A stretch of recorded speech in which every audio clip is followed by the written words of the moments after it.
the gravy, please. Rick and Bubba. Ooh, it brings me to my knees. Rick and Bubba. Welcome in, everybody. It is a Friday edition. If you're listening live, kickoff hour is rolling. We've got Super P. He's on the phones and handling 866 We Be Big on the radio side. On the TV side, we have got Lord of the Jacket. He's switching, making sure all of you are enjoying that version of the Rick and Bubba Show today. If you're headed this way because you're with the golden ticket seats, drive safely. We look forward to seeing you in a couple of hours. An RBU has been recorded and ready, and I think you're going to really enjoy it. It's letters from the audience. As you can imagine, we can't answer all of them or read your email, but we did start, and we're compiling more and more emails as that'll be a reoccurring theme here on RBU. But that is ready to publish on Saturday morning. Make sure that you look up Rick and Bubba University, the podcast, subscribe, get those notifications, and also follow us on social media because we always send that out on Saturday morning as well, both audio and video links. Well, let's bring everybody in. Over to my left is Mr. Greg Burgess, and to my right is Michael Lynch. What's up, boys? What up, boys? What's up, boys? Y'all doing okay today? I am. This is for you, Helmsy, but really more for Greg because I know he's a music buff more than you are, even though I think you'll enjoy this. Guns N' Roses. I know we're not really big on, hey, this day in history or whatever, but this day in history, Guns N' Roses released its debut album, Appetite for Destruction, and it became the best-selling debut album of all time with more than 30 million copies sold in 1987. 87. I remember that. And it brought me back to, I was at Mississippi State, just dumb as all, just dirt. But whenever I hear Guns N' Roses, that's what I think of. Because, man, hey, when they debuted that album, we thought, well, there's nothing better. Yeah, when it finally, it seems like, I may be wrong, I read a story that it sat there for a little while and it didn't do a lot. Really? For a long time. And then finally, boom. Huh. Yeah. And I think. It's a good record. I think they're hard at it still. They got a new single about to release or something. Yeah, but man, 2 years ago they realized that all this griping and all, if they get together, they can make some money. They've been touring stadiums like the past 5 or 6 years, right? Making tons of money. Yeah, Making jack. But hey, you kidding me? And they say Axl's even showing up on time. You know, in the old days they were known. You go to the concert, they may not come out till midnight. Mm-hmm. Yeah. Got to meet him. This is Slash from Snake Pit, and you're listening to the Rick and Bubba Show. Allegedly, two sexiest fat men alive. He was very nice. See, and that's when he was trying to be had his own band, Snake Pit, trying to just get with Guns N' Roses, go make some money, quit playing. Yeah.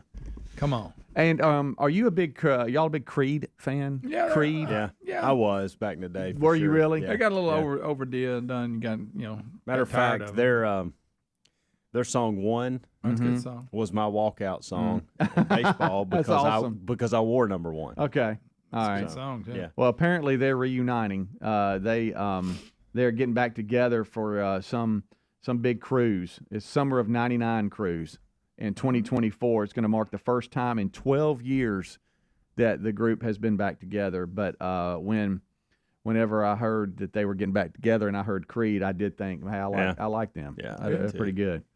They're going out with a number of other bands. 3 Doors Down. Another good band I like. Yeah, I like them. Black Cherry, Tonic, Fuel. Blackstone Cherry. It says Buck Cherry. I'm sorry, Buck Cherry. Yeah, my bad. A little different. Buck Cherry. Tonic, Fuel, Vertical Horizon, The Verve Pipe. Oh boy. There's a few of their songs I like as well. Yeah. The Verve Pipe. Yeah. Tantric and 9 Days. Those are some other bands, but really the main story is it's Billboard, Fox News, Daily Mail. Everybody is like, "Hey, Creed's reuniting." So that jumped out at me. Those two things, but the one about Guns N' Roses, it just 1987. That's the year I graduated high school. A little nostalgia. Appetite for Destruction. I mean, think about that album, and when we first heard it, we were like, "Well, my goodness!" Oh, Welcome to the Jungle. Yeah. That first video. The first video. Yeah, good. Oh man! All right. Well, how was y'all's day yesterday? Good. Yeah, it's good. Good and productive. Good, productive. How about it, Coach? Yeah. Hey, it Coach. was. Amanda's in this mode where we've talked about it, where she's working from home and she moved. She had her office in the bedroom, and I said, "You're never gonna like that. You're gonna be caught up too much in there. You sleep in there. You work in there. I want to move out there in the living room area." I said, "Okay." Careful, she listens to this. I know. So we moved her out there, And she's loved it out there. But the kids are not allowing that to be a success. Well, I would think peace and quiet is out. Yeah. Right? Because So- you're in the middle of the house now. Exactly. And so between really Braden and the dogs, it's been a rough go out there. And I keep telling her, just wait. They're about to go back to school. They're about to go back to school, babe. Just wait. And let's give it a month while they're – I'm saying that for two reasons. One, I don't want to move everything back in the bedroom. And two, I really do believe that. I think it'll be better. And so I think the last and final straw was yesterday. Oh, really? And, yeah. So I started getting text messages during the show about, hey, you're going to have to move my desk back in here. You're going to have to move my desk back in here. So I put it off one more day because I really didn't have time to do it yesterday. So that's in my sights for today. Oh, okay. Unless we change our mind. But I don't know. Yeah, I heard you think mumbling she's- about yeah. that. I thought that was what you were doing yesterday. but- Well, and I thought I was too. And then I was asked to do a couple other things that kind of trumped that. Yeah. So, and I asked at 7 o'clock last night. I thought I was about to be moving some things because I said, "Yeah, I'll do it." But I said I got all this other stuff I'm doing too, and then I got out of it yesterday. But it looks like it's going down today. I know that. Well, I know some other stuff going down today. Greg's they're doing some upgrades to the house. Oh, When yeah, you've been buddy. in the house for 15, 16 years, Sure. whatever, According to 17. your wife, everything has to be. I'm telling you. revised. And today's painting, right? Yeah, I think they're getting started. The painting company guys are showing up. Greg'sPainter.com. Did you see how Had to get how everything- he's set He up? did. He Yeah. just But the good part is on Your spine on just part straightened of up. on part of the house. We had the floors done, so Yeah. instead of bringing all the furniture back in, we just left it out. So That's now smart. They can paint, and not have to Yeah. worry about going Yeah. all around Yeah. it. So Where'd you- it's an where'd you put ongoing all that? process. Where'd you put all I'll the fill up different rooms. Okay. What kind of timeline you got here? I have no idea. Nah, probably week 2. Will they paint on the weekends, or is it No, just no? Okay, so they'll start today, pause, Yeah. come back Monday. I- Greg, say that. that's a legitimate question. I say Don't that. I don't look know. down at him. Yeah, I'm just asking. Well, I know maybe that. I know, I'm wrong. I don't know. Some of them do weekends. Yeah, I didn't know. I mean, I don't know about Greg'sPainter.com. yeah, I mean, I guess they but will. If you need them to, I'm sure they will. well, I didn't know. I mean, maybe today, they'll prep today, get things ready, and then maybe start on Monday. What am I, a painter Well, now? yeah, well, I don't know. You're the expert. What if now? you looked up Greg and Speedy was part of the crew painting Yeah. this We didn't know weekend? it. That Maybe was a today's side gig. today's a cut-in day. Could be. I hate Thank that you. part. I I just do told too. Terry, let me. Can I do the? Give me the roller. Yes. Yeah. Rick and Bubba. Our friends at Field of Greens just got one of the best testimonials. Listen to this. I've been taking Field of Greens, and this is my second time my doctor has danced into the room praising my blood results. Credit where credit's due. Thank you, Field of Greens. Field of Greens can't promise your doc will dance into the room, but they can promise your doctor will notice your improved health or your money back. Let's get you started with 15% off. Go to fieldofgreens.com, use the promo code BUBBA for 15% off, or go to rickandbubba.com under the sponsors. In this economy, we're officially entering a dupe session where we're looking for products that do the same thing at a better price. Our favorite dupe? Raycon wireless earbuds. With Raycon, you don't have to pay an arm and a leg for quality sound and essential smart tech listening features. Raycon also offers buy now, pay later options and an easy and free return guarantee. Right now, get 15% off your order at buyraycon.com/Bubba. That's 15% off at buyraycon.com/Bubba. Once again, buyraycon.com/Bubba. Helix Sleep does it again with an innovative kids mattress made to flip. Why? Well, the firmer side is great for younger kids when they need more spinal support to aid proper development of their growing bodies. You simply flip it over when they're a little older, around 8 to 12 years old, when they want the softer side for sleep. Handcrafted and assembled right here in the USA, Helix is offering 20% off all mattress orders, including the kids mattress. Go to helixsleep.com/Bubba. helixsleep.com/Bubba. They say you are what you eat, so why not be a tomato ricotta flatbread, or a chicken cutlet with creamy cheesy zucchini, or maybe a vegan curried chickpea lettuce wrap? At the very least, be well and eat well too, with wholesome and delicious seasonal recipes delivered to your door from HelloFresh, America's #1 meal kit. Join today and take 50% off plus free shipping with the code BUBBA at HelloFresh.com/Bubba. That's the code BUBBA at HelloFresh.com/Bubba. All right, folks, you've heard us talking about what Relief Factor can do for your pain for several years now. If you struggle struggle with occasional aches and pains due to aging, exercise, everyday living, consider this. Relief Factor is 100% drug-free. It's made up of ingredients that simply help your own body deal with its natural inflammatory response. And we kid you not, Relief Factor is for real. And the majority of people who order the 3-week quick start for just $19.95 go on to order more. Try it at relieffactor.com or rickandbubba.com under the sponsors. Our friends at TheraBreath have some good news if you have bad breath. Try TheraBreath Fresh Breath Oral Rinse. TheraBreath is dentist formulated by Dr. Katz himself. TheraBreath doesn't mask bad breath like those burning alcohol mouthwashes that can actually irritate sensitive mouths. It's alcohol-free and free of gluten with no added dyes or colors. Find TheraBreath in all your favorite retail and drug stores. Look for the bright orange cap or online at TheraBreath.com. You can find a direct link at rickandbubba.com under the sponsors. TheraBreath, confidence in every capful. Oh, look, honey, the ants are back. Wow. We leave one itsy-bitsy speck of food out, and they appear out of nowhere. Yeah, it's pretty hard to believe we used to try to get rid of these guys. Now they're just part of the family. To be honest, I liked our family the way it was before they came. I guess it's time to call Cooks. You don't have to live with pests. Get proven protection from Cook's Pest Control. Call or go online for a free quote.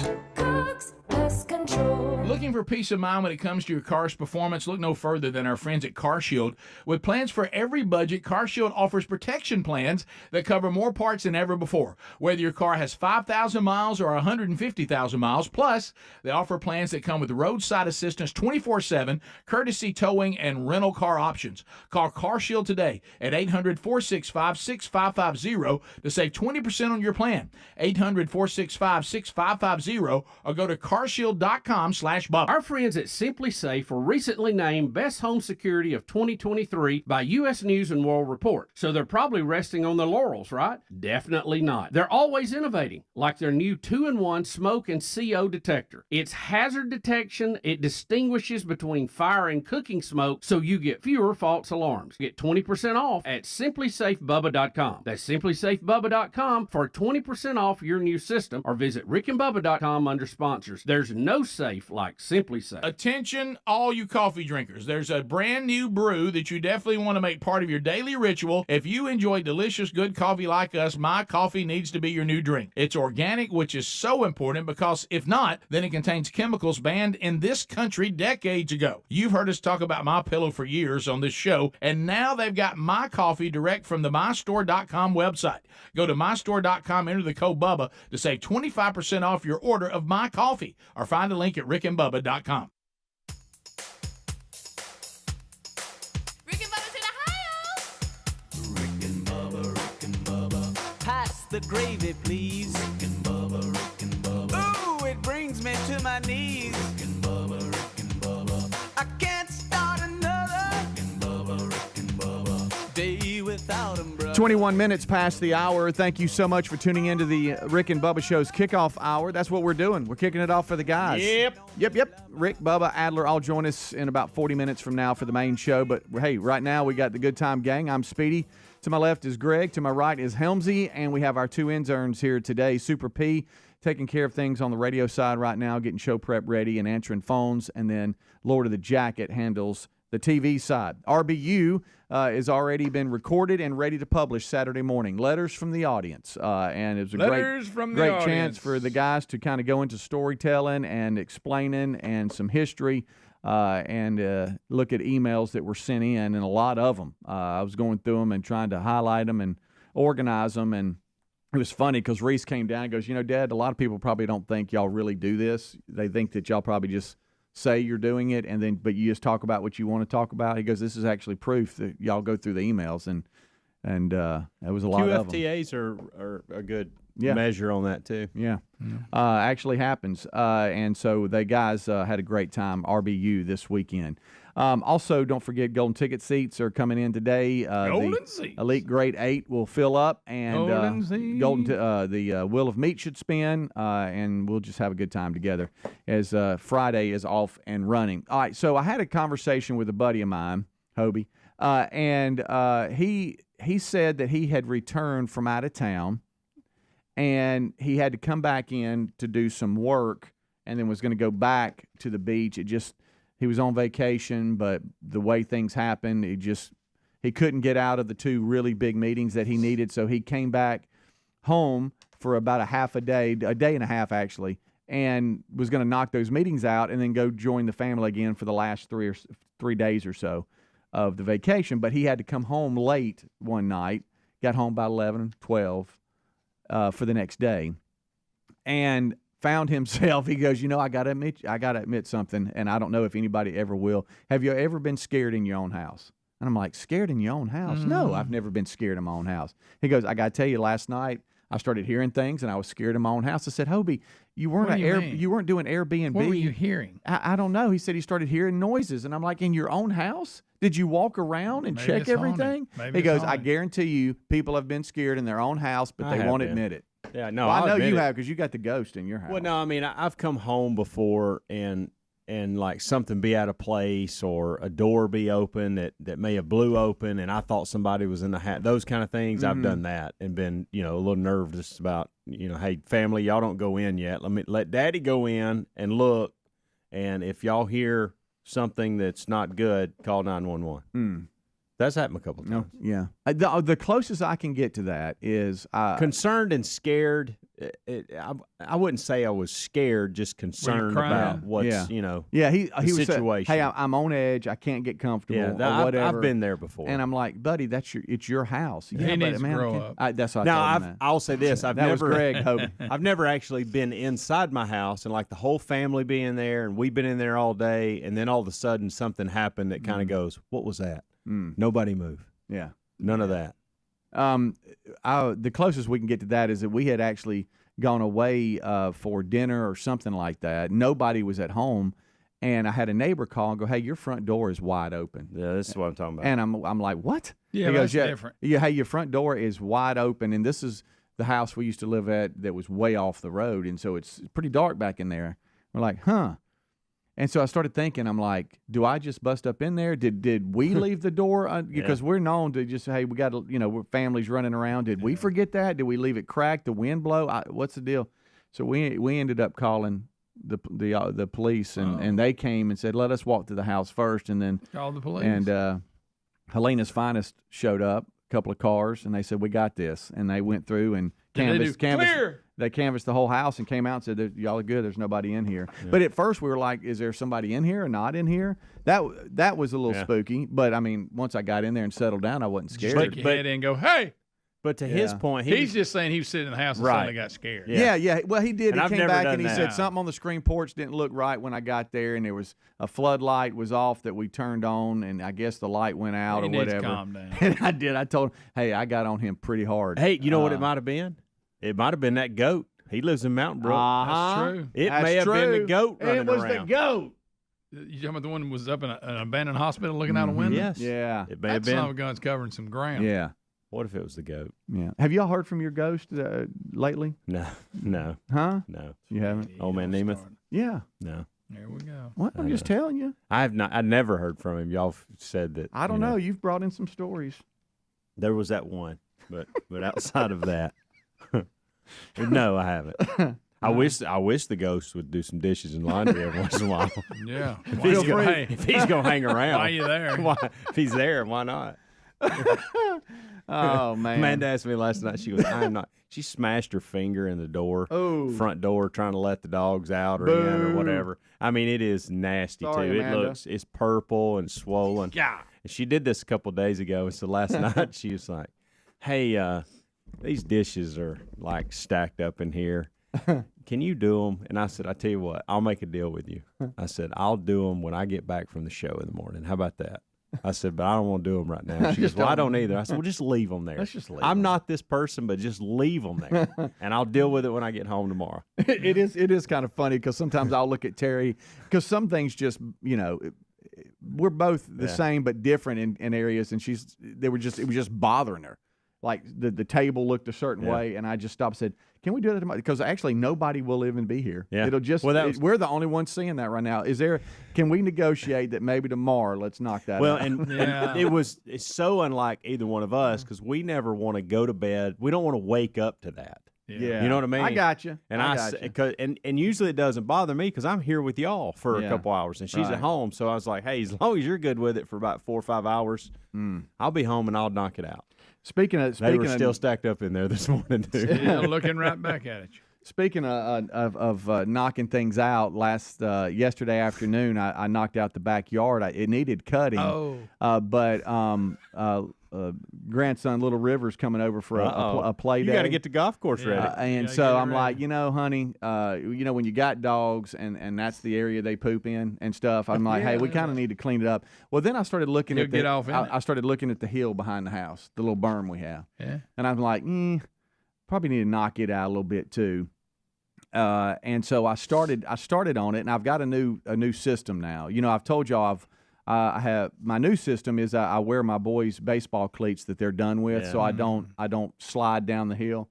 And so I'll get the mower and I'll power push it up as far as I can. Then I'll go around I have to walk around the neighborhood from the top, and I'll let the lawnmower go down and do that. And so then the only weed eating part is just a small row of weed eating. So yesterday I decided, hey, I'm going to push up on the hill and then walk around and then do the top.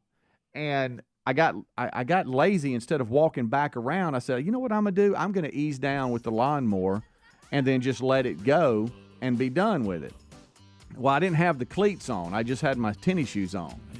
And I let that lawnmower go. And guys, about halfway down, my feet came out from under me, and I slid down that hill on my back. And I think my neighbor saw me and snuck back inside. I think I made their day. Oh, I'd have horse laughed. Oh, my God. Hey, y'all, I hit so hard. Rick and Bubba, Rick and Bubba.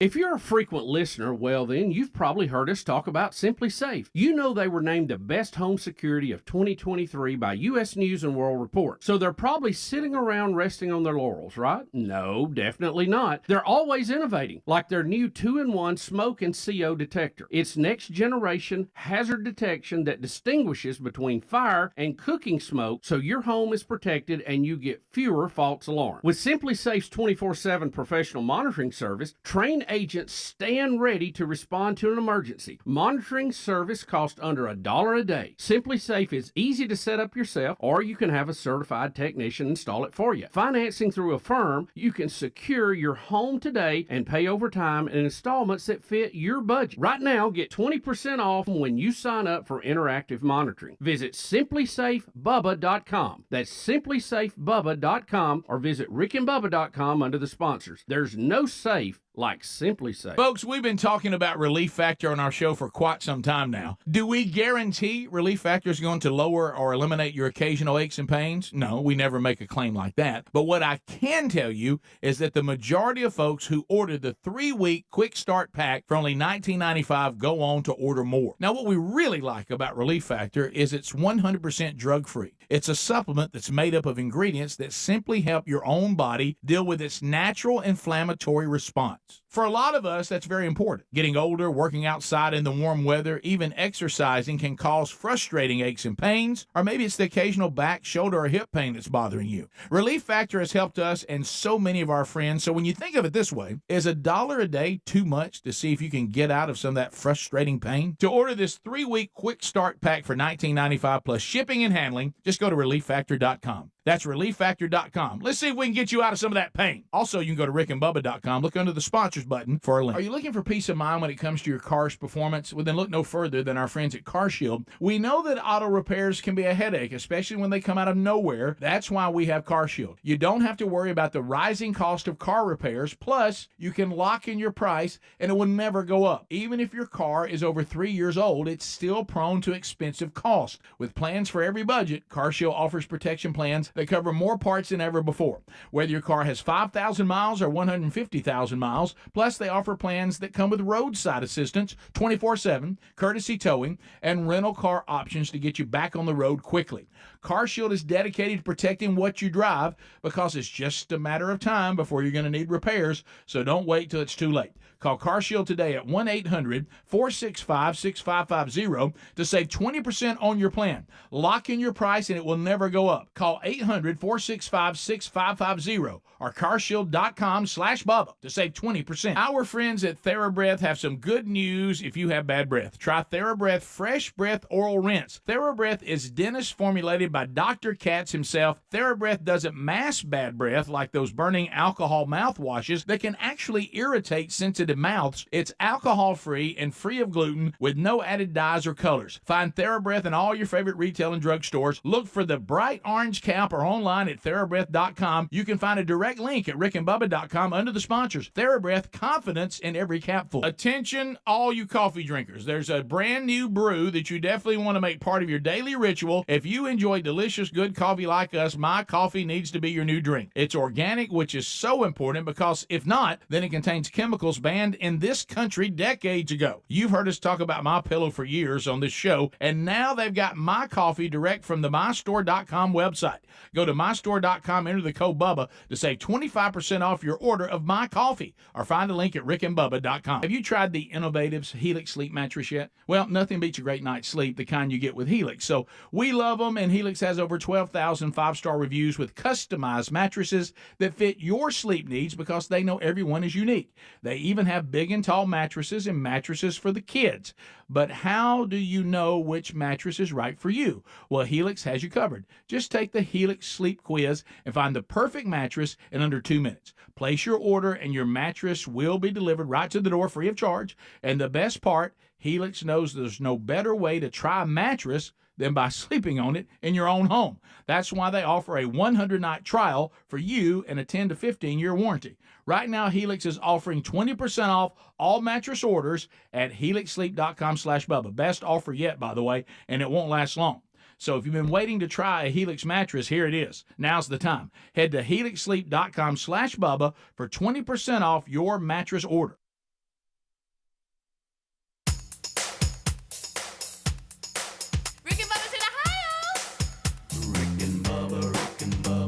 Pass the gravy, please. Rick and Bubba, Rick and Bubba. Ooh, it brings me to my knees. Rick and Bubba, Rick and Bubba. I can't start another. Rick and Bubba, Rick and Bubba. Day without 'em, brother. Rick and Bubba, Rick and Bubba. Ooh, there is no 25 minutes until top of the hour. Thank you so much for tuning in to the kickoff hour here on this Friday edition. We got Super P and Lord of the Jackets. They're your two interns today getting their degree in common sense. If you're headed this way because you're part of the Golden Ticket seats, drive safely, and we look forward to seeing you. RBU has been recorded, ready to publish Saturday morning. Make sure you are getting notifications. Subscribe to Rick and Bubba University, the podcast. This week, we dive into letters from the audience, and it opens up a lot of great discussion. So do not miss that, and make sure that you're getting those notifications and following us on social media, at Rick and Bubba. We always send out links to those if you need that help. All right, so as we jump into a few things here today, and we've got them. This one here sounds like a movie, and then I know, Helmsy, you've got a question for us. I was reading this story, and it literally sounds like something you would see in a movie. A 13-year-old girl from Texas was rescued in California after waving a help me note to a passerby while allegedly being kidnapped and taken from Texas, and now they're in California. Imagine being that passerby when you see somebody hold up a like sign right in the saying, back seat, and they held up saying a "Help me" and waving. Help me. And then that good Samaritan Would ends you up think taking it was the a next joke step. and not call? You know, that's a great question. I mean, in today's world, you never know with the way people act. But rather be safe than sorry. Yeah. A 61-year-old, I guess, Texas man, Stephen Sablin, I guess, was charged with the indictment with one count of each of kidnapping and transportation of a minor with intent to engage in some really bad activities. Wow. He's scheduled to be arraigned in downtown Los Angeles on July the 31st, but according to the indictment and affidavit, the young victim was walking in San Antonio. Oh no, I'm sorry. It was in a city in Texas on July the 6th when he apparently pulled out a handgun and grabbed the victim into his sedan, and next thing you know, hey, we're in Texas, and if it wasn't for a passerby noticing the little girl holding up a sign saying "Help me," there's no telling what would happen. And it's easier said than done, but no, gun or not, make them shoot you. Yeah. Don't. If you leave, it's going to turn out I've talked to bad. Terry about that, and really, my boys and that's hard. It's easy to say that when somebody's got a gun stuck in your face. You're right. But usually it's not going to turn out well. No. But it just doesn't seem real. But I hope that I wouldn't go, that's just some kid trying to be funny. You're right. I mean, because you don't want to be labeled as someone that is a Karen that's just minding somebody else's business, and you're calling 911 or something. But if you see all the time. Now I know that this group here would prank people and go, help me, I'm being, and the parents not even know it, and you're like, hey, what? Would you think about doing that? I don't think so. Yeah, you would. But it's at least a good ending to the point where she's been saved, so that's good. All right, Helmsy, what you got? All right, so this is interesting. I didn't know this was a thing, and I'm just going to read the email. This is from Gina. She said, I'm a Bama fan. I grew up in Tuscaloosa and graduated from the University of Alabama. Roll Tide to you. Come on. She said, anyway, I would like your opinion on this. Okay. Target is being built in Auburn, and the fans are mad because it is red and white. What? Their Why colors. Would they be mad? Just listen. I mean, I know why. And it's huge. So you've got to Well, listen though. I'll tell you who would do it. Yeah. Whataburger. They have a Whataburger in Alabama, and they're orange, aren't they? And they're orange, Yeah. and they've got blue in there. And how about they actually allowed Whataburger to take the blue out and put up crimson A's and color it different for the Tuscaloosa location. And so evidently there's a lot of people in Auburn that don't want the red and white Target there. Night. They expect Target to just change their color scheme. So you're saying Whataburger's How do they feel about the rainbow colors when they walk according in the to front this email, Whataburger made a change so that it wouldn't be so orange and blue in Tuscaloosa. And now Target. It's for Whataburger. It's not for Auburn. I know. Well, but my point is, people, who cares? I know, but they're just that's how sensitive people are about the colors of their schools and want it to match up with what's going on in their Picture a Target city. that's not red and white. Well, picture it just blue and white. Yeah, Let's go there. That'd be weird. It would be weird. Like I said, I hope we don't mess the rainbow colors on the inside. Well, and you took my line. Good night. But I didn't know that was a thing that I didn't either. that people were upset about things like this and willing to go so far to try to make them change it. Now that's ridiculous. I think so too. Target's Target. Whataburger's Whataburger. It's not. Yeah, I just see the store and what it normally is. I don't think of. I don't think of a I can't believe they brought that color here. I don't think of it. I don't either. But people do. Well, where does it stop? What Well, about I guess every are they going to other ask business in Wendy's town? not to be red? Well, Yeah, I'm just every other telling you. business in town. What are you going to do to them? Huh? I don't know, Greg. They don't want that much Well, I'm red gonna and white guess in that- Auburn, Alabama. I'm That's gonna what guess they don't. That the Target's going to go ahead and be red and white. Yeah, well, yeah. Target's not big on. No, they're doing to your point. They're doing whatever colors they They want got a lot these days. worse think things they to are. worry about. I think they on are. whether they got a red and I'm white. surprised red and white's Auburn's. the least I'm offensive. surprised Auburn's even allowed them to be there. Yeah, Right, you won't argue right. that. Yeah. Just hope they have an Auburn display when they walk in, Yeah. not something else. Yeah. They've known to do that. The Good satanic night, Lyle. rainbow.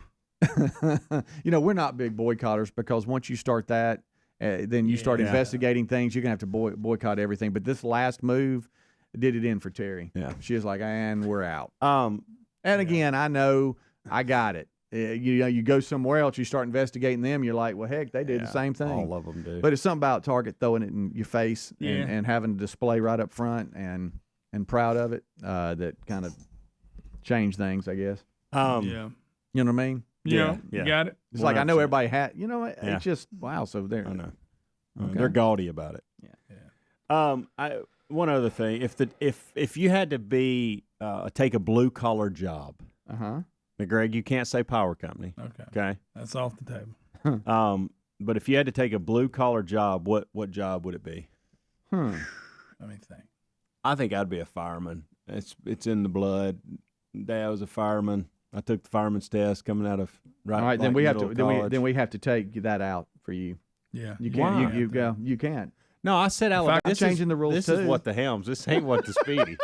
So you don't like it when somebody else changes. Well, I mean, I just said I answered that from my heart, and you stabbed me right.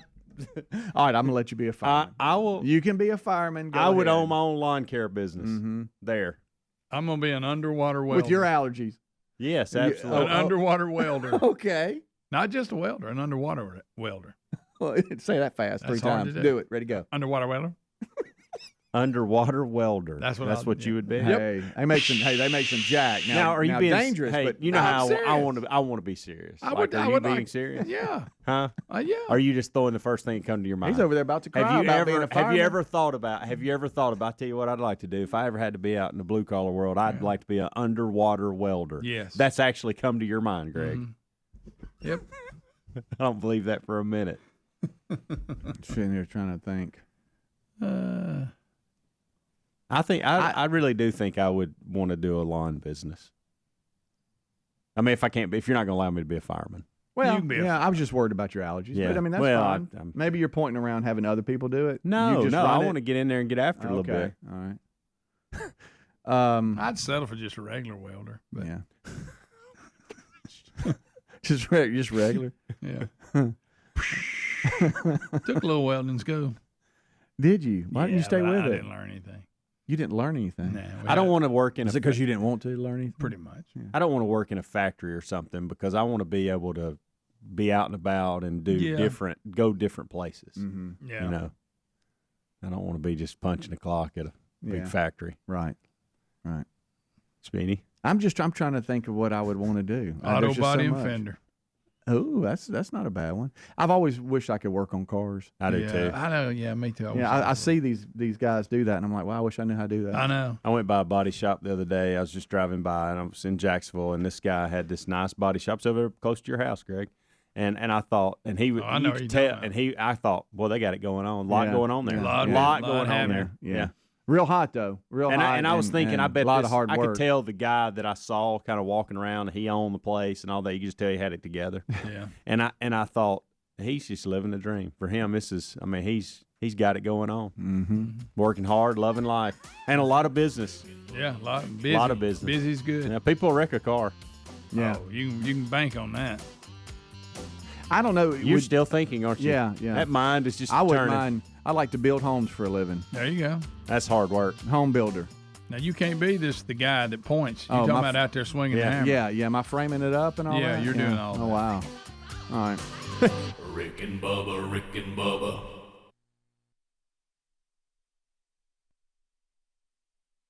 Cashback is not available on gas in New Jersey and Wisconsin. Susan, I'm sorry I'm late. Traffic is terrible. It sure is. But on top of that, gas prices have been skyrocketing. I can't believe how expensive gas has gotten recently. Prices at the pump are up, but I never pay full price for gas anymore. I just use the free Upside app that pays you cash back for every gallon of gas you buy. Wait a minute. Are you saying you actually get paid cash when you buy gas with the Upside app? Yes, I get real cash back every time I buy gas. And does that actually add up to anything? I've made around $200. Wow, that's serious extra cash. I'm downloading the free Upside app now. Download the free Upside app to earn real cash back every time you buy gas. Use promo code FUN for an extra 25 cents per gallon cash back on your first fill-up. You can cash out anytime right to your bank account, to PayPal, or any gift card for Amazon and other brands. Just download the free Upside app and use promo code FUN for a 25 cents per gallon bonus on your first tank. That's code FUN for 25 cents per gallon cash back on your first fill-up. Yo, Biff, this one still needs to be vacuumed. The service at Chuck's car detailing business is spotless. But new word of mouth recommendations leave him short of hands. They don't have an appointment? Just get him in line behind the pickup truck. I'll stay for another couple hours and get it done tonight. Indeed can help him hire great people fast. I need Indeed. Indeed you do. Our hiring platform instantly connects you with quality candidates, and you can schedule and conduct virtual interviews right from the Indeed dashboard. Visit Indeed.com/credit and get $75 towards your first sponsored job. Terms and conditions apply. The Angie's List you know and trust is now Angie, and we're so much more than just a list. We still connect you with top local pros and show you ratings and reviews, but now we also let you compare upfront prices on hundreds of projects and book a service instantly. We can even handle the rest of your project from start to finish. So remember, Angie's List is now Angie, and we're here to get your job done right. Get started at Angie.com. That's ANGI, or download the app today. We're going abroad for the first time in years. To Spain. But we don't speak Spanish. So we started using Babbel. And started learning Spanish fast. With Babbel, you can start having conversations in another language in just 3 weeks. Babbel's conversational method teaches you real-life words and phrases. And with Babbel's interactive bite-sized lessons, you'll remember what you learned. ¿Cómo te llamas? ¿Cómo te llamas? ¿De dónde eres? ¿De dónde eres? When you learn a language, you want to actually use it. Babbel is designed with that goal in mind. In just 3 weeks, we're starting to have conversations in Spanish. Estoy muy emocionado para ir a España contigo. Aww. He just said, I'm very excited to go to Spain with you. Vamos a tener mucha diversión. And that means we're going to have so much fun. Sí. Gracias, Babbel. Babbel, language for life. Celebrating 10 million subscriptions sold. Now try Babbel for free at Babbel.com. Just go to Babbel.com and start learning a new language today. That's Babbel.com. Babbel.com. Are you looking for peace of mind when it comes to your car's performance? Well, then look no further than our friends at CarShield. We know that auto repairs can be a headache, especially when they come out of nowhere. That's why we have CarShield. You don't have to worry about the rising cost of car repairs. Plus, you can lock in your price and it will never go up. Even if your car is over 3 years old, it's still prone to expensive costs. With plans for every budget, CarShield offers protection plans that cover more parts than ever before. Whether your car has 5,000 miles or 150,000 miles, plus they offer plans that come with roadside assistance 24/7, courtesy towing, and rental car options to get you back on the road quickly. CarShield is dedicated to protecting what you drive because it's just a matter of time before you're going to need repairs, so don't wait till it's too late. Call CarShield today at 1-800-465-6550 to save 20% on your plan. Lock in your price and it will never go up. Call 800-465-6550 or carshield.com/Bubba to save 20%. Have you tried the innovative Helix sleep mattress yet? Well, nothing beats a great night's sleep, the kind you get with Helix. So we love them, and Helix has over 12,000 five-star reviews with customized mattresses that fit your sleep needs because they know everyone is unique. They even have big and tall mattresses and mattresses for the kids.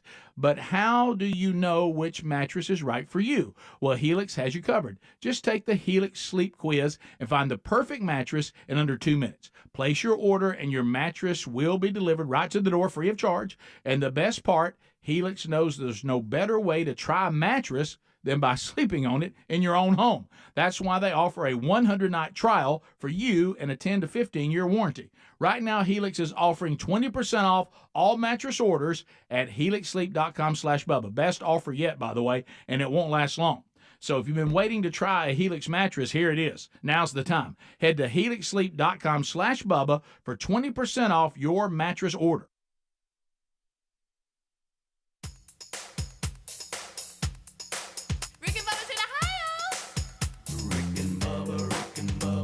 Pass the gravy, please. Rick and Bubba, Rick and Bubba. Ooh, it brings me to my knees. Rick and Bubba, Rick and Bubba. I can't start another. Rick and Bubba, Rick and Bubba. Day without 'em, brother. Rick and Bubba, Rick and Bubba. We hope all of you are doing well today. It is the it is the kickoff hour as we await the golden ticket seats today. We look forward to seeing all of you if you're headed this way.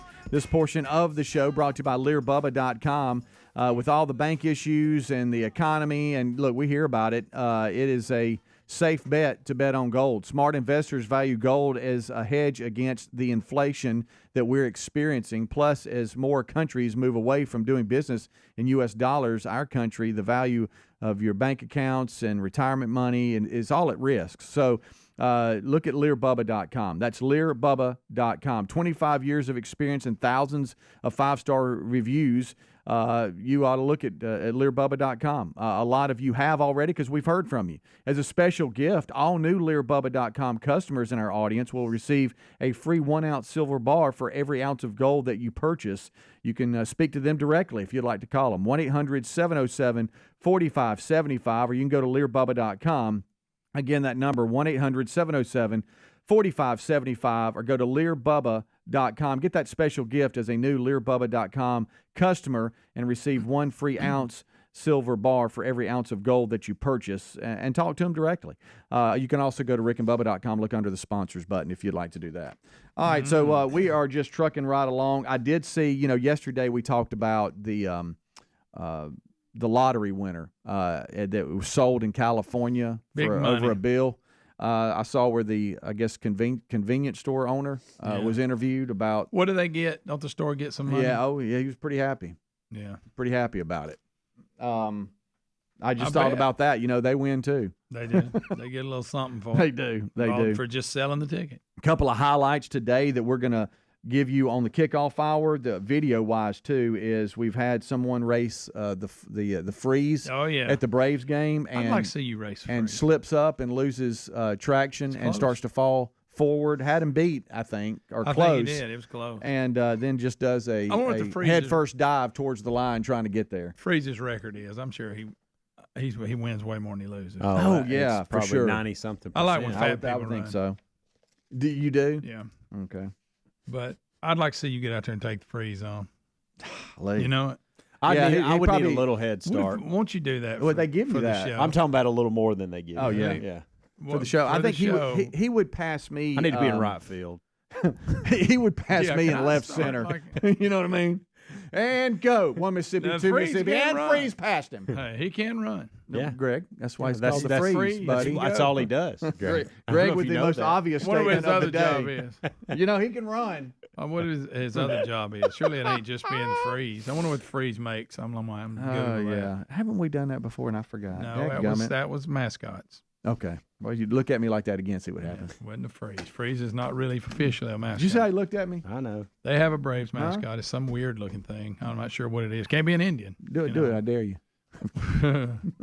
I do a lot of this for Super P, and I apologize because he didn't see Uncle Greg get hammered on much. He didn't see him getting his picked whole on. life. He's wanted to do that in his mind. He's probably told you off a bunch, and he enjoys us getting on you. So anyway. All right, we're having a good time today, and really are enjoying our time as we get ready for the main show. This couple of updates. Carly Russell, the young lady that claimed she saw a toddler and was kidnapped and all this kind of stuff. The news story out today is that she was just a tweeting little person before she was kidnapped. She allegedly kidnapped. 3 tweets. Today was a great day. God be looking out, I'm telling you. She tweeted that at 8:55 p.m. 8:56 p.m., another tweet. Someone to tell you I love you and don't get a reason. And then just 15 minutes before making the 911 call, she tweeted, yeah, I want a family now. Okay. What's that even? Yeah, I was just looking. It said, you remember her boyfriend who came out the day she returned, how she was, fighting for her life. Now he's deleted all of his social media and everything. He has, yeah. All pictures of her. Mm-hmm. Yeah. I guess he's had a change of I think, heart, yeah, probably so. Like probably he's so. trying to separate himself pretty much. He has. Yeah. Well, more's come out. It's been quite a story. Yeah. And we hope she gets the help that she needs. And it's a weird world we live in, guys. Yeah. It is. Yeah, it is. It sure is, buddy. It sure is. It's that whole situation's pretty sad. But that's the update today. And listen, I want to tell the family and friends that this is not going away. Like you need to go ahead, get out, put a bow on this thing. Yeah, get out in front of it. Y'all get to the police office and have the discussion because it's not going away. There's going to be a day where they come to you, and it's getting pretty obvious. And it needs to happen. Like we don't need that. Like this just didn't happen. And I know that's what you want to do, and you're hoping it'll go away, but that's not reality. No, right. It's not. I don't know where we want to go, but do you want to spend the last few minutes of talking about the story that you can't put down Yeah, today? you might as well. Or I we're going to was have to hear about it for the next 4 hours. The reason I had to do it a couple of times is because I was trying to hear it the first time Speed was talking over. I think you've played it 10 times during No, the I break. couldn't hear because you were talking over it. You wouldn't, God forbid, let me hear it. Okay. I thought your dad's. I brought the story up. Line. I brought the story up, and then I said, "Oh, well, here it is." I was like, actually, we heard you first. That's what brought it up, well, Mr. Buddy. Then you jumped all over. I'm sorry, I'm doing it again for Super P. All right, go ahead. No, I'm sorry you jumped Go in. ahead. It was rude. Go ahead. I don't have it. I don't even know what it is. I don't even know what happened. Well, apparently Patrick Mahomes. Yeah. You remember? You remember now? Yeah. 2-time Super Bowl winner and part of the new Netflix series Quarterback, which I watched another episode of that last night. Show documents Mahomes' recent football season, but also highlights his role of being a proud father to his son and a great husband. And it is kind of neat that this whole series. I love when, It's a daughter, but I think he has a son now. But in right, the yeah, series, it's a daughter. Is right it now? okay? She's wife's right. pregnant. Well, in the story, it just says it highlights his role of being a proud father to his son. That's in the story. So I guess they ignore his daughter. I guess so. Hey, Greg. But I know this is your story. Just watched it yesterday. But apparently at the American, I did too. At the American Century Championship. Well, it's in the See what I have to story. deal with, It's in the Super P. story. You want to read? I really need to. I really need to sit. But do you want to write the story? No, but would you It's not? It's but in the story. Would that not set off in your mind like it did mine? Go, well, they're not going to talk about the daughter. I think the wife's pregnant with the son, and maybe before the season's up, she has it. Yeah, I do remember seeing her because they were taking. He didn't want to take pictures, which no husband wants to, and she was birthday pregnant. party. You're right. Yeah. But anyway, that's what this story said. But I'm So sorry. he don't like his daughter. Let me apologize on behalf of the journalist here. He ignores his daughter like he did this kid on autograph. But the American Century Championship that we talked about that was just this past weekend. He apparently was asked to sign a young man's little jersey, and he declined. Because he was asked by the tournament officials to speed pace of play up because it was, everybody, it was just bogging down because with all the celebrities and all the autographs, they were signing so much, which we've experienced on a much smaller scale with Barkley and Bo Jackson and stuff at the Regions Tradition. And we've been with them, and they've said, guys, y'all are killing us. Please move on. And so he had a little awkward interaction with the dad of the son that asked for the autograph. And that's got Greg on. Of course, if it was just one kid, today. nobody else was wanting one, sign his shirt. Yeah. But then I think when the dad popped off and was a jerk, he shouldn't have been. Then Mahomes was like, "Well, then no, I'm not signing it." Look, you love Mahomes, I get it. Look, we did your story. We're going to break now. Rick and Bubba.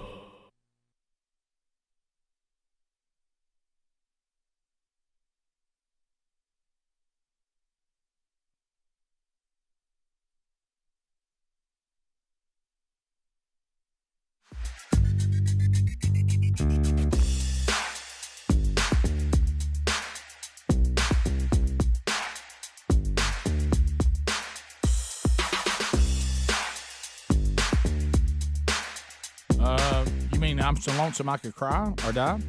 And maybe that's it. I'm so lonesome I could. Is that one?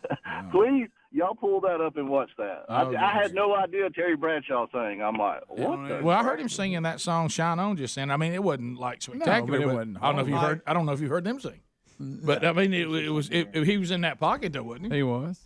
So I think this might help a little bit with Greg on they give how the clues so the judges are figuring it out. But when I stepped on that stage for the first time, I loved being able to perform without anyone knowing. So that there bothered. It was absolutely exhilarating, and I felt like I was 5 years old again. Way to kick it off, buddy. I'd This have show guessed appealed to me so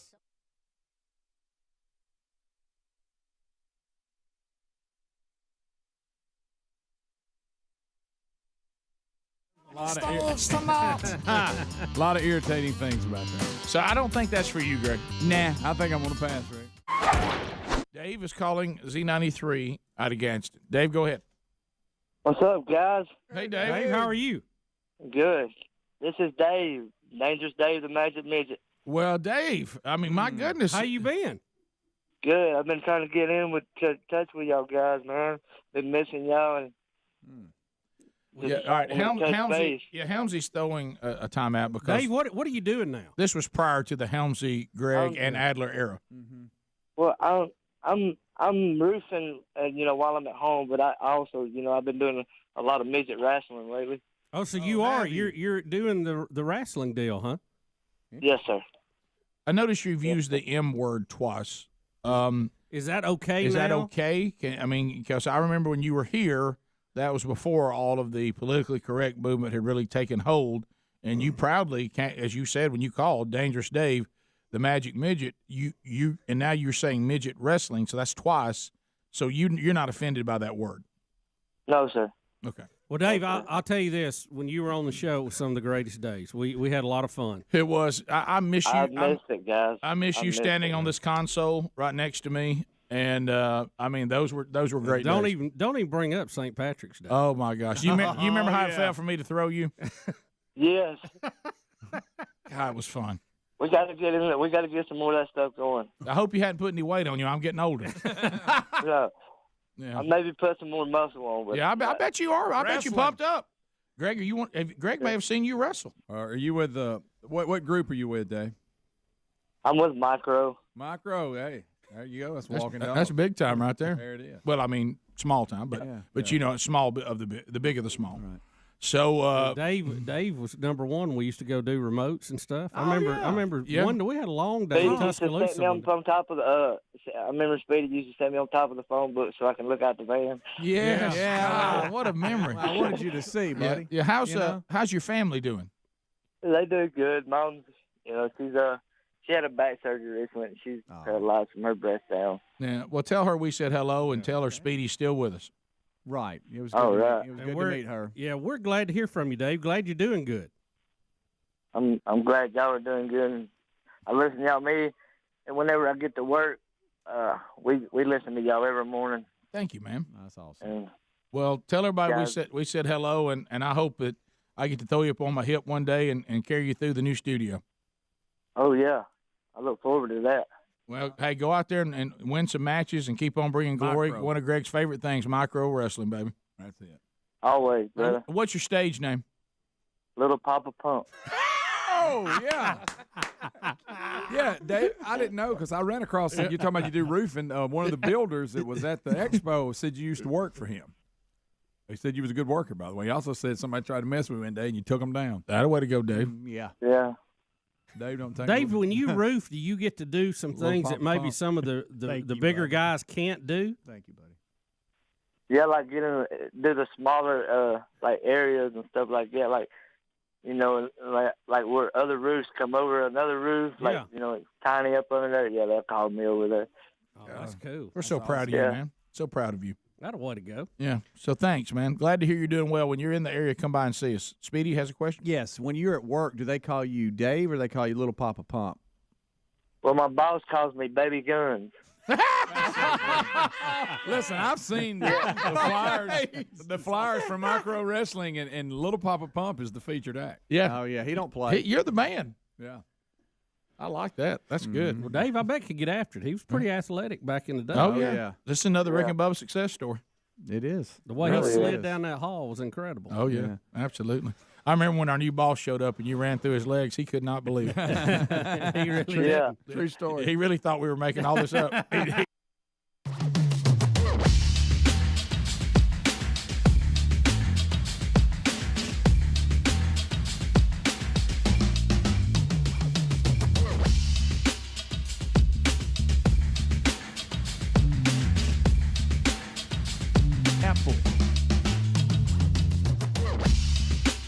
Go 6 minutes past the hour. The Rick and Bubba Show. Rick and Bubba. Thank you for being with us. It is a brand new hour on a brand new day on a brand new show, and here's the national anthem.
is 7.5 minutes past the hour, the Rick and Bubba Show.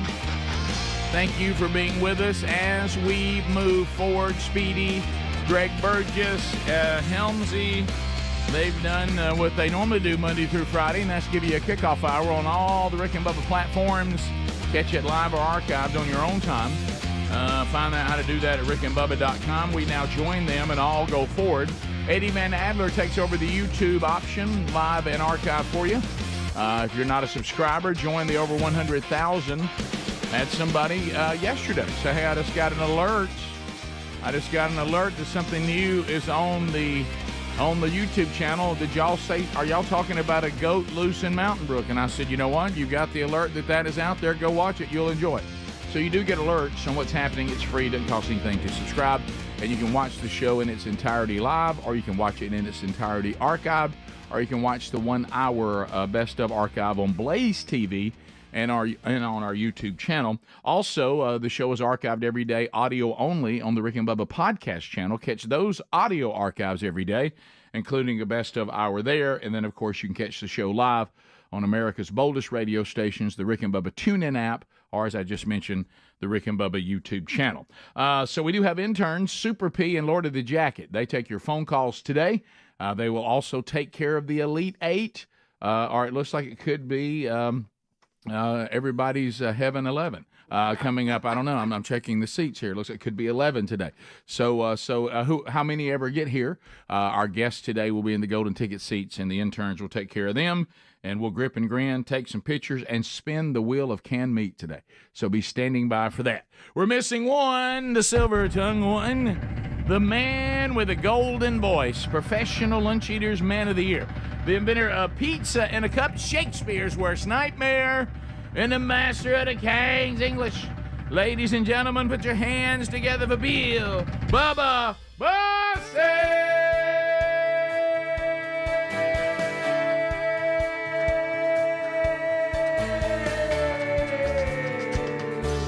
Howdy, Bubba. How about it, Rick Burgess? Friends, neighbors, associates, everywhere, come on in. It's Rick and Bubba.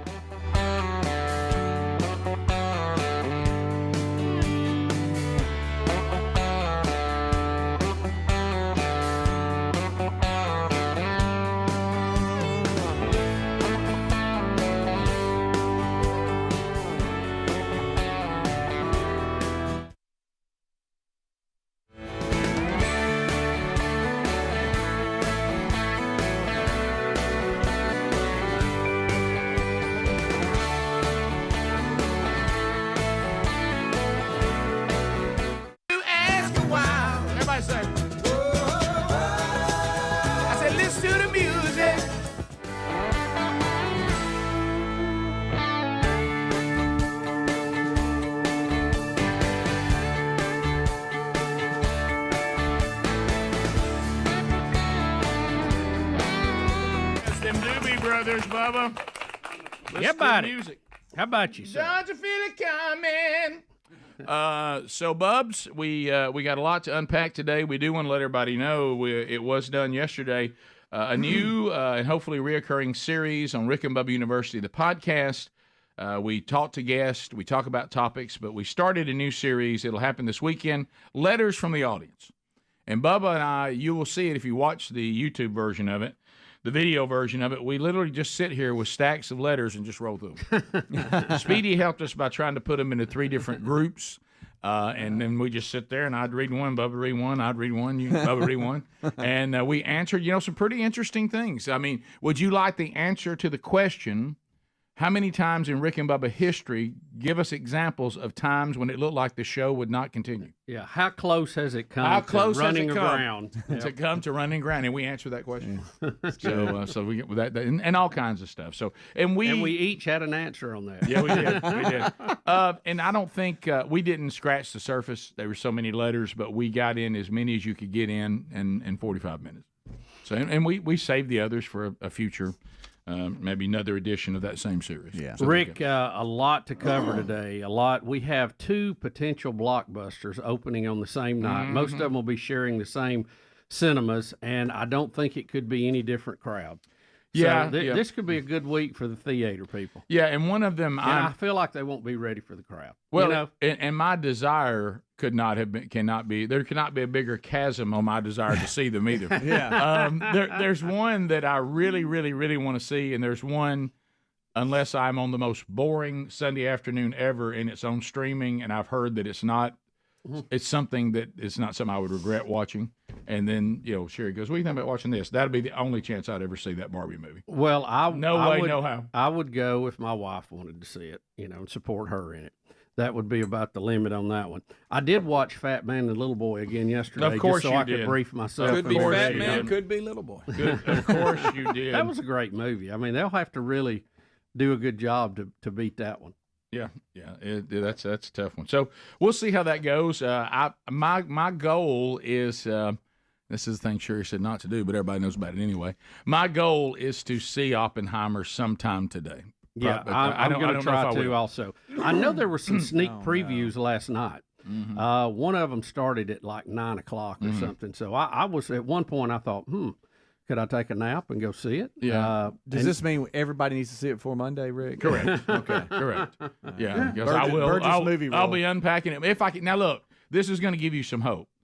My weekend, it doesn't look promising because the only shot I think we got, really, I've got to go to a meeting in Starkville, Mississippi concerning the Man Church Conference next year. Okay. I'm going to see the theater today to tour it with the team and talk about everything, get all the paperwork done and all that. Okay. So the odds of me getting back after the alarm clock hitting at 4:30 today, me getting back in time and with a desire to go to a movie that's 3 hours long. That's 3 hours long and be able to stay awake. No, you'd be asleep. I think that's a lofty goal. It is a goal, but unfortunately, because of that and the timing of the theater nearest me, I told Sherry, based on how long it takes to get there, how long I think the meeting will go, I honestly don't think we could even remotely entertain a movie time earlier than 7:40, and I just don't see me making that. So probably, and then I'm going to see my in-laws tomorrow, so probably I'm looking at my most realistic hope is Sunday afternoon after church. Yeah. That's probably my most realistic hope. Yeah. Well, I think it'll be a busy weekend. There'll be a lot of popcorn sold this weekend. Mm-hmm. Right. Rick, we have a rare occurrence in Atlanta. We have someone who almost beat the freeze in a foot race. Yep. He came inches short. Okay. We'll have to review that. He ended up falling right at the finish line. Oh, doggone it. I appreciate his effort, though. And we've got the Commanders selling for $6 billion. Yep. And we have a Kentucky linebacker, J.J. Weaver, who has a unique deal with Nike. Mm-hmm. We'll talk about that. All right. 15 minutes past. More Rick and Bubba coming up.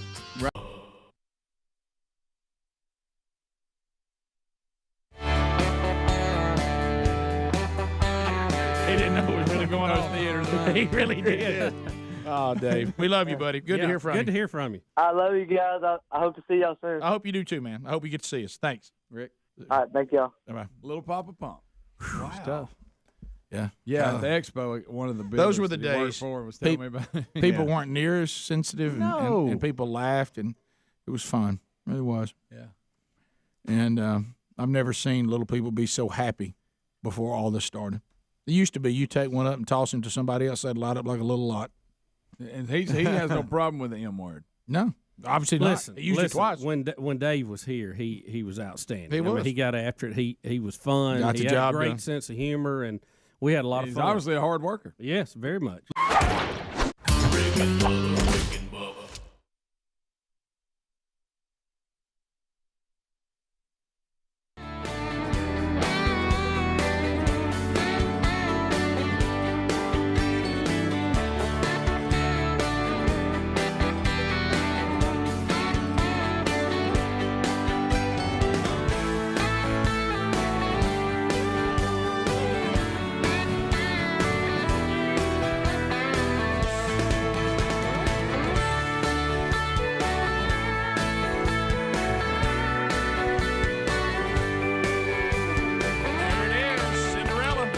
Walking that last mile down the Mississippi Shade. Mm-hmm. Folks down there say take it day by day. Walk the last mile. That's right. Before I sleep. Yeah, that's a dandy right there. I like it. That's a little toast tapper. It was so interesting a minute ago because we go through, we're celebrating 25 years now, big 2-5. And so there's a lot of history. You heard Speedy talking about it in kickoff hour, finding boxes of stuff, and that license looks good, Speedy. and so we, and all the pictures and stuff of the past, and so you see various interns. I told you we got one returning today to work a little bit, and we had Nervous Cletus, who showed up here at the studio today, and we were keeping around, and he's got some new job that he was talking about that was taking him to Atlanta today, and we're on Central Time. Atlanta's on Eastern Time, but we're only 2.5 hours from each other. Right. So, and it can really, to get into Eastern Time, it's less than that. But so he's talking with me, and I said, "So what are you doing now?" And one time he was actually one of the local producers for the show, and he said, that he couldn't get full time there, so he's got he's a man now. He got to go start making some money. And he said, "So I'm doing some sort of delivery thing," and he said, "I'm delivering something to Atlanta today." And then he just throws out, and I got to do that at 6:30. And I said, "Seeing that clock?" And we were in the kitchen, and live. Some of you don't hear the show live, but if you're listening live, that means when he said that to me, it was 6 o'clock Central, which is 7 o'clock Eastern. And I looked at him and I said, "You didn't miss that window." And you ain't gonna make it. Yeah, and he looked at me. He said, "No, I got to pick it up at 6:30 Central Time." I said, "Okay, well then you probably still need to be moving though." Especially if you're going anywhere downtown. Yeah. So ready for that. But it was so funny. He didn't clarify. And I looked down. How you did? I looked down. I said, "Well, I got to tell you, got bad news. Somebody screaming you're 30 minutes late. You hadn't even left yet." So anyway, good to see some of the ones from the past. Things to unpack today, gentlemen, on the program. I understand that, and it really is symbolic if you think about it. We have a Donald Trump chia pet that we had so much hope for. Now. When you think about green thumbs, this show does not come to mind. No, the people on the show don't come to mind. No. Not one of us. You think, well, I'll tell you what, that son's going to take care of a plant. Yeah. Ricky's just a natural. Right. And so we tried to follow all the chia instructions. Chia. And I'm sad to report on the same day that we will not have a State of the Union place for the president to give it to us, the Donald Trump chia pet is dead. He is. He's gone. And so it's... Well, it got moldy. Yeah, it got really gross. And we were told what we could do to stop it, but by the time we all got back to work, the weekend was just too harsh on him. Yeah. And we couldn't... Now we're running uphill. We're like Cletus trying to get to Atlanta by 6:30. Yeah, good luck. And it's already 6 Central, which is 7 Eastern. But anyway, the weekends hurt us because nobody's here to water. Yeah, or anything. well, it's just know, it required more maintenance than we're able to give. I thought maybe in the spring. Maybe in the spring it'll be easier to manage. It'll be warmer. Yeah. So the chia pet, the Donald Trump chia pet, is dead, and I hate to be the one to say it. I really do. It may be on us, but I will say this: they make it look a lot easier on that commercial. I agree, guys. We simply waited too long to give it light and put that Ziploc bag on top of it. That was it.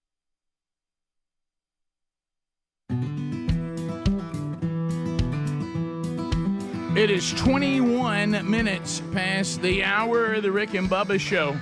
Thank you for being with us again today. Here we go.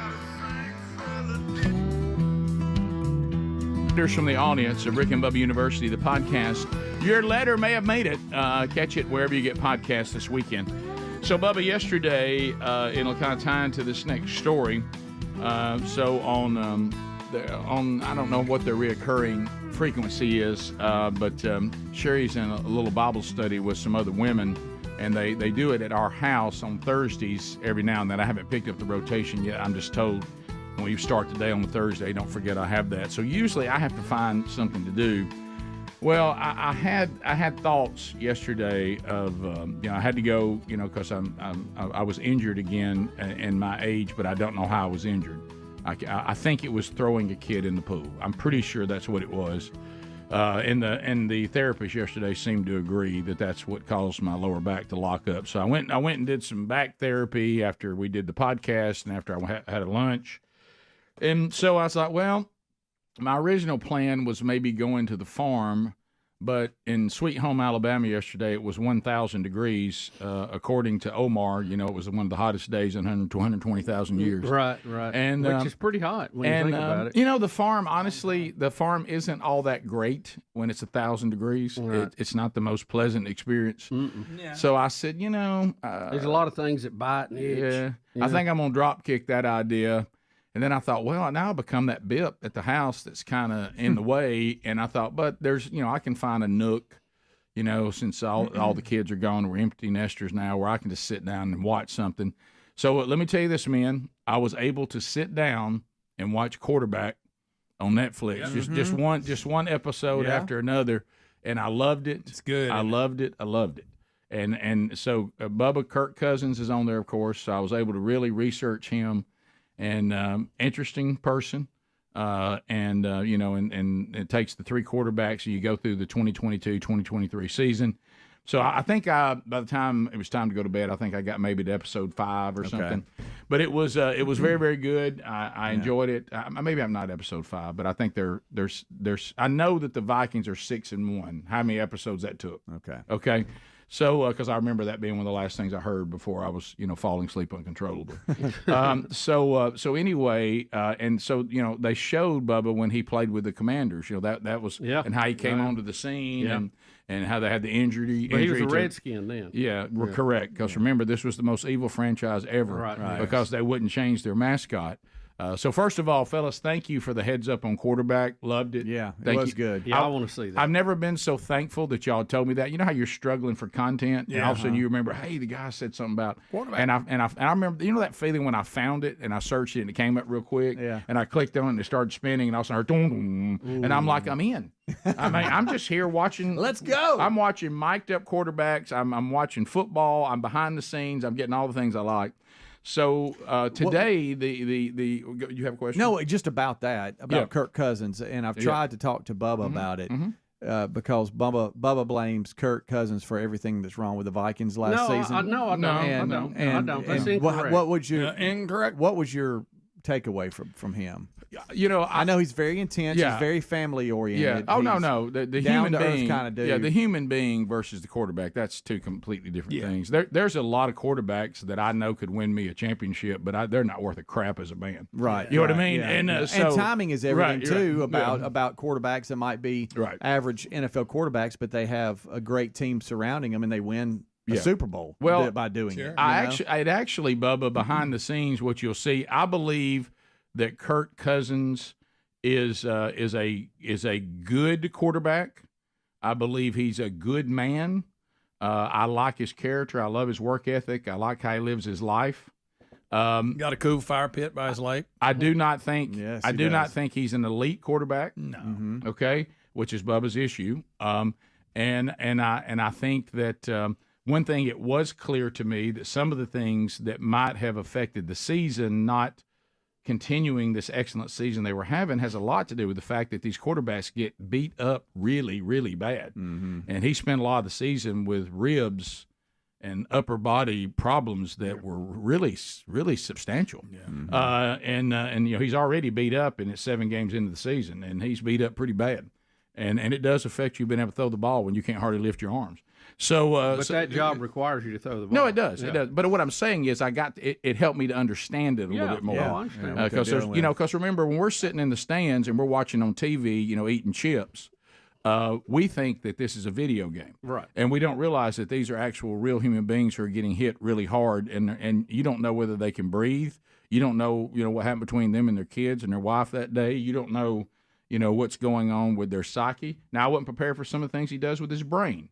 Nobody gave me a heads up on that, but I'll just. I echo your thoughts on Kirk Cousins. Yeah. I mean, we're in a devotional book with him. Yeah, I think he's a super guy. I'm just saying the Vikings have not performed at the highest level. Of the NFL. They haven't won a Super Bowl. Haven't been back to the Super Bowl in many years, and a lot of times, if that's the case, you have to change the guy driving the bus. Well, what I would say to you, though, and you've entertained this, and we know of other teams. I really don't care what they do. Other teams that you and I have that we care about. Now, we don't care about them at the level maybe we once did, Right. which I think that's healthy. Right. I agree. And that is, and I don't really care about them again like that, because Right. I don't Right. find that to be Yeah. fun. Stressful. Yeah, but I will say this. I think that there's something you and I have been studying, and we're studying, and I don't know whether we're the only ones who are just vocal about it or we really are alone.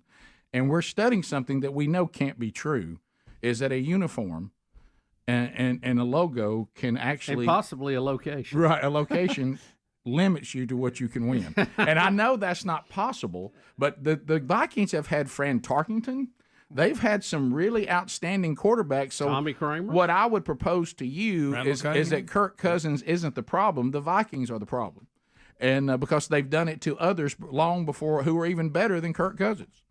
So I think it's just a cursed franchise. Right, and I know that And, can't be true. I mean, they've had some great coaches too. Right. I mean, there isn't a tougher coach than Bud Grant. Well, some of the audio that they had of announcers doing Does anybody games. know a tougher coach than Bud Grant that would not allow heaters on the sideline? Well, That's tough. Yeah, you and I talked about this, and when it was happening, or we did on the show, or the guys did. I can't remember. I just remember hearing it.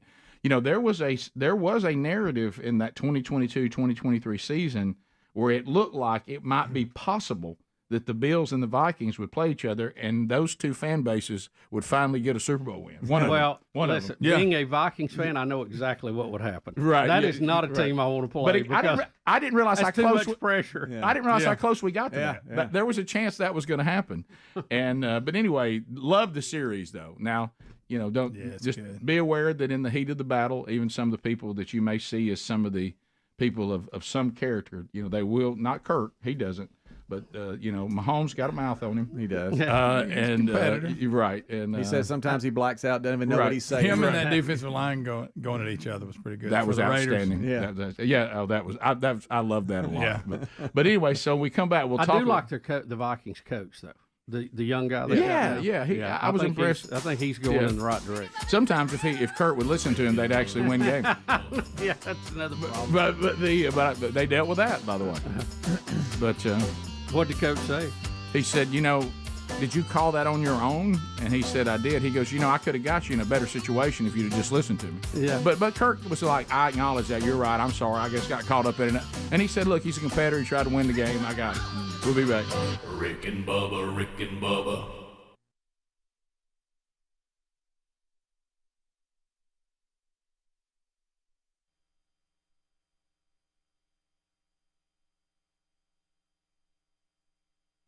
I think missed the window. we would have done that early. Mold? He would have been perfectly fine, and the mold would have been resolved by us simply spraying some mist on it, as Rick That's discussed. a lot of maintenance. Why does mist get rid of mold? I don't know. It's just what somebody Seemed said. like it would grow more of it. I don't really think it was that typical mold that we're scared of. I think it was. It looked like penicillin. Can I tell you what they do? The commercial makes it like you can just throw the seeds on there and turn around and it grows. Do you know what they call that when you do that and you mist in the? I'm speaking on behalf of the fungus. It's called misty paint. Really? Yeah, and so you missed it and it destroys it. Yeah. So anyway, we'll. Do we have any of those seeds left? Yeah. We Oh, used to yeah. hold- I Yeah. started Are we saying I gonna do thought it I saw again? a thing in there. We're not doing it again. I think you can eat them. Actually, they're Here's what- good. They're a let's good, eat 'em. healthy choice. Let's just eat them. Here's what I propose. Serious business. They are. Here's what I I'll eat 'em. propose. Lick that. We say we're going to do it again this spring or summer, which we won't, and then it'll be over.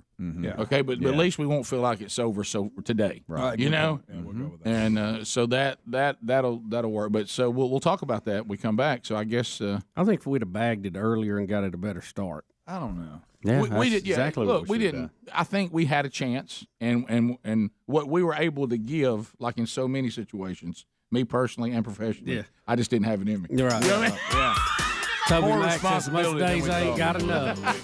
enough. You know, that's the thing that gets me is, look, some people think that I'm perfectly aware, you know, that I'm not aware of why something's not going the way it should. I go, no, I know exactly what I've got to do to do it. I'm just not willing to do it. Yeah. We got it. 16 minutes past. More Rick and Bubba coming up right after this. Rick and Bubba, Rick and Bubba. President Donald Trump has confirmed he will postpone his State of the Union speech until the government shutdown is over after a week-long tug-of-war with House Speaker Nancy Pelosi. Trump was forced to concede Wednesday that no venue can compete with the history, tradition, and importance of the House chamber and that he was not looking for an alternate option at this point. So now tell me again why we can't do it there.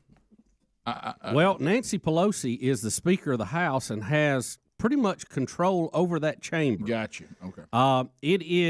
She has to invite the president to speak there. He can't just go in there and speak. Huh.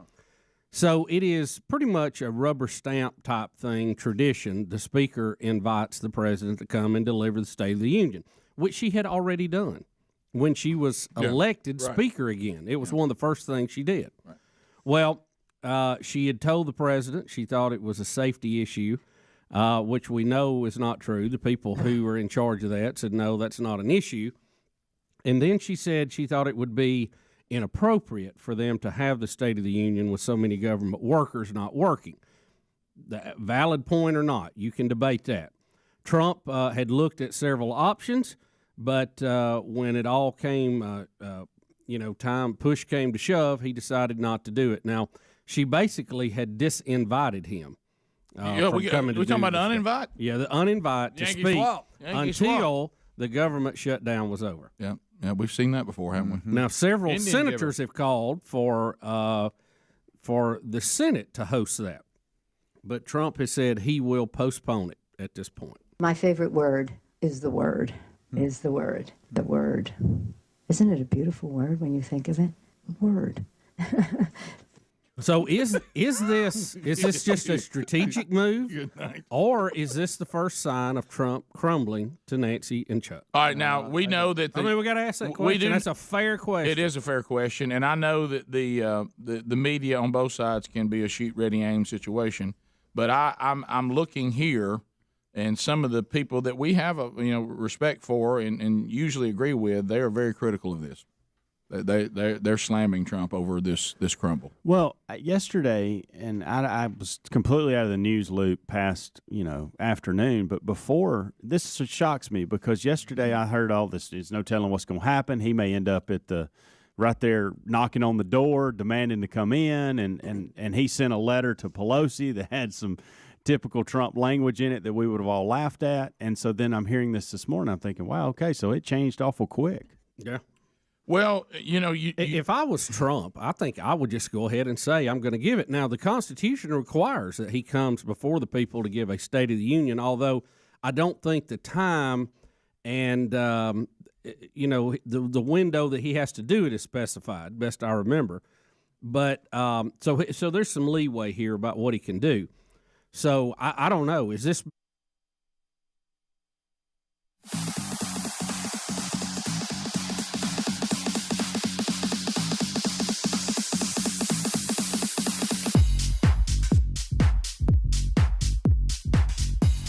Here we go, 35 minutes past the hour. Rick and Bubba Show, Relief Factor. Yep. Thank you, Betty, for sending us this email out of West Virginia.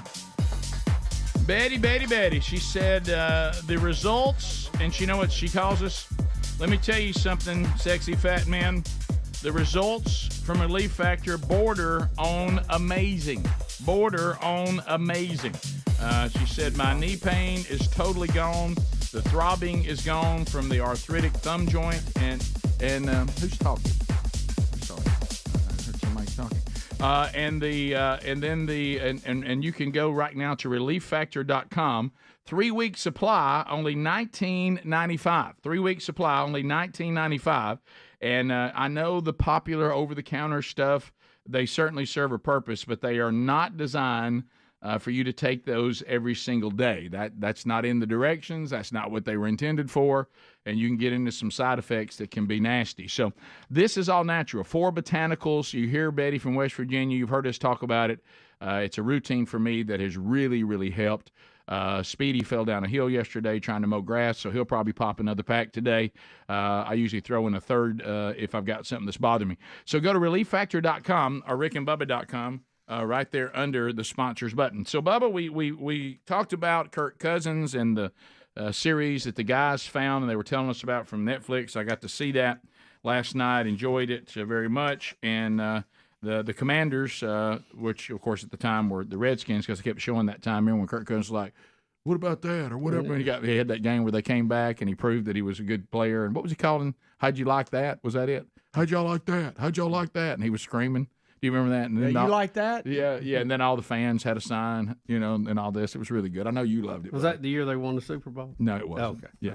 But anyway, so you said the Commanders. Now remember, at one time, Commanders. We were told that the Redskins franchise was the most evil franchise on the planet because they wouldn't change their nickname. Right. And of course, for some reason, we thought the name of sports teams ranked all the attention it was given with all the problems this world has. But now, could I ask the people? There is some irony there that we're talking about a team that had to change their mascot while the Kansas City Chiefs won the Super Bowl. Yeah, that is hilarious. Has anybody gone on to a reservation near you to see how much better life has become for the various tribes since we changed the name of the Redskins to the Commanders? It should have been instant euphoria on the reservation and job opportunities. I think casinos have done better for them than doing away with the Redskins now. Greg, that's sadly probably true. Actually thrived. Yeah.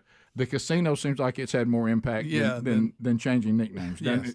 Much bigger. Right. So anyway, for those of you that are just celebrating a football team changing its name to Commanders, I hope that's helped you. Now this guy said he may change that. And don't forget the oil fields that they've now found in South Dakota. They're doing very well with that also. I bet they are. If you've never seen a big oil pump right there in front of a teepee, you've missed out. How about this? I'd much rather find oil than to hear from the NFL that they're changing the Redskins' name. Did I read it wrong? I just went halfway. You're correct. That guy to disassociate with the evil Dan Snyder, they may even pull Commanders. Josh Harris so this has guy bought just the bought team. It? Okay. He has a group. He's paying $6.05 billion, a record sum for a North American sports franchise. Wow. Snyder has owned the majority of the Commanders since 1999 when he and his family bought out the limited partners. Harris said he felt humbled and awed to be the new owner. He grew up in the D.C. area. He talked about being a kid, walking by RFK Stadium, going to see people like Sonny Jurgensen, Darryl Green, and Art Monk. So he's a big fan of the team. Wait a minute. You know what they were named then, don't you? Well, they were the Redskins. Yeah. Right, okay. Do you not have a problem with that then? He said, being a fan is not enough. To be successful, we need to win championships, create a positive impact on the community, and create incredible memories for our fan base, much like I had as a youth growing up in D.C. Now, Rick, this Josh Harris, he also owns the Philadelphia 76ers. He also owns, let's see, what else was he? He owns the New Jersey Devils. He is a general partner of the Crystal Palace FC in the English Premier League. I guess that's a soccer team. Oh, must be. And he's a minority stockholder in Joe Gibbs Racing. So he is all about sports franchises. Wow. In his group, he also includes NBA Hall of Famer Magic Johnson. There are 20 limited partners in the Harris Group. The NFL has a rule that says you can only have 25 owners in your group. Each partner has to be vetted for financial and security reasons. And they did say, I saw this in one of the other stories, that they were looking at that they may change the name. Now, Snyder bought the team. Yeah, he bought the team for $800 million, so he's coming out good on this deal. That was a good investment. The NFL gave him a little kiss on the way out. They have fined him $60 million for the workplace violations. Now, they had all the emails and all that. That's right. The name, put the name thing to the side. They had a bunch. He's being punished for work environment. Yeah. Okay. Now, whether what's true, not true, but there was a lot of allegations. Doesn't matter. All voices must be heard unless you make an allegation against a Democrat. That's true. Then you can't. Then they will stomp it right out. Yes, under Snyder, Washington had a 164 and 220 and 2 record, a 4.27 winning percentage. Only 5 teams compiled a worse winning percentage in the same span. Washington, it has been since 2005 since they won a playoff game. So they definitely have some upsell there possibilities, that's for sure. But how about $6 billion? But that shows you, so that's what a franchise that's not even doing that well is worth in the NFL. Oh, I know. It's incredible. Not even one that's winning. Incredible. Yeah. Not even one that's winning. Wow. So there you go. And he says that since Dan Snyder came up with Commanders, that makes it evil. Well, so they're just saying it wasn't in this story, but another story I saw. They said everything's on the table. We're going to look at everything we're doing, including the name. Okay. I've always liked their uniform. I love their colors. I don't like the name Commanders. I don't hate the name. It's better than what's the baseball team? The Indians. There's something ridiculous. The Guardians. Guardians. That was ridiculous. That is But really to me, that's ridiculous. a superhero movie. It is. But the Commanders, that ain't bad. I wish they could have stayed with red something else. Stay with that general name. Rednecks. Red tail. Something. I knew you'd go there. Red stick. Red. Well, I don't know that would make the The cut. RAs. The RAs. They're in bad mood. They're ready to play. Well, the RAs have taken the field.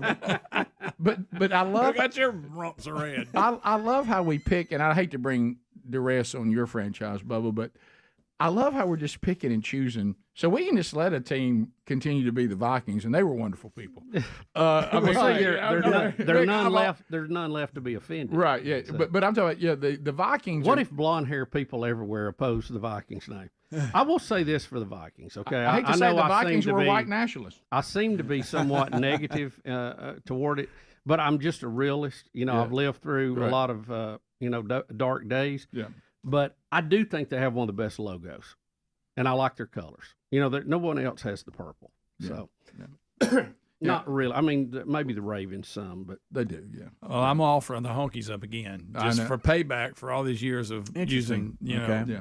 And who would you like? For After the, you're gonna say you that. like? I would like. What Well, I wanted team? Helene to do it, and they wouldn't, but because it had H. Yeah. Washington honkies will work. Well, I'm also getting confused again, and this is making me more confused. So if Houston Honkies? Greg, so if I make my team, Yeah. if I pick my mascot, that's derogatory.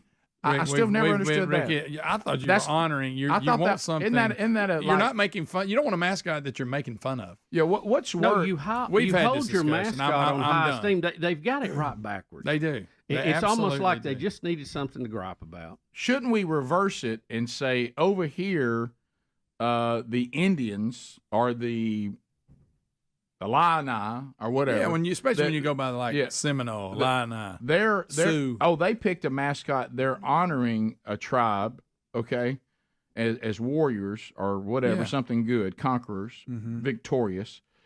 So then you would actually turn around and go, how dare the Vikings elevate the Viking people because they were evil.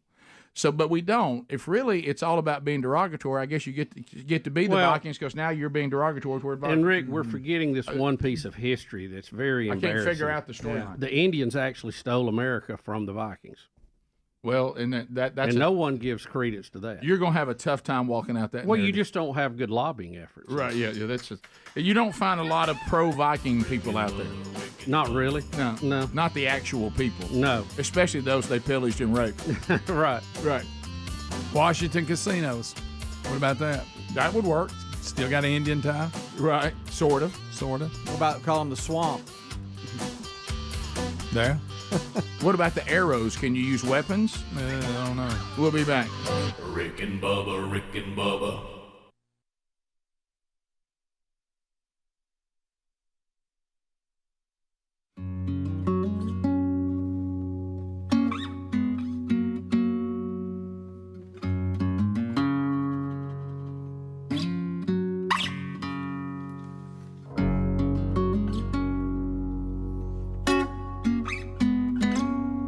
Respectful of people who are out of work, or is this a cave?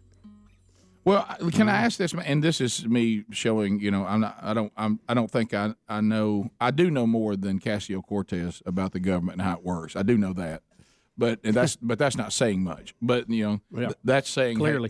that's saying that my football team went out and beat a bad team. But Yeah. but here's what I'm wondering: can he not just televise the State of the Union to the people anywhere? I mean, like from his office. I don't that know. was also up for discussion. And just The say, exact does he language- That was have- one of the things Cavuto said yesterday was he could really give this speech anywhere, but I don't think you could clarify it as the State of the Union. It'd just be him acknowledging the nation. Well, that's what I was wondering. I don't because know. Does the Constitution require that the Congress is sitting there, the Supreme Court sitting in there? Is that required? I don't know exactly what the language is. Or is he talking to just the people? He can talk to the people and say, here's the state of our union.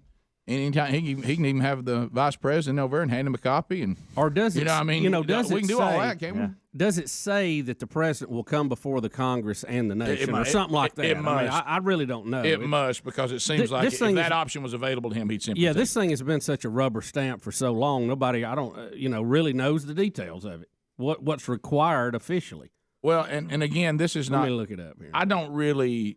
I guess it's just because you're giving in. I don't really understand why anybody cares whether we have it or not. All right, I got the language here. Politically. Yeah. I don't know why they're being so. I understand their symbolism they're doing, but I don't know why everybody would. I think people just say they put something in front of you and you cave to it. Is that why the people who usually support him don't like it?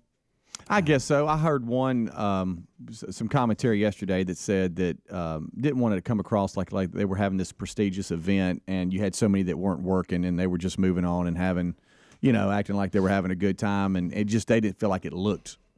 And it may not. That I'm saying that could be a valid point. Well, I thought the State of the Union was about the people. The people need to hear the State of the Union. Yeah, and he says they will. How's that mean to the people to actually have it? I would think that the people that are affected by this would want to hear from the president. That's what I thought, too. I agree. I don't see how it's disrespectful to people that aren't working. No. Don't you want to hear? I thought we want to hear from the president in dire times. Isn't that how we normally? But go ahead, Bob. What's the language? My problem with the political, and we've covered this. The political problem here is we're applying pressure to the wrong place. It would be like we're trying to put the fire out at the house, but we're spraying water on the barn. Right. It's close, but it really. Out of work government workers not being paid is hurting people who pay their mortgage and their car. I really do have sympathy for those people because they're being used in a broader thing, and it's been done before. And if you don't like that, you certainly can get out of the government. But there's got to be a way. Trump. It's almost like if I'm in a wrestling thing with Adler, doing his thing on the floor. I need to re-grip. I need to get a better grip. I've got him in a leg pull or something. I need to get him in a chokehold. Right. And I think the president needs to get a better grip against Chuck and Nancy. But here is the language. We'll cover it when we get back. Yeah. I've got you the exact language out of the Constitution. Bubba has the language. We'll take your phone calls. But I will say this, and I think this is why you see the political pundits upset. The very first thing Nancy Pelosi tweets out is, I hope what you mean by near future means you're going to support our package, pass it, and then end the shutdown. So she's going, you said you'll give a state union in the near future? Well, I hope that means you're about to sign our bill. And that's probably why the political analysts think it was a wrong move. We'll be right back. Rick and Bubba, Rick and Bubba.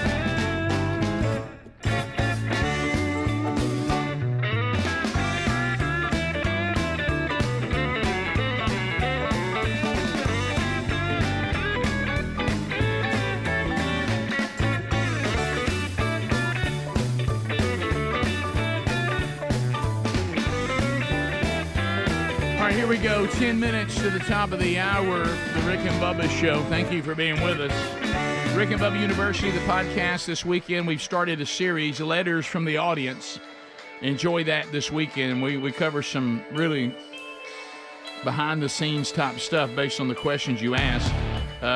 TheManChurch.com out this weekend. Tomorrow, Crestview, Florida. Andrew Varbutis will be there at the men's breakfast. You're welcome to join him.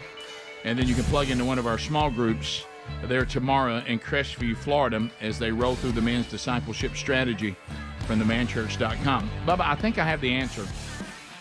All right, so the key, if I can understand that to make me a mascot of your sports team, because at first I thought, well, it's just the word redskin, and that's considered to be derogatory. That's everybody's beef. But then I realized that people got mad about any type of whatever your label would be, Indian, which by the way is incorrect, Native America, up for debate, a tribe, accurate, okay? But anyway, so then I realized, okay, so it's not about what it says, it's just you can't do mascots for tribes at all. Now, I don't feel, unless you buy them off like they did in Florida State, or you get an official, it's okay. The Chiefs, they're kind of an interesting deal. But what if we just went down the road, and I think this should be the nickname for the Washington team, the Washington Comanches. Okay. The Comanches are as wicked a people as you'll ever know. They're horrible human beings. They're wicked. They're evil. There's no way to do a good PR campaign for them. Right. So even if you like Indian tribes, even if your ancestors were Comanches, you're ashamed of them. They were as evil and wicked a people as you would ever encounter. Okay, and they were incredible horsemen. Mm-hmm. They were brilliant fighters. But their plan was we could find a place, stay here, and work it ourselves, or we could just use all the resources here. When we run out, go take it from somebody else, and kill everybody who's in our way. Okay, if you saw the Comanches on the horizon, there was no, let's see if we can work out a peace talk. That you better get ready to fight, because they're going to kill everybody who can't defend themselves, or overwhelm you and take everything you've got, including your children and your women. And if the children are too much to take care of, they'll just kill them. Yeah. Okay, and that's their history. You can go read that for yourself. So this thing that all the tribes were these wonderful people, if we were just more like them, they were just these pristine. It was these evil Europeans that ruined the whole world and made it evil. There's a lot of evil people in the world, and there is no corner market on it when it comes to ethnicity. Okay, so anyway, what if you just said the Washington Comanches, and the minute somebody tried to say, well, you can't offend Comanches, you go, you know anything about the Comanches? Right. Mm-hmm.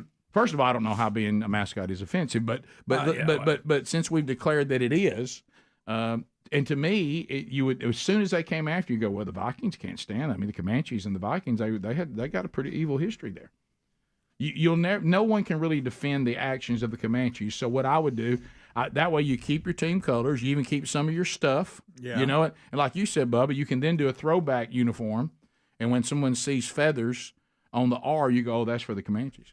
And then somebody says, well, you can't go, I guess you can. I just researched the Comanches. They're not very good people. No way you can offend them. Right, yeah. You just don't see the Comanche lobby out there a lot. and so I would just say that's the way to go, the Washington Comanches. It's a cool name. Yeah. Very cool. But and picture my logo. I'm on a horse, and I'm all evil and mean. And I'm like, and here I come. Oh, it's good. Or you could just put the C where they had the R. Right. Yeah, put some feathers on it. Well, you're still pretty close. I don't know how the Indian community would. I'm telling you, if they do their research, defending the Comanches will be very, very difficult. Yeah. You don't see a Comanche standing on the side of the road with litter at his feet with a tear coming down. No. Okay? You just don't see that.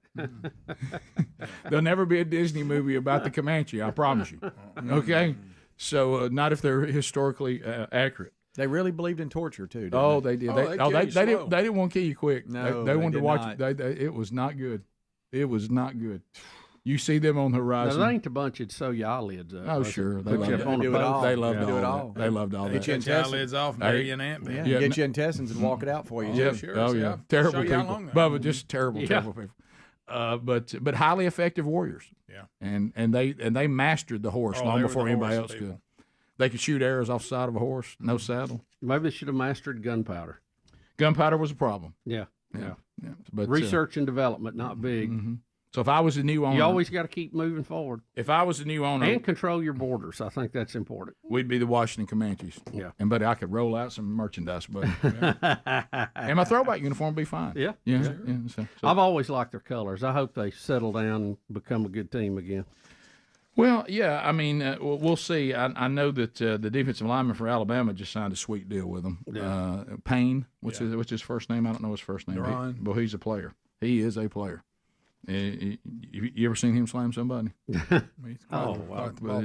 He's a real deal. Yeah. Also, and I guess I don't know if we have time for this. Do we have time for the freeze right here? We've got about 3.5 minutes. Do we have time? That video? Since we're talking about Indian mascots. 14. Yeah, so we have this is the Atlanta Braves. Yeah, it's the contest they have where you try to outrun the freeze, and he seldom is defeated. Yeah. And a guy almost beats him, but he falls right at the finish line and comes up inches short. All right, so here we go. All right, so the freeze is in trouble right here, right? Yeah. Yeah. 1-0 to the seventh. The freeze looks like he might go down. No, his opposition went down. Oh, he looked back and that was it. He almost had it. It's like 10,000 spoons when all you need is a knife. Oh man, he had one chance. Oh, his glasses. What a crash. Of course, he's running his glasses. Hey, do we have the whole race? I want to see how he got that far ahead of him. Y'all, how does he mess it up that close? How about the freeze is beat? It's almost like it's almost like his right leg. Did you see that? I think his hamstring almost locked up. He may have. He may have pulled something. Yeah, it's right there. I mean, he's just airborne. There goes his glasses. So close. There goes his glasses. What if that happens to you? Are your friends on you or what? Oh, Bubba, we'd never hear the end of it. I would milk 5 shows out of that. Yeah. I'm sure he went stiff-legged. Yeah, he went stiff-legged. I'm right sure there. the freeze at times plays around with you and times it down to where he passes you, but you could tell he was digging. He couldn't catch him. I'll go this far, Speedy. I think the freeze is accepting defeat. Yeah. It looks like he's almost pulling up. It looks like he's pulling up a little bit. Of course, that would make Greg say it was that they have to have a winner. Yeah, they do every now and then. But I said, he goes, that right leg goes stiff leg. Up. Yep, something happened. It looks like he's trying to lean to the tape, but he leans too early. But it's that right leg. His right leg goes stiff as a board. He pulled something right there. Oh man! Oh goodness! So close. So close. I mean, he's literally inches short. He had it. I want Bubba to race a freeze so bad. So bad, Greg. Well, we don't want to see that. I want to picture it on a scooter. Greg, not only do I want him to be on a Yamaha. No, Greg, I want him. What if he beat the freeze? No, what that's if right. Bubba just took off? If you want a funny piece of video, Bubba, just like he looks, with enough speed to beat the freeze. I mean, just beat the freeze. And I'm talking about flying like somebody. Oh, the freeze underestimated him. Oh, here comes the cannonball, like he shot out of a cannon. They may have to have the old fat freeze that I would race. Oh yeah. He'll be 280. I honestly think years old. if they could put me at the start line, being probably 25 yards from the finish line for me, and he's still way back, he'd still beat me. Yeah, he does that to a lot of folks. They give you a head start against the freeze, don't they? Yeah, they do. Good start. Literally, I could be across the parking lot. Ready, go. Hey, beat me. Buddy, you were there. You had it. Had it. Had the freeze beat. You were there. I don't know what you get for that. Top of the hour. Nothing. Rick and Bubba, Rick and Bubba.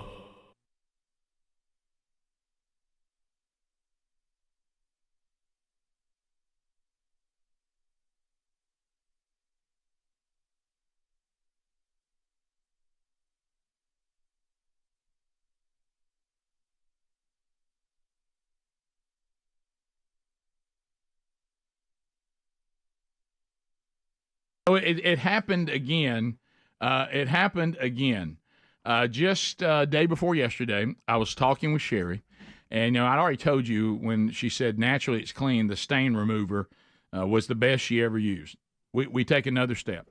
Remember, they have something for any kind of cleaning that you're doing, and they actually have a product. And I know this is unpleasant, but it's part of life taking care of a house, and that is they have a cleaning solution that is designed solely for cleaning toilets.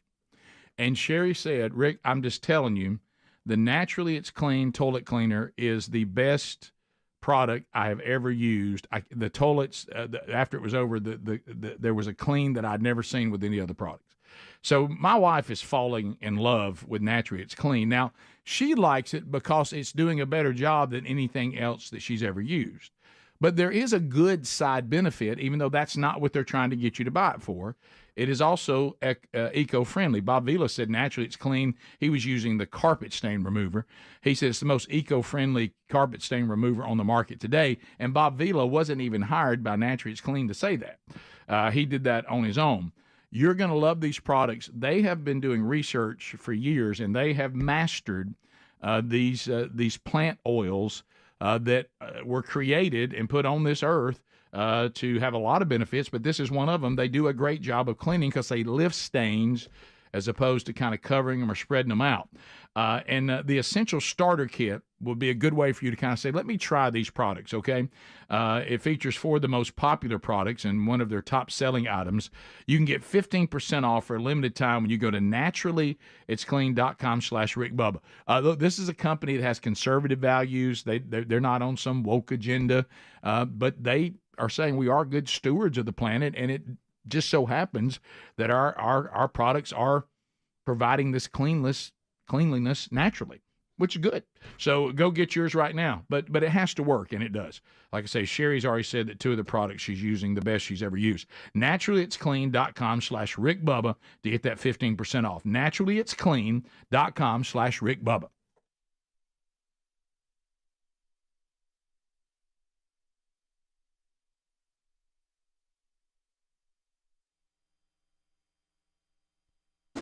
Article 2, Section 3 of the United States Constitution states that the President shall, from time to time, give to Congress information of the state of the Union and recommend to their consideration such measures as he shall judge necessary and expedient.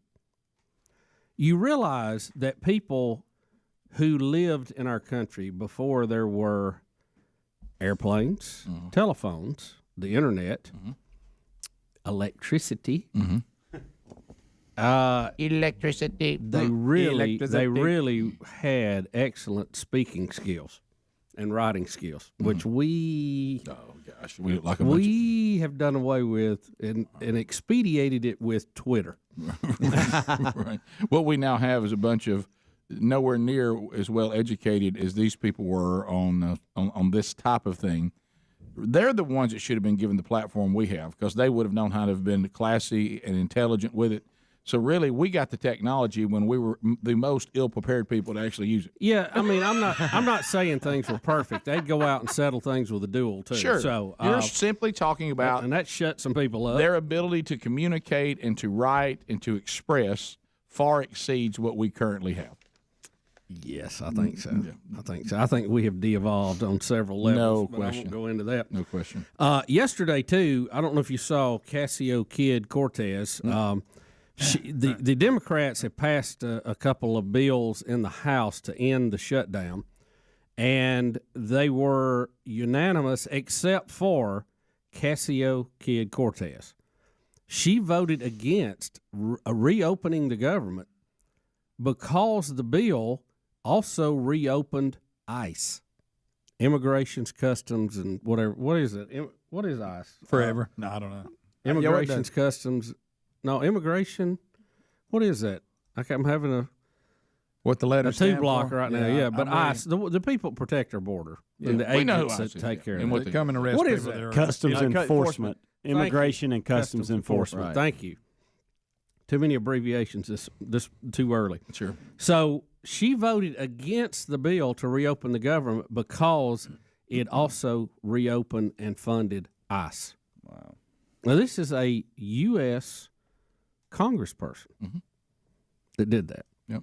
You talking about radical left, far left, uneducated, and do not understand the world. She is a scary person to me because of that. Well, let me tell you who's more scary, the people who voted her in. Yeah, well, I agree. I agree. Because there had to be a bunch of them or she wouldn't be in there. I don't know if you've seen how many people have taken up that issue with her, but even people in her own party realize now they have a bit of a problem because she's going to be the poster child to get Republicans in, and all of her comments. Yeah. I don't know if there'll be enough airtime to buy all the commercials.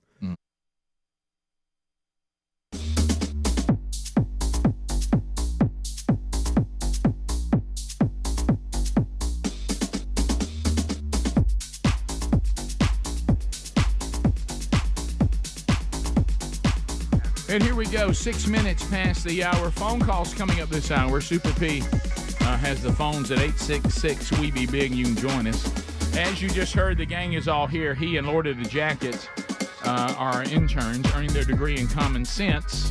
Common sense now, a superpower. We got the golden ticket seat guests coming up later in the program, and we'll spin the wonderful wheel of canned meat today. We will.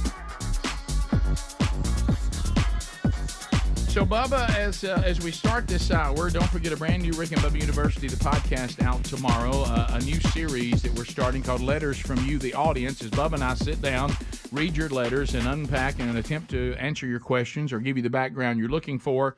If you love things behind the scenes, we're going to talk about the business side of things. We're going to talk about some spiritual questions you had. We're going to go back on historic Rick and Bubba moments, an explanation of maybe some things you don't understand about the show because you're new to the show. It is a pull the curtain back, letters from the audience this weekend on Rick and Bubba University, the podcast. So, Bubba, you know, it's interesting watching, you know, the problem with the whole woke attitude is its base, its foundation is built on emotion. Or as we would say from a biblical worldview, it is a warning that we got from our Lord and Savior, Jesus Christ. Do not build your house on sand. Yeah. Okay, so you need to have it built on the rock, which is true. And don't follow your heart. Don't follow your heart. It is the most deceptive part of our being. So anyway, it is interesting how counterculture Scripture has always been.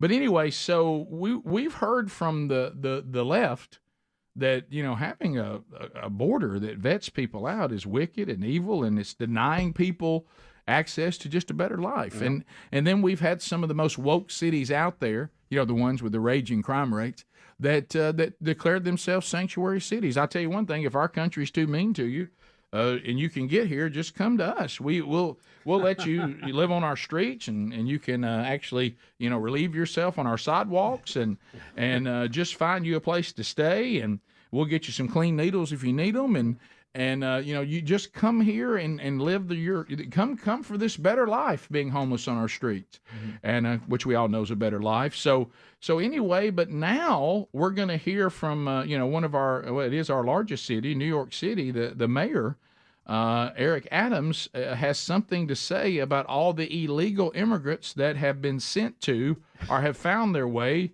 to what I thought was one of these cities that was all loving, all caring, and all receiving. So here, I'll let you hear him himself in his own words. Here we go. We stated several months ago that we have reached full capacity. And that full capacity was verbalized, and now New York is just going to be visually actualized. We're going to see how much of our cup has basically runneth over. We have no more room in the city, and we need help. Now, keep in mind, there's only a few hundred illegals that have crossed in, that have been sent to New York City from buses from border states. Do you realize in the last 2 years, crossing our border, we have had 500,000 people come in, 500,000. And Texas, Arizona, New Mexico, all dealing with that. New York has a few hundred, and they're crying help. Well, they're the late George Carlin, who I did not like a lot of things he said, but when he was just talking about life, I found it to be quite brilliant. Yeah. I didn't agree with his worldview and or the way he carried himself, but he had a lot of common sense back when, you know, and one of, you know, he took on this human flaw of how we love to embrace things that don't affect us, but when we think it's going to come to where we are, we suddenly don't want it. You know, right. He used to do we need more prisons, just not here. But not here. Yeah, and we need more landfills, but not here. And basically what you have New York City saying is people should be allowed to enter this country, just don't let them come here. Right. And that's crazy inconsistent. Yeah, plus you guys hear it, he's misquoting the Bible. Yes. My cup runneth over means you have more than you need. Right. That's a blessing. That's a totally wrong way of using our cup basically runneth over, guys. Give me a break. Are you shocked by that? No. I shouldn't be. There's a lot of other things that they get wrong in the Bible. My goodness. Well, you're right. What he really, if he understood how this term is used biblically, it would be saying we are blessed, we're overflowing with blessings. Not where you don't have enough room for people. That's not the right analogy. That's not how that term was used. Maybe he's being funny. Yeah, and but he the border runneth over. It does. Yes. but Helms, those people should have a right to a better life unless they go to New York City. Then they're not welcome there. That's it. Yeah. So remember, we want all these things to happen, just not here. Mm-hmm. Yeah, this is the same city that just agreed to pay Black Lives Matter protesters $13 million in a new mass arrest settlement. Now, don't miss what Black Lives Matters, not the sentiment, but the people who are behind it. That's what was so brilliant about their scam, is they shrouded themselves in a sentiment that was actually correct. But they hid behind it, and you could not question them. You could not hold them accountable, because if you did, you were a racist. So they were just free to just wreak havoc on all this scam, and they walked away with millions of dollars of people's money. They're already bankrupt. Yeah, who gave the money out of a good place in their heart, only to be scammed. And now we're going to give the people that were this movement another $13 million. I guess it sounds good to the electric. And the last time I looked, New York City doesn't really have a lot of money lying around, right? They're taxing people into oblivion. Yeah, the city's going to give that much money to more than 1,000 protesters arrested or interacting with police during the 2020 Black Lives Matter protest. Following it was a civil rights lawsuit. Yeah, against the city. Yeah, so it is crazy inconsistent for mean Eric. Do you think anybody will call him mean? Okay, I want you to remember right now, because let's talk about places that deal with all this. Let's take Ron DeSantis. Okay, what if Ron DeSantis, the governor of Florida, made the same speech? Hey, nobody coming to Florida. No more people come here. Our cup runneth over, and using that incorrect and all that. Can't take no more people here. Well, what an evil, wicked, closed border. Or Greg Abbott. What if Greg Abbott in Texas said that? Right. Said the exact same, word for word, what he just said. Yeah. The Mayor Adams also asked, just citizens to open their doors to immigrants and let them stay there too. What if perfect strangers? What if the neighborhood people said that they're incorrectly used it, but used it the way he did? Our neighborhood runneth over. Would he say too bad, so sad? I thought a sanctuary city meant if you're seeking sanctuary, you can come here. Isn't that what it meant? That's what it meant. And I will have to, though. It was just the bottom line. It was virtue signaling. They didn't really mean it. Right. Yeah. So I find that to be inconsistent, but not surprising, because if your worldview is based on emotion and feelings, those things can just, you talk about just a reed in the wind, just blowing whichever way the wind blows. Flapping. We'll come back. Your phone calls are next. First phone segment of the day, 866-WE-BE-BIG. Super P is ready now. Whatever you want to talk about, you can bring it up at 866-WE-BE-BIG. And we'll chat with you, find out what is on your mind today. When the Rick and Bubba show continues. When's the last time you went to rickandbubba.com and shopped the store and picked you up a little Rick and Bubba swag? You can do that at rickandbubba.com. Rick and Bubba, Rick and Bubba. In this...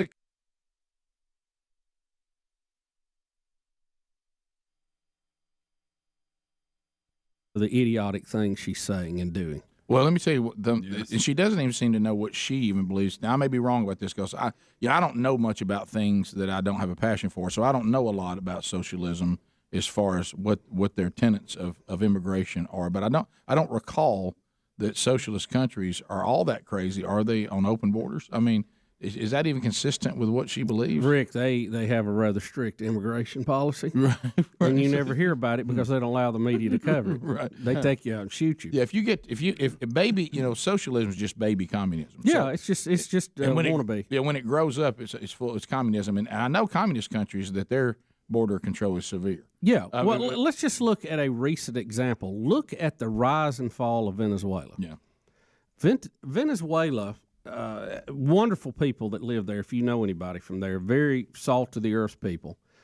They have a country, the U.S. and other countries invested in their oil. They found oil there, their oil production. It was going very well. But as always in capitalism, you're going to see some people rise to the top and some that are not.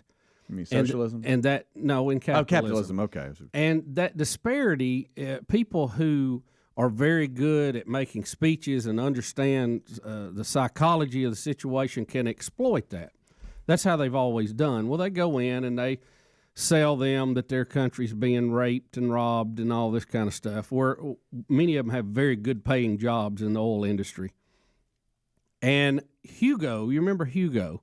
He comes in and he sells everybody on this, and he takes over the oil companies, kicks out the foreign controlling people, turns Venezuela into a very harsh socialistic system. Comes to the UN, makes his speeches, calls George W. Bush. He says it still smells like sulfur where he was there because he's the devil, blah, blah, blah, all that kind of stuff. And then as this thing goes on, socialism doesn't work because the people who have been working, because they have gain that they can make profit, they can up their standard of living, quit working and quit trying because everybody's getting the fruits of their benefit, not them. They're taking from them and redistributing it to everybody else. Sounds fair, Rick. It sounds good. Isn't that good? Isn't that great? That's great. Yeah. Well, what it If is, you're a child. what it is legalized robbery. Yeah. And what happens, the people who are making the country go leave, they quit working, whatever, and before long, nobody is doing anything except protesting and griping about where's my next handout. Right. Well, Hugo dies, he moves on, and now we have Venezuela in a mess. And even yesterday, we basically had a coup, and the United States backed it, and so did Canada. They said they would not recognize the sitting president of Venezuela. They're recognizing his challenger. And apparently the military is backing him too. So we've had a coup in the last 24 hours in Venezuela to get rid of these crazy socialist commie wannabes. Right. And this is the same system that Casio Kid Cortez wants us to be. Right. And there was a day, which really speaks to the state of the country, that Casio Kid Cortez would have been ran out on the rail by either party. Yes. Yes. And that's the big wake up right there. To the phones we go. It's just a childlike ideology that doesn't work. It doesn't work. Never. And look, things are never going to be perfect, but capitalism has raised the standard of living not only in the United States but around the world right now at a level we've never had. There was a story out, and of course, the media never covers this, and I meant to go into more depth on it the other day, but there was a study out that gave the 7 reasons this is the greatest time ever to be alive on planet Earth. And you think with all the despair you hear about on TV, you think, oh, this is terrible. It is the greatest time ever. Life expectancy, standard of living, the medical advancements we have. It's the greatest time ever. And how many people are sad today? Well, thank you. But so just then, just destroyed because of all hope. Well, what you want to do with everything you just said, so why would anybody be for a system that all the things you say are now available in the world we live in, the system that Casio Kid Cortez wants to implement in your country will only limit your access to those things? Rick, it's a strange human thing that we have a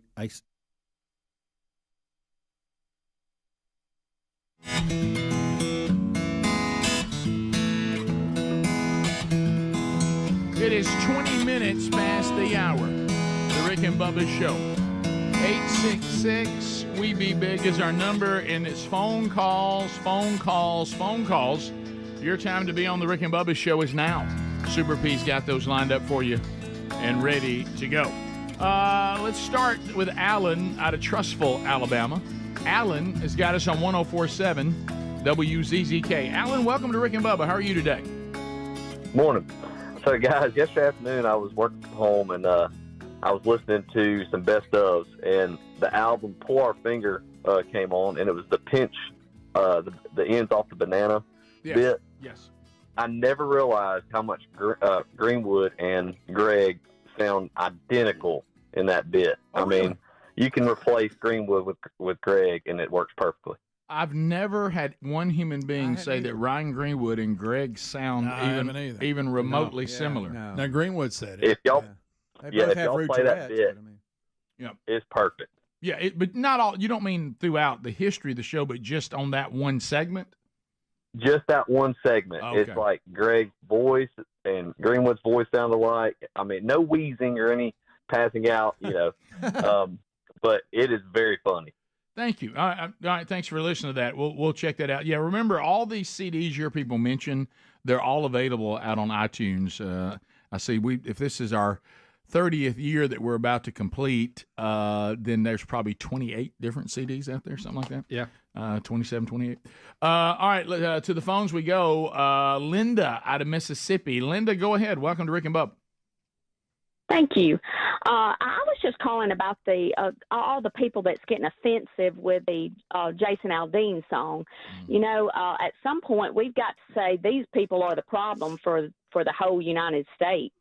We did. We actually said something almost identically like that yesterday. When you see the response to it, you realize that Jason Aldean is not really what the real world is upset with. What the real world is upset with is this woke movement, and you can see that by every time somebody gets attacked, or they attempt to cater to this crowd, the marketing attempts are disastrous. And then when you have somebody like Jason Aldean, you see his song go to the top of the charts, not because people are upset with Jason Aldean, because they're upset with the ridiculous accusations that are made. Babylon Bee, did you see what they had about it? It was hilarious. They said that now, here, let me see if I can find it. It has Jason Aldean up there at the microphone, and it said, here it is. This is the headline. Being against crime now added to list of things that are racist. Right. Yeah. Well, I mean, did you hear the View? Did you hear the View? Them geniuses talk about it. No, I did not. Are they still getting along? They've had another fuss yesterday. Now, Bubba's told me that we've had Sonny and Whoopi disagreed on the selfie people at Miranda Lambert. Right. Yeah. Then she got mad at Joy Behar the very next day over her phone ringing. And said, you're overshadowing me. All right, and then what happened? What's the third one? We've got Sonny and Sarah in a fuss about something. I don't know. Who would have thought a group of women hanging out together? Wasn't it over the I don't know. thing? I didn't say, but Whoopi's statement's stupid, and it's just ridiculous. Yeah. Greg being against crime added to the list of things that are racist. Cody in Tennessee. Cody, go ahead. Hey, how's it going, guys? We're good. So I won't keep it but a minute. I'm going to get off and let y'all talk about this, and you might be able to make a whole segment on it. But I wanted to get y'all's take on SEC football as far as next year with the expansion and Texas and Oklahoma joining. Have y'all had a chance to look at the 2024 schedules that's come out? We have. Yes. Yeah, we have. We actually did have a discussion on that when they came out.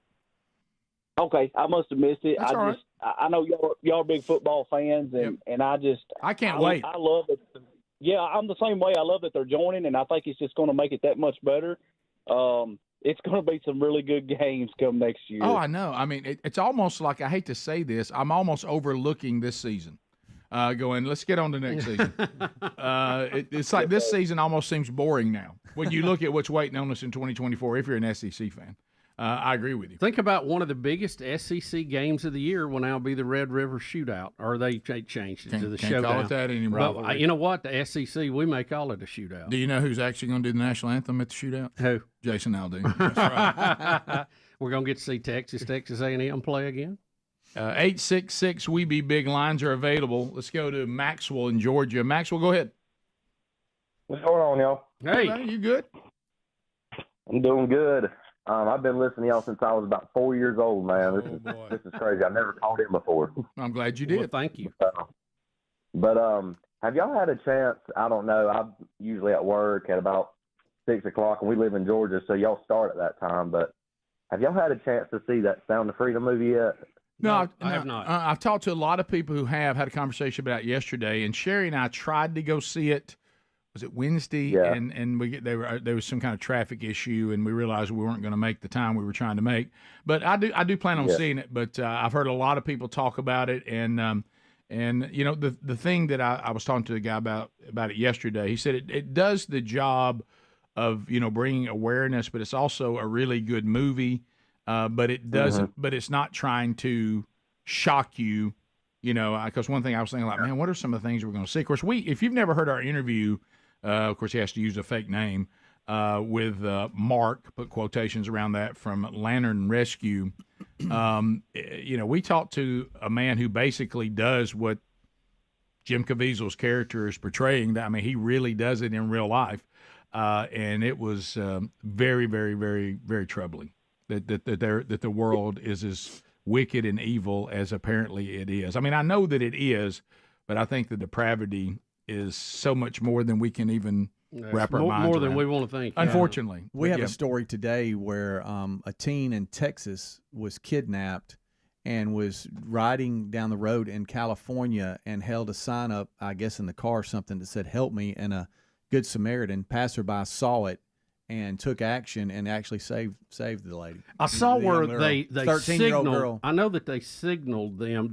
Did she actually write it on It said, something? "Help me." Or did she note. give this, the international Yeah, it could sign be that for- they What is signed the it. international sign? I think it's that. Is it? Yeah. You hold Is it it? with Hope four they don't do it fingers? to me, 'cause I won't know It's what something they're like doing. that. We need to that look was it the up fourth to be quarter. sure. We got to Yeah, get I it know. right, because what if I'm signaling the wrong thing? Right. What if somebody's signaling me and I think? But they're anyway, just she waving? signaled for help. It said that from a sign, but it could be that, to your point, Bubba, a hand signal maybe. I don't know. But anyway, that he had taken her, 13-year-old girl. Have you seen the reenactments, Rick, like where somebody who's being taken, they'll bump into somebody in a crowded area and then hold that symbol behind their back, and then people are picking it up and calling it in? I haven't. Yeah, Help we me need to be signal. clear on the signal, but Here it is. Help me signal. Here Here it we is. go. What we got? So basically, grab your own thumb. Just So- grab your own thumb. So Well, it's nobody knew Put your that. thumb in your palm and then grab your own thumb. But how are people supposed to Who know knew that's that? what you're doing? So we it's are the ro- spreading the word right now. So it's the wrong Yeah. way to make a fist. Yes. Nobody Okay. knew that. So I no longer mouth help But me. we do now, Greg. Or say help I'm not me. going to remember it. You're Well, not going to please remember remember. that. they're saying I'm the gonna think hand they're waving signal's at what me. she did. I Okay, think so they're waving yeah. at me. All right, so when it said I signal wouldn't or have known. note, Somebody we could have done we that. need to to me. know that. We Somebody could have done that to me all the way through traffic, and I would have thought, wow, this so person keeps do waving at do me. you go fingers up first and then down? I think fingers Here, up and then down. it's Okay. yeah. Got it. And they got him. It looks They like got they him, got yeah. him. That's That's crazy. good. That's good. Tyler, Locust Fork. Go ahead, Tyler. How's it going, Biggins? Good, Buddy. good. Boy, have y'all seen that video about Miranda Lambert, how she's getting on them girls taking selfies, and then it cuts over to that one guy back a long time ago that a guy was heckling him in the crowd, and he went up there on the stage to go after him, and he knocked him out with that guitar. That's probably the funniest meme out right now I've seen about it.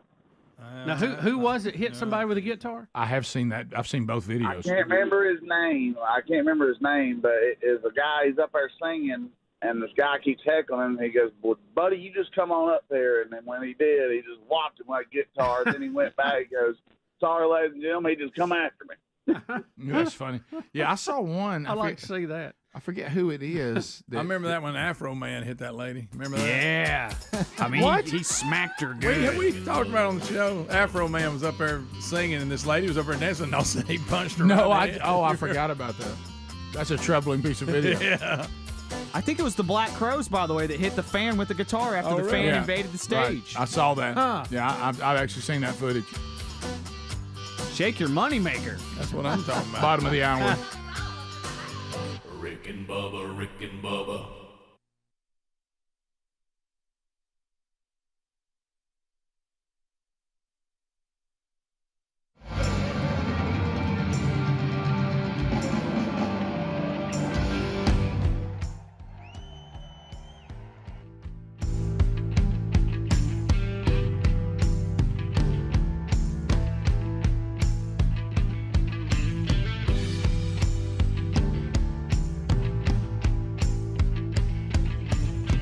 I guess kind of a psychology, and they prey on the weakest link in our system, and that is jealousy. And there's a way, if somebody else has got something and you think that you want that, there's a way for you to get to that level too, but it's not tearing them down. Oh, yeah. But see, it plays to our lowest common denominator. And it's good for the people selling it and making the speech because it pushes them up. That's who really gets pushed up from socialism. Yeah, the don't- people who are selling it and beating the drum. That's the thing that's the biggest deception in it all. You start thinking, well, it can't be bad because they want to live in it as well, but they're not going to live in it the way you and I are going to. No, they live in it almost in a capitalistic way where they're the top and nobody else can ever get there. Right. So that's the big dupe. You go, well, they want to do it. Why would they want to do something themselves that was bad? But they're not going to do to themselves what's going to happen to you. They're going to have all the toilet paper they need. But we've always said, well, why will anybody get on board with this? It's an easy sell to the ignorant masses. That's the bottom line. I hate to pull for because I don't care who wins Super Bowl. I mean, I know, but we want a good game because we don't have a dog in that fight. And speaking of that, I think at some point I wish the Patriots would lose. I don't like them. Well, I think we need to break down and study the Patriots a little bit because there's a lot of talk about them in the Super Bowl again. Do you realize the dominance they have had since 2001? I'm very familiar with it. They have won the East Division of the AFC every year since 2001 except for 2 years. And they have the highest percentage winning against their in-division opponents of any team, and that's six easy wins they've got a year because they play all their divisional opponents twice. You realize they're almost 80%. They're 78% against divisional opponents. That is far and above anybody else in the NFL. Do I have this correct? And I don't know how many years he's been in the league. We can find that easy. This is Brady's 10th trip to the Super Bowl. Hasn't he already been 9 times? Well, here's the question: Is the Patriots' success? Is it what could it be, or is it a combination of things? Is it Belichick? Is it Tom Brady? Is it the division they play in? Of course, once you get to the playoffs, you're out of that. But if you get to the playoffs fairly easy every year, does that help you out? Or is it a combination of the two? I think it's a what is combination of a lot of things. Well, and I think this. And how important it is doesn't Tom happen Brady without Brady. It doesn't happen without Belichick. It doesn't happen without the division. It doesn't happen with the surrounding cast that they always seem to bring in and out. It doesn't happen without Gronk. Right. Well, I will say this, and all you're right on that, and all this is still the same theme, just a different way to say it. They know who they are. They go out and get players and draft players and trade for players that fit what they do, and they do what they do absolutely excellent. They have repped it.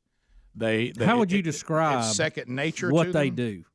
Well, they have a very, very efficient short passing game, extremely efficient. Quick drop, quick release. You don't get a shot at the quarterback. Yeah, they have, and it seems like they could run that slant and that receiver out of the backfield play endlessly, and no one can do anything about it.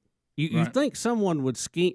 Let's just say you're the Jets. Shouldn't you figure out some way to stop that? Because you're going to see it. Right. How about this too? How valuable is Tom Brady? Rick, in their division, as I mentioned before, since 2001, they have won the division every year but 2 years. That was 2002, and the Jets won that one. Right. 2008, the Dolphins won, and that's the year Tom Brady broke his leg and was out for the season. Right. So when Tom Brady is there, they have won it every single year but 1 year. Now, that is almost defying the math of that situation in the NFL. In the world of free agency that we have now. Yeah, unbelievable. Yeah. So isn't that true? Before now, he's been 9 times and won 5, right? Yeah, yes, he is a 5-time Super Bowl champion. So he's 5-4 in the Super Bowl, and then is now going for the 10th time. I think that's right. Yeah, and out of the 5 Super Bowl championships, 4 of them, he was the MVP. And Rick, how about this? The best team they carried to the Super Bowl ended up losing, statistically. Yeah, the team that was undefeated. That happens a lot. And to Bubba's point, we never, come draft day, we never think they make a splash in the draft. No.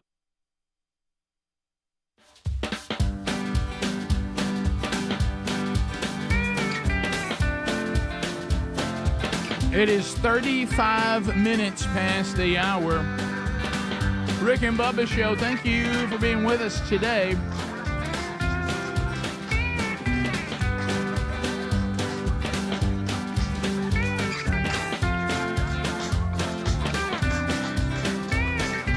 LinkedIn.com/Bubba, bringing you the Rick and Bubba Show. We sure are thankful for their trust in the show. And you know what? Small businesses ranking them number 1 and delivering quality hires versus the leading competitors. They help you find candidates worth interviewing. That's key.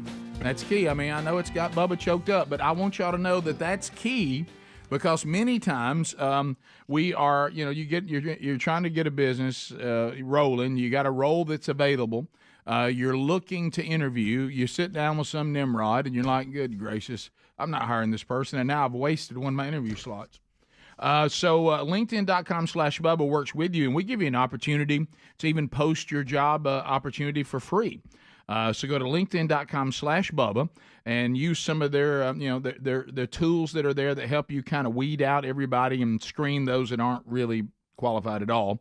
And, of course, you'd put that purple hashtag hiring out there on your profile, and you have people come in. You have some questions that are set up that kind of screen them out for you, and that way you only interview the most qualified candidates.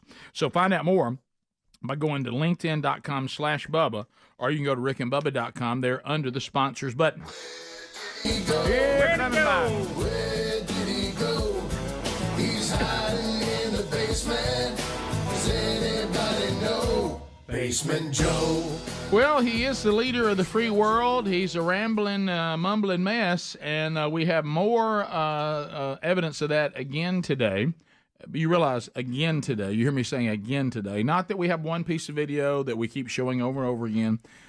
We get updates on this all the time, and this is just the latest. So here he is rambling about some kind of wind sail in the Gulf of Mexico. Bubba, are you familiar with this? Or is it windmills? It says wind sail here on the video. Well, you don't know. Yeah, I don't know what he's talking about, but here we go. Here is the leader of the free world.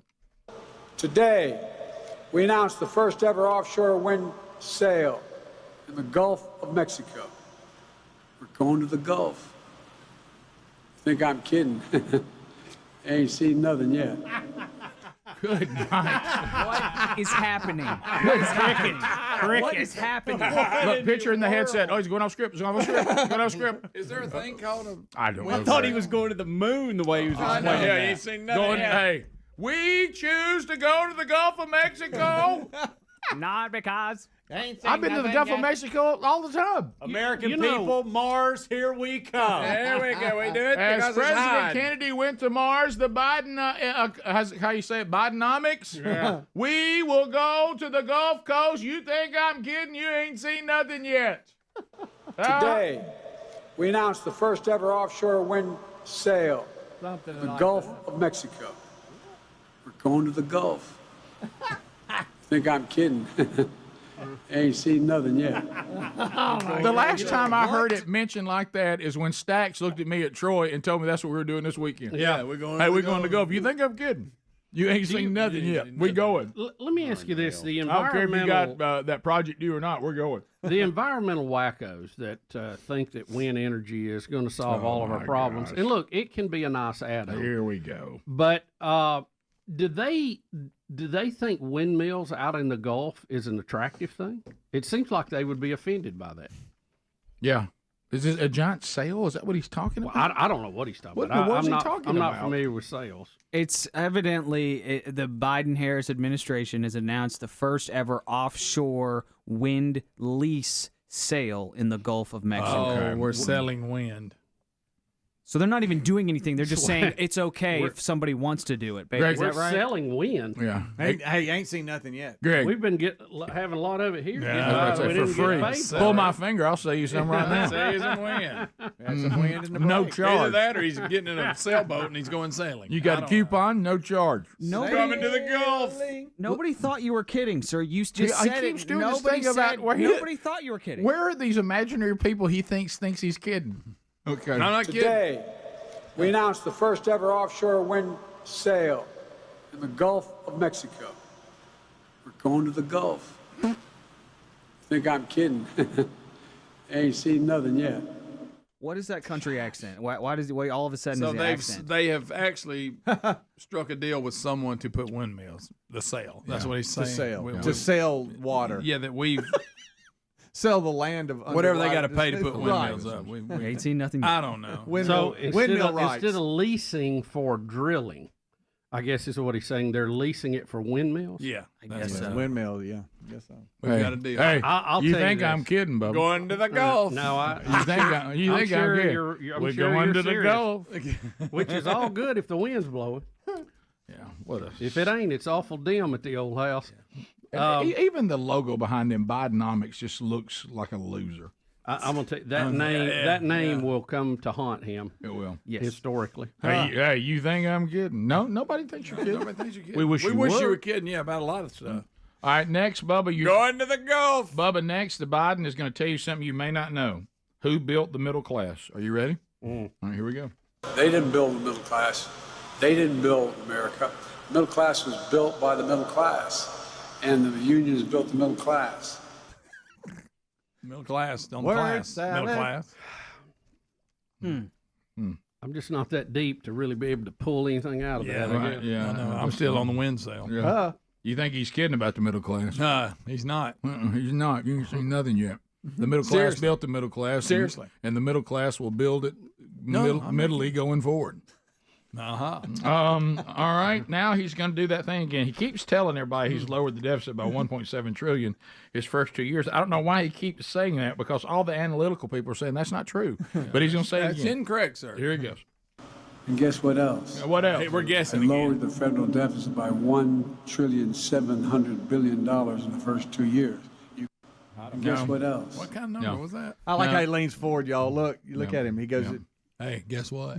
Yeah. guess what? And guess what else? Guess what? I lowered the federal deficit by $1.7 trillion in the first 2 years. I feel like I need to do the help sign. All right. Help us. That's so good. Help us. me. Help me. us. There's a creepy man in charge. Oh, the way he leans in the mic. Guess what? Guess what? You know, Guess what? I wish these reporters, who it's kind of their job, is the free media, to check these guys on these things. I don't know where he gets some of these numbers at. Yeah, well, because the ones I see look almost opposite. Well, here's to what one he's Adler talking has about. under here that, as a reference point. Moody Analytics. Analytics. I can't say that word. Yeah, you got me. Now I can't say Analytics. That Moody bunch that analyzes things. Yes, those guys. They're analytics. The actions of the Biden administration and Congress have undoubtedly resulted in higher deficits, not smaller ones, according to their analytics. We all know that. Who thinks we're saving money and knocking the deficit down the way that they're spending it? So undoubtedly, that is true. Here comes Bidenomics. Here comes Joe Biden telling us what that means. We have a plan that's turning things around pretty quickly. Bidenomics is just another way of saying restore the American dream. No. Bidenomics is squatting, dropping trout, and crapping on the American dream. It is, right? A big one. It is. Yeah. I mean, Prices are up 16.6%.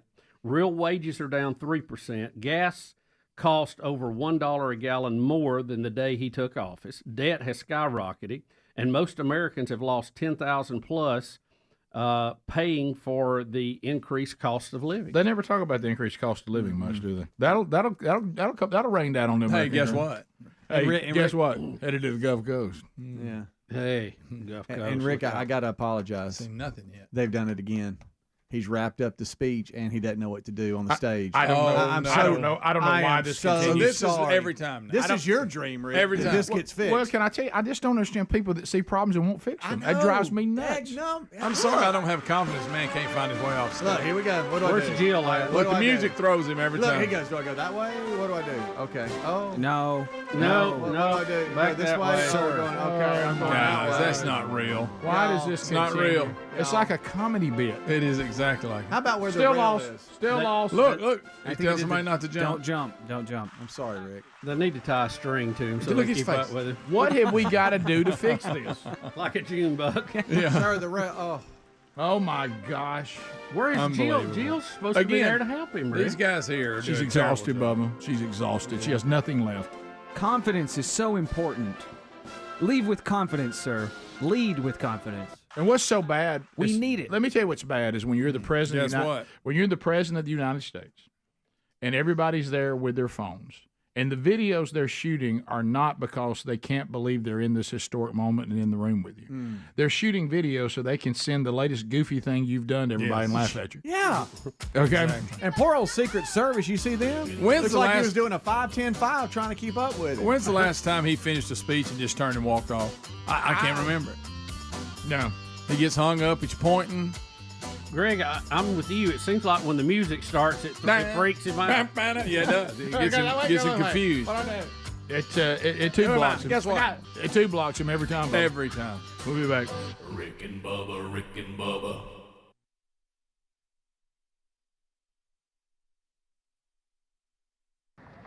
Every time I hear hail to the chief, I turn around and say, where is he? I'm getting used to it, though.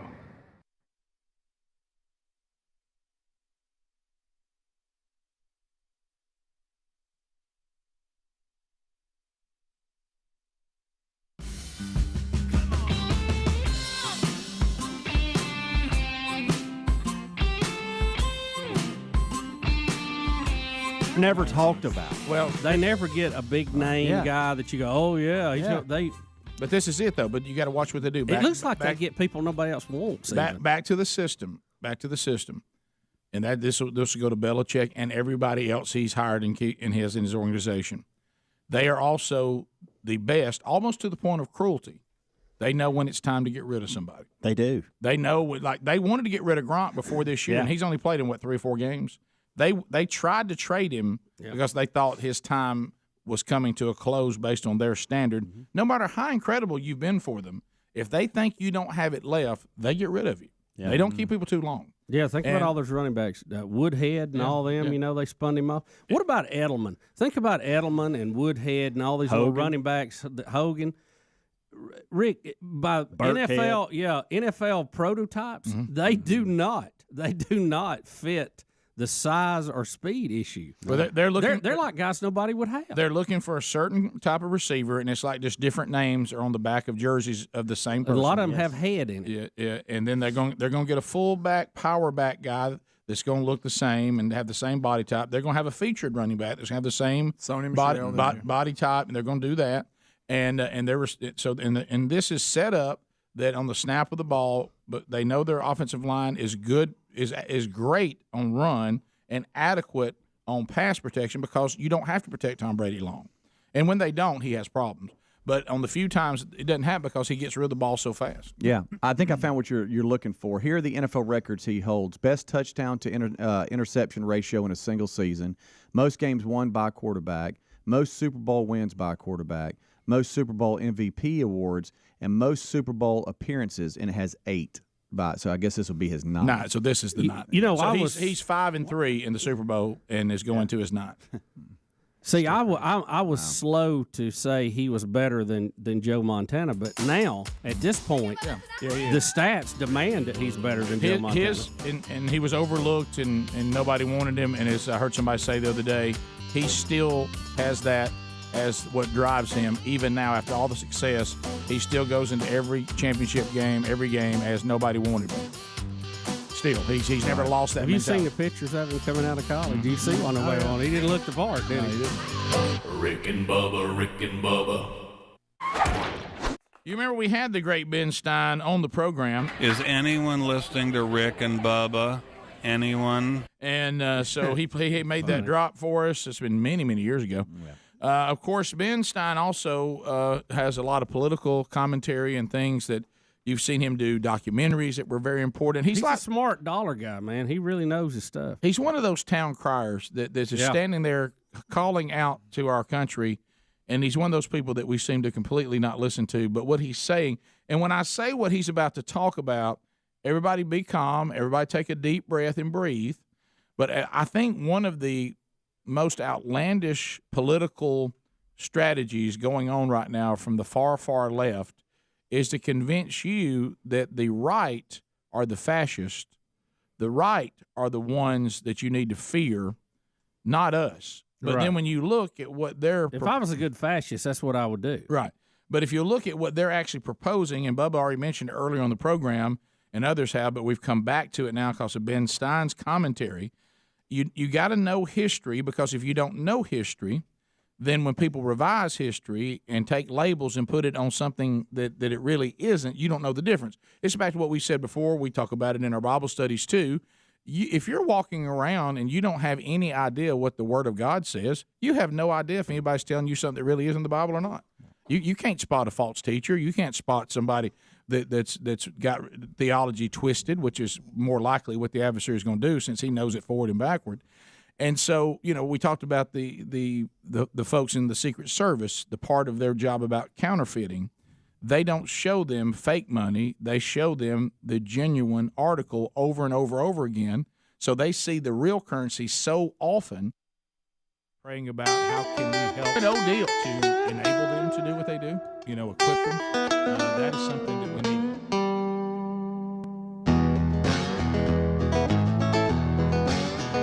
Rick and Bubba Show, 866 We Be Big is our number. Thank you for being with us. The golden ticket seats will fill up next hour.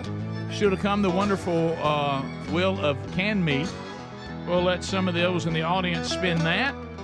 Also, be paying attention for a brand new Rick and Bubba University, the podcast this weekend. Letters from the audience, as Bubba and I read your actual letters and try to answer the questions that you have. And a lot of topics. And that'll be an ongoing series because it's a lot of letters. Okay, Bubs, as we make our way back, I know you can't announce this. Of course, I thought it already happened, but it looks like it is official now. Legendary singer Tony Bennett, dead at 96. 96. Had quite a career.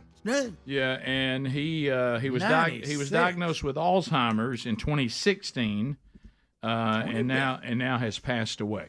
Tony Bennett. It's one of those legends out there. It's all to each his he had own. a long career. To each his own. What he was able to do was amazing. Did I ever get it? No. Well, he was kind of a big star from the big band era. Which no I question. Sinatra and all that. No question. But he had a #1 album when he was 85. Yeah. I mean, that's crazy, isn't it? Well, I put Tony Bennett in that. But he should join the Rolling Stones. Even in the big band genre, which is not one of my favorite genres, even in the big band genre, he wasn't one of my favorites. No. I'd rather hear Bublé. I'd rather hear Sinatra. Yeah. Tony, to me, was one of the kind of it's even the songs that were really big for him. I almost liked it better when other people sang them. Yeah. He had that same little. But he was a legend. There's no question about that. Long career and highly successful, and so that's. But 96, that goes under that category of hey, you made it. Yeah, 96. Wow. Mm-hmm. Yeah, and I know Alzheimer's, as we know, is horrible. Mm-hmm. Our president, of course, currently has it, but no one will say it. But and it's it is a long goodbye. But up to 2016, that's still a long, fulfilling life. It is. So he do. And now, Bob, what's this other thing you're telling us about these new NIL deals? Okay, Kentucky linebacker J.J. Weaver has just made a deal with Nike for the Perfect Fit glove, a new NIL deal. And normally that wouldn't make much news. I'm sure there's a lot of those out there. But his is going to be a specially manufactured pair because he has 6 fingers on one hand.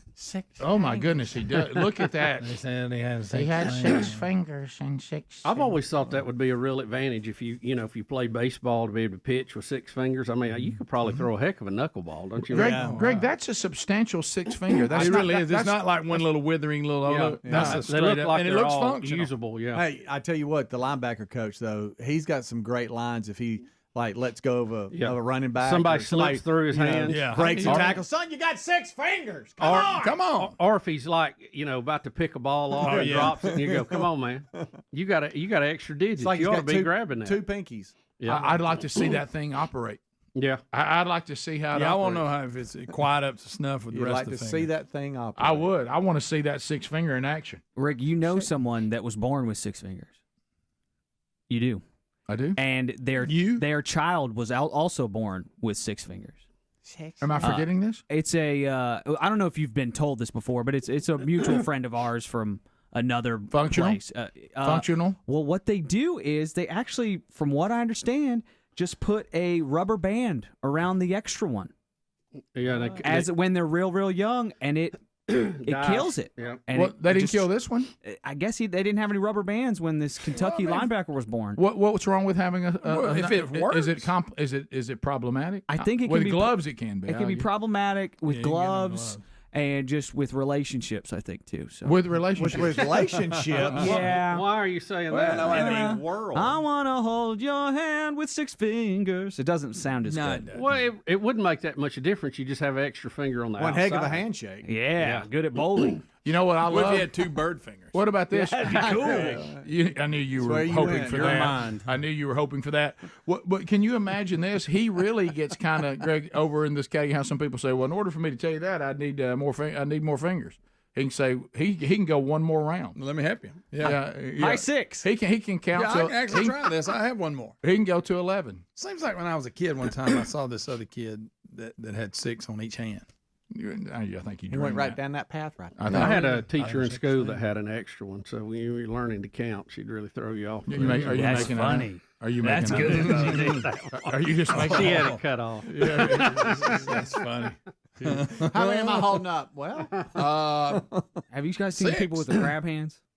Have you seen people with the crab hands? Why would you do that? Why we got to go down that We're road? just talking about hands. And But I I don't was wanna at a go- gas station one time, and the person handed me my bag, and I was like, Speedy's got a hand story. and then I was real nice to him after that.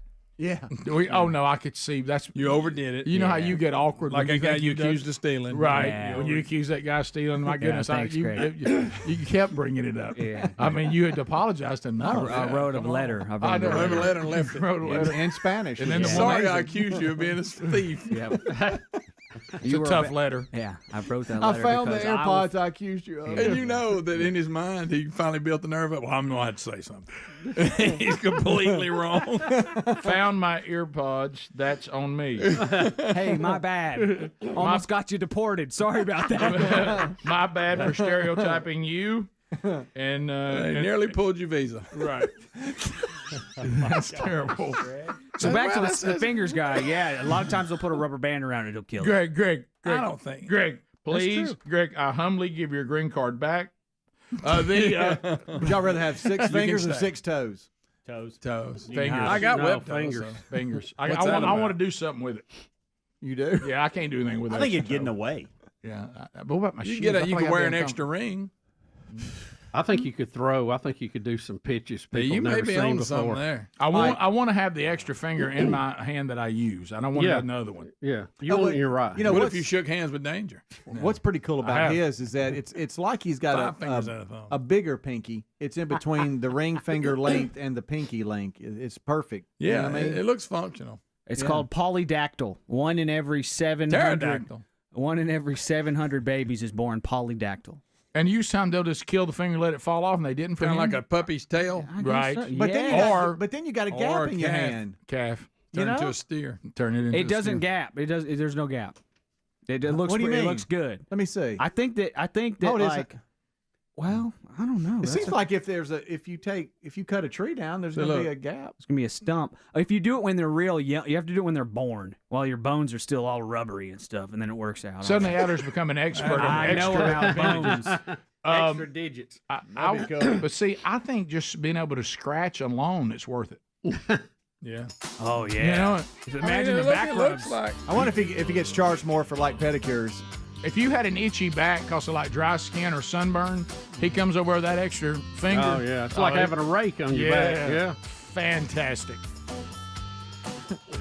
Oh yeah, real good back rubs. That's good.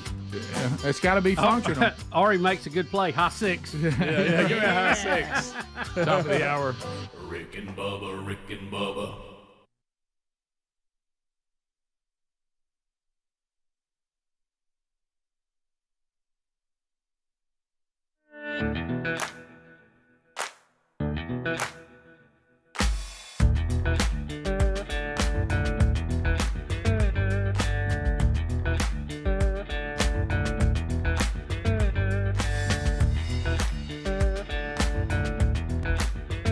And they're so accustomed to it, they spot a counterfeit easily. And the problem with us is we keep moving away from even knowing world history, knowing our own history. So when somebody says what Ben Stein's about to say, we go, oh, hell, exaggeration. And what he's saying is, Ocasio-Cortez, or as we call her, Kid Cassio-Cortez, the policies she's proposing and the things she keeps saying need to be done reflect on Hitler. And he being, a Jewish man, he took this on. You'll hear the reporter, the interviewer kind of set it up, and then you'll hear his comments. And it's, Fox. and it's Fox Business. Trish Reagan is the host. I mean, they've tried, right? They tried, and Hugo Chavez had all kinds of promises, just like Alexandria Ocasio-Cortez. Maduro had the same kind of promises. In fact, and we're going to show this a little bit later, the former vice president, Delcy Rodriguez, I say former because we no longer recognize her regime there with Maduro, she'll sit there and tell you with a straight face that Venezuela is the model of the world, despite the fact that 90% of the people live in poverty. poverty. Venezuela has figured it out. I just hope, Ben, we don't go through the same kind of incarnations and challenges that they have had to deal with. Well, it depends on education. I mean, we have a society in which there are an awful lot of people who have no idea that Stalin, Hitler, Mao Zedong all came to power promising the same kinds of things that Ms. Ocasio-Cortez is promising, and it led to mass murder, it led to dictatorship, it led to genocide. These promises are old promises, and they invariably lead to bad things. The promise of just saying to people, do what you can within the law to make your life better, your family's life better, that system works extremely well. Capitalism is a system that allows people to make something of themselves instead of oppressing other people. It's an incredibly good system. Making money is one of the most harmless things there is to do in the whole world, and that's what our society is about. It's not about ordering people around, putting them in concentration camps. What do you do if a person is a richer person and a poorer person? What do? You take him away? Do you shoot him? Well, that's what the communists tried. It didn't work out very well for them. And in the end of the day, we wound up in Russia with one of the most unequal societies there's ever been in the world. In Vietnam, which promised all these things, we wind up with one of the most corrupt countries in the world. In Venezuela, I don't know how corrupt it is, but people say it's one of the most corrupt countries in the world. Pretty corrupt. We don't wind up with the promises that people made. He's saying this is nothing new. No. There's nothing new under the sun. It's an old playbook. This is an old playbook, and every time these kind of principles and tenets and promises have been made, the end result was disaster. There's nothing unique about Ocasio-Cortez. What's unique is that our country has fallen so far away from the original intent of our founding fathers, she actually got elected. And this is not even a party And thing. now is in leadership in the Congress, Rick, on several key committees. One, and I can't keep reflecting on this, that will be overseeing our banking and our Wall Street, all of our brokerage firms. Yeah. And again, understand, some of you say, well, this is some person far off or whatever. Pay attention. It's important. The biggest problem with a country that is set up, supposedly, we the people, the biggest problems are going to only be solved by the people. And the biggest danger that we have is when our fellow citizens, not politicians, they come and go, and tyrants and all that. My gosh, that's just a part of the fallen creation, and human beings and their fallen states always want to be kings over people. But so we've always had that issue. But our country at one time was a country that says we reject those principles and we don't fall for that. And if you go to a microphone and start talking about those kind of things, you have no hope politically in this country. Well, let me just be the person who says it loud and clear to you in this microphone. Because of the election of this person, that day is over. Yes, you can get elected, and you can get on very popular committees, as Bubba just mentioned, in our country right now as a full-blown socialist/communist. Do you remember how we used, if you even said the word, we even had people say we went too far with it. Mm-hmm. We were so concerned about communism that we treated people unfairly if we heard anything that remotely, and you certainly don't want to go too far that way either. But boy, have we swung the pendulum back the other way. Scary. But think about it. That used to be the worst thing anybody could say about you. You remember the whole Charlie Daniels song back before, when he was writing those songs that were, had a little edge to them, and he was doing that one about him, going to that bar and knocking over those motorcycles or whatever. And one of the things he did to get everybody off of him was claim somebody was a communist. And that's how it used to be. But now we're getting to the point where we got to be careful that we don't have a generation of young Americans that actually think being socialistic is actually mod and hip and advanced. Well, I think it goes, the youth of our country. And it's the kind and good thing to do. Well, youth always wants change. They always want to do something different than the way it's been done. Let's point before. people to Jesus. Let's do that. But there's times where you have, through success and failure, you've got a system in place that's actually working. And then when somebody comes along, they want to trash it and start something new that has frankly never, ever worked. Yeah. That's what.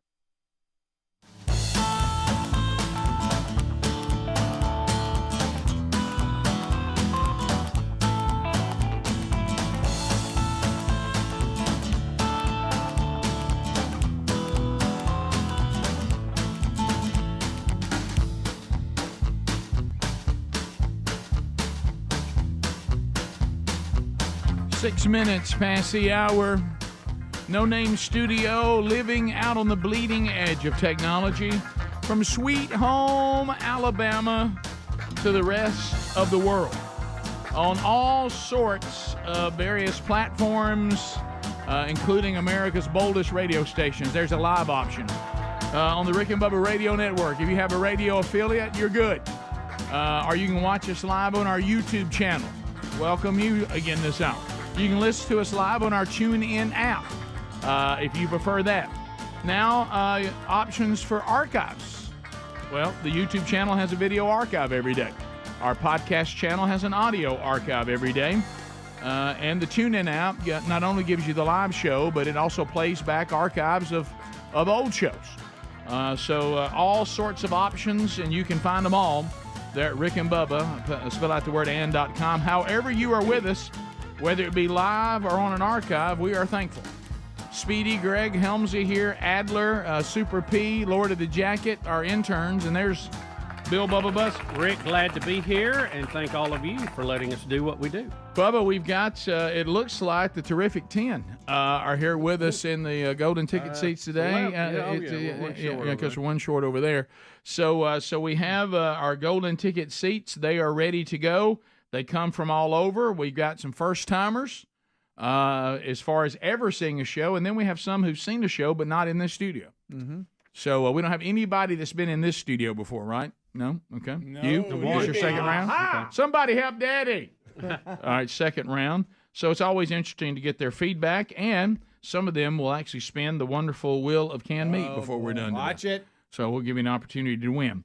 Bubba, I know that you and I, we try so hard, and I don't know what can be done. You know, I told you no one seems to be able to solve the problem, like, for instance, the fact that our let me just let everybody know, our president never knows where he's going when he's done with the speech, so let's fix it. Mm-hmm. He's not going to magically know.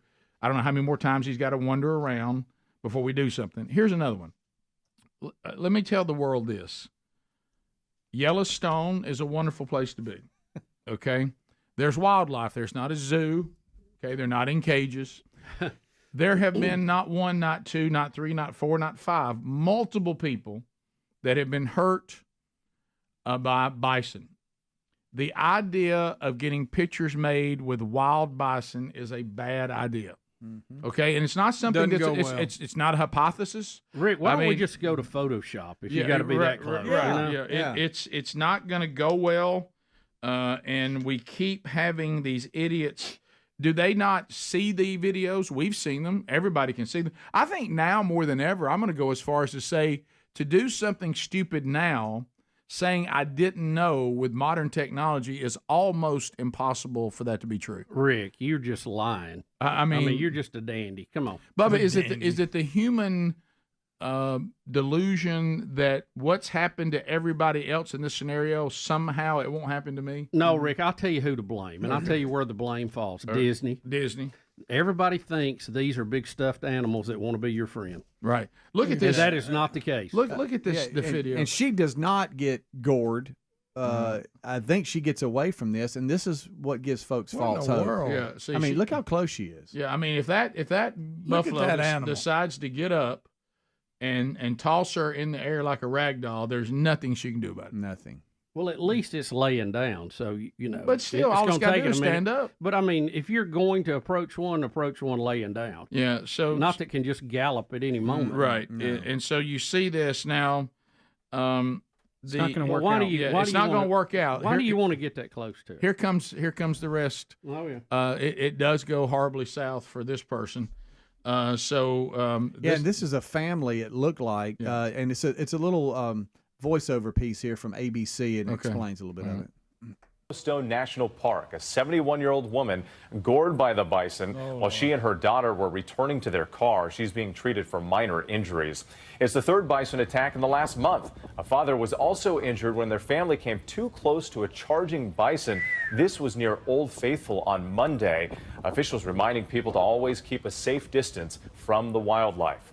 Whoa, that kid! How about he had to go get his kid, and then he got caught up. Mm. That kid almost got it bad. Yeah, that's not good. I just don't understand why why do we have to do this? I mean, isn't a nice shot of them from your automobile enough? Yeah. Adler, do we have the one of the couple that was proposing? The guy was proposing to the girl, and the bison got a hold of them. That's the first I heard of it, but I can find it. Is that a bad sign? Yeah. Where did that come from? Where is that? Well, something? I read about it the other day. I think we have it in a hard copy story about the fiance that spoke out about.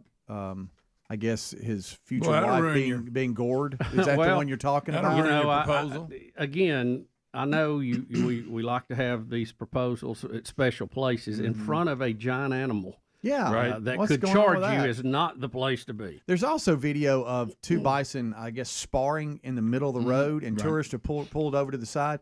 And this elderly couple keeps getting closer, and people are like going, "Y'all got to get back." I mean, these two bison are going head to head and kind of falling all over the street, and they're so close. Yeah. And finally they back out, okay, and then they back away from them, but they were getting too close. I'm back at the original point. Why does everyone think their situation is going to turn out different? I don't. It's when you think it, because let's say, like, for instance, I want to get my picture made, and I'd like to get my picture made with a hedgehog. Okay. Mm-hmm. Yeah. And somebody says, well, now every now and then, the hedgehog doesn't want to have his picture made. I think, well, what's as bad it could happen? Sure. I mean, is he going to nibble on my sixth finger? Is he going to put 2 dozen needles in my arm? Yeah, whatever. But if it goes south, like with bison, like this one right here. Wow. See, I mean, all I had to do was see one of those videos. And First of all, look at that animal. Yeah, I just don't. I don't see my life is not complete unless I get that bison selfie. Yeah. I don't get it. Yeah, it doesn't seem the payoff doesn't seem to be there for the danger. I'm just going to zoom in. That's the lady right there. She had spinal injuries. It looks like the actual attack was not on footage, but So this is the story of it happening. Did he propose to her in front of a bison? I think he was going to propose at the park. Let me see. I mean, it was a couple of days ago. It affected her decision. Yeah. So it wasn't during the actual proposal, but I think he was going to propose. Oh, well, that don't mean anything then. If it's not during the proposal. He had a beautiful marriage proposal planned this week on a natural bridge, but all 3 of us have been in the hospital since yesterday morning, says the girl that got proposed to in the hospital instead. He ended up proposing to her at the foot of her bed. I remember that in the story. Well, I hate to say this, and I hope it all works out for them, but if on the day that somebody was going to ask me to marry them, a bison attacked me, maybe I might say no. Divine intervention. Well, maybe not no, but like let's date a little longer. Let's just be Bubba, sure. Sometimes let's let our bison wounds heal. Sometimes signs are just so glaring. I mean, it's the day that you were going to ask me to marry you, what kept it from happening was a bison came out of nowhere and attacked me. I mean, it's not a good sign. It's kind of like getting hit by a meteorite. Yeah. You think maybe this is a sign. And then when the person is an idiot, you're crying out to God, what happened? He's like, I set that bison in there.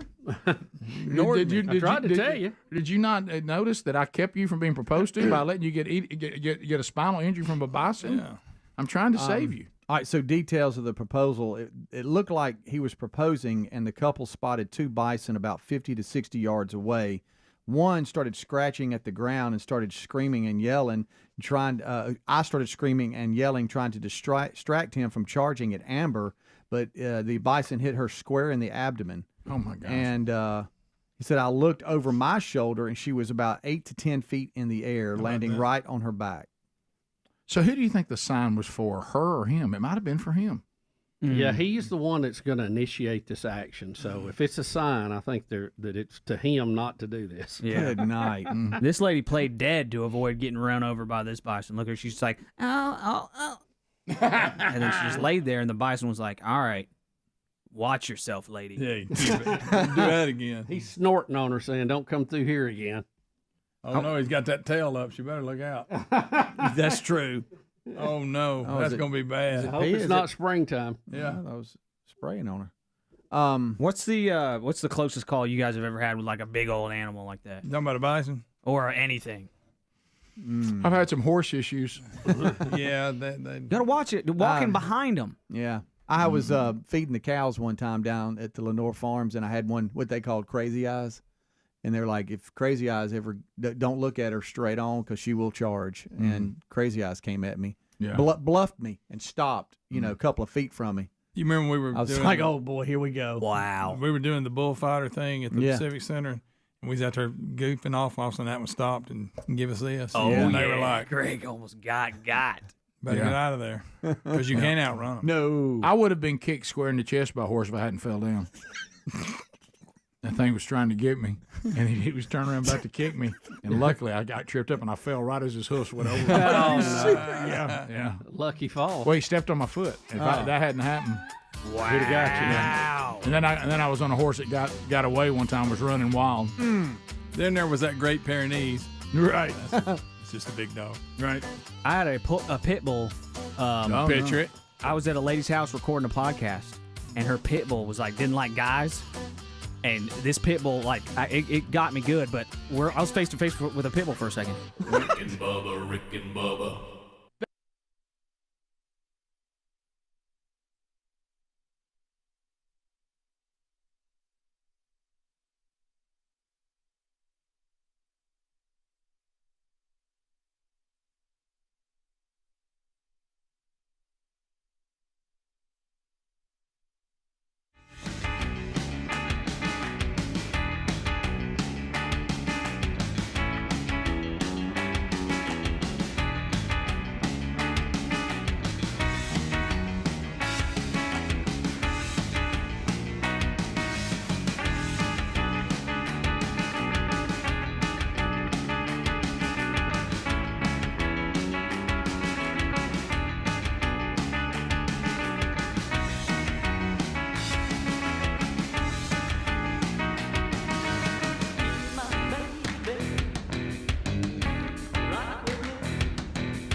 Crazy about it. I don't mind ideas. I don't think we should ever stop listening to ideas and never. But let me tell you what I'm against: bad ideas. Ideas that have never Bad worked. ideas are still bad. Never work. Can you imagine me? I tell right now today, y'all meet me in the conference room, and I say, I got an idea. What do you think about a Rick and Bubba restaurant? And y'all go, well, hadn't that been tried? Oh, and you say, so what are you going to do different? Nothing. Same thing again. And everybody said, so you think it's going to be successful? Yeah. Why? I don't know. I just want to do it again. It's just it's a new idea. And you go, no, it's an old idea. It didn't work. The only place that socialism works is when a group does it voluntarily, and they can leave the group voluntarily. Right. When you're mandated to be in it, then it don't work. Well, you know, in capitalism, you can take your wealth and your money and whatever, and you can give it to whoever you want to. Yeah, you can join, like insurance is a socialistic type concept, but you join it voluntarily. When you're forced to do it is when it fails. We'll take a first phone troll of the day next. All lines are available. Rick and Bubba, Rick and Bubba.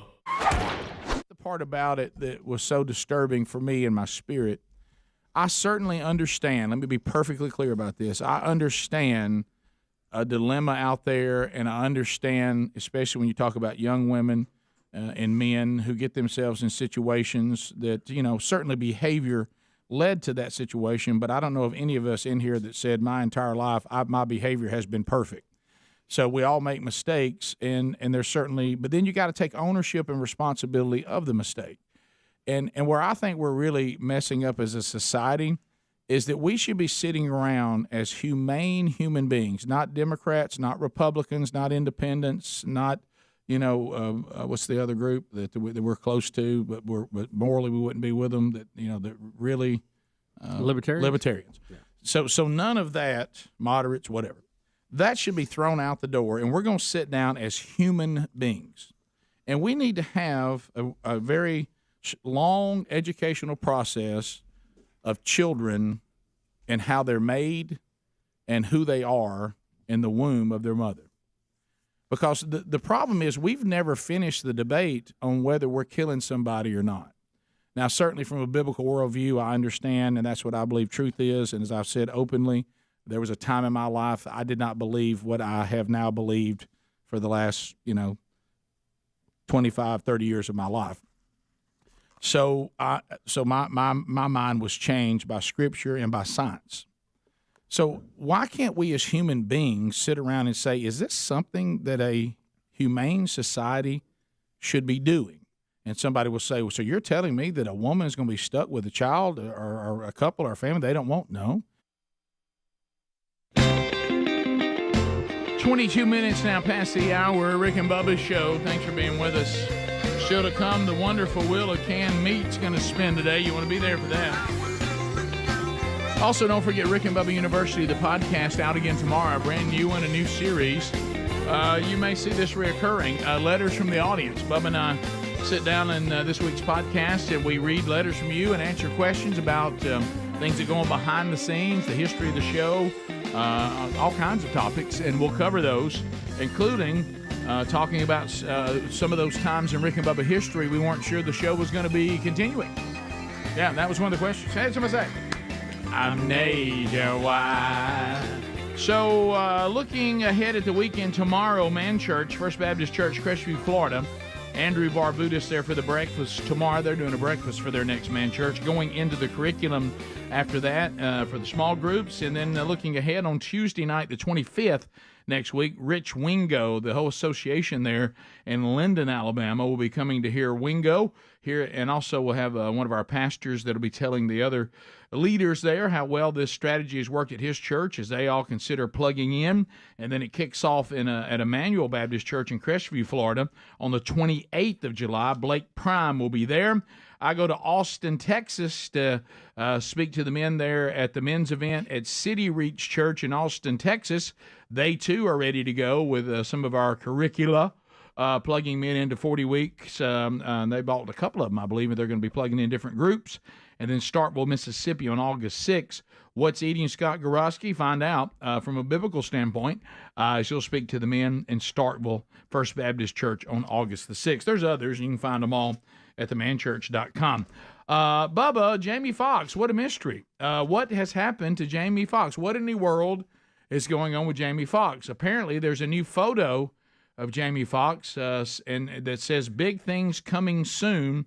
He has been missing, Bubba, for 3 months with some sort of medical complication. Well, didn't we hear he was in critical condition, not going to make it? Yeah. His family was being brought in. Yeah. Then we heard that wasn't true. Then we heard it was. Then we had pictures of him at home saying, I'm at home. Then he was on a boat. Yeah, I mean, what is the deal Enjoying here? himself. What's the big secret? If you got a medical problem, who cares? You know, I mean, Right. why all the cloak and dagger about it? Yeah, I don't know. I don't know whether it was because, it appears, I mean, I'm certainly not a doctor. I just play one here on the show, but that it was some sort of stroke of some kind. Yeah, we heard that. Right, Heard and that.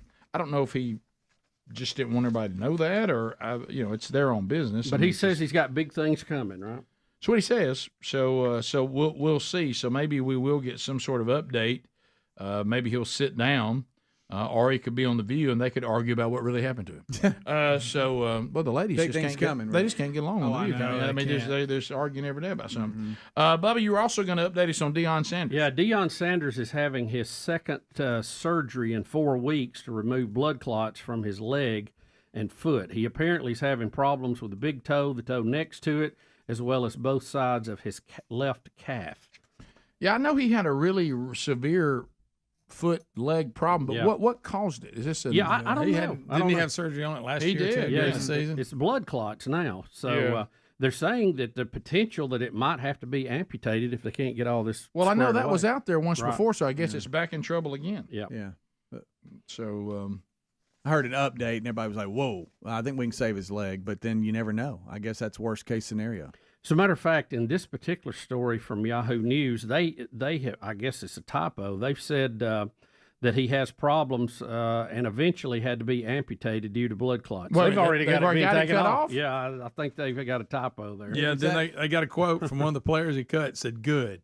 Well, now, I'm not up on all Deion Sanders, but he did have some toes amputated, didn't he? Or did he not? I think he's had one taken off. Maybe that's what they're maybe that's what they're referring to, Bob. I think you're right. Yeah. Really? Is that true? I didn't know that. I thought he did. Yeah, I think you're right. If I remember the story, he's had all kind of problems. Yeah. I don't know if it's related to his toes. playing days or what the deal is. Now back to the guy with the extra finger. If you lost a toe, could they take the extra finger and make it some sort of toe? Maybe. Might could. Man, that'd be Tip long, of it. That'd be a long pinky toe. Yeah. I found a picture of Deion Sanders, but No, you did it's not good. We're going to look at his foot. He's got toes taken off. Okay, well, You don't want to see it? Sometimes people have toes. There it taken. is. Oh man. Oh, he lost the big one. Oh, he lost the big one. You need that big one, don't you? Yeah. For walking. So that's A lot of why balance he there. limps the way he does. Yeah. I've seen him have that Oh, limp. okay. I thought he was just had a little swagger to him. I did too. I did too. I didn't Trying to realize. be sure. I thought he was doing that. I thought he was a strut. I thought it was really kind of like did. that cowboy hat he had on. Yeah. You know? Trying to be sure. I tell you what he's trying to do is get a roster that can beat somebody. It's wild seeing these athletes who have such feet that are in such bad shape. LeBron James, and here it is before they took it off. Oh, come on, hammer toe. They overlap. Yeah, is that what that's called? Is that the hammer It's toe? when it bends Of up course. like that. It's a hammer toe. You Yeah. jam it. Why are you showing all these? You feet? jam it in That's you what we're talking chew about, the whole Greg. time. Wow. Some people like feet, Greg. Really? Yeah. Yeah, it does say the Not remaining weirdos. It says the remaining 2 toes on that foot are hammer toes, which are unnaturally twisted and bothering him. Yeah. You know, you couldn't have named it anything better. I know. I knew you Hammer were going to toe. go there. If Greg. you want to watch Greg light up like a light, Looks like a hammer. just mention hammer toe. I mean, he's just like somebody flipped a switch on. Rick, any Somebody's deformity. got hammer toe? Rick, any deformity, he's like. Oh, he loves Hear it. about Speedy? What? Got a hammer toe. Yeah. Why me again? But I why do don't they know. call You're it a setting hammer up toe with- bent up like that? It doesn't seem like That it's looks like a nothing. hammer. It's coming up. Oh, they It's got all coming up kinds to of hammer. different ones. Look. Claw toe, Hammer mallet toe, toe, hammer toe, Adler. curly toe. Greg's got that curly toe. Oh, look at He the does. claw toe. Wow. Greg's got web feet. He does. You got to see him in the pool. Not completely, just two. Still. Two toes on each. Swim Still, like a it's weird. dolphin. Oh, I can fly in the water. That's unreal. Greg, you could Like make a some bass money. boat. You could make some money selling pictures of those feet. Yeah. You know, If the show ends, you could do that. Maybe I will. If you see Greg on top of the water, it looks like he's just gliding along, but underneath he's digging. He's like a duck. Greg makes life look easy, but he's digging. He's digging. Yeah, as he glides through it. Oh, wow. All right. I don't like to talk about foot issues because I've got it. You got the hammer toe? I got a really awkward bad foot. Have you heard about Topaz? Yeah, I've heard all about it. I've heard all about it. Won't help my situation. You know, they say just having one toe taken off really affects your balance. Oh, sure it does. Oh, yeah. I'm sure Deion's struggling with that. Yep. But you know, after that guy with blades ran so well, of course he, ended up being a killer. But Yeah, so is that. you know, other than that, I mean, he was digging with those You blades. mean other than I the thought, fact that he was a crazy killer? Yeah, that. Yeah. But I thought, that ain't a bad deal. No. And here's a picture of Greg's feet right here. Oh, good night. Come on, man. What are you doing? That's your foot, Greg. Rick and Bubba, Rick and Bubba.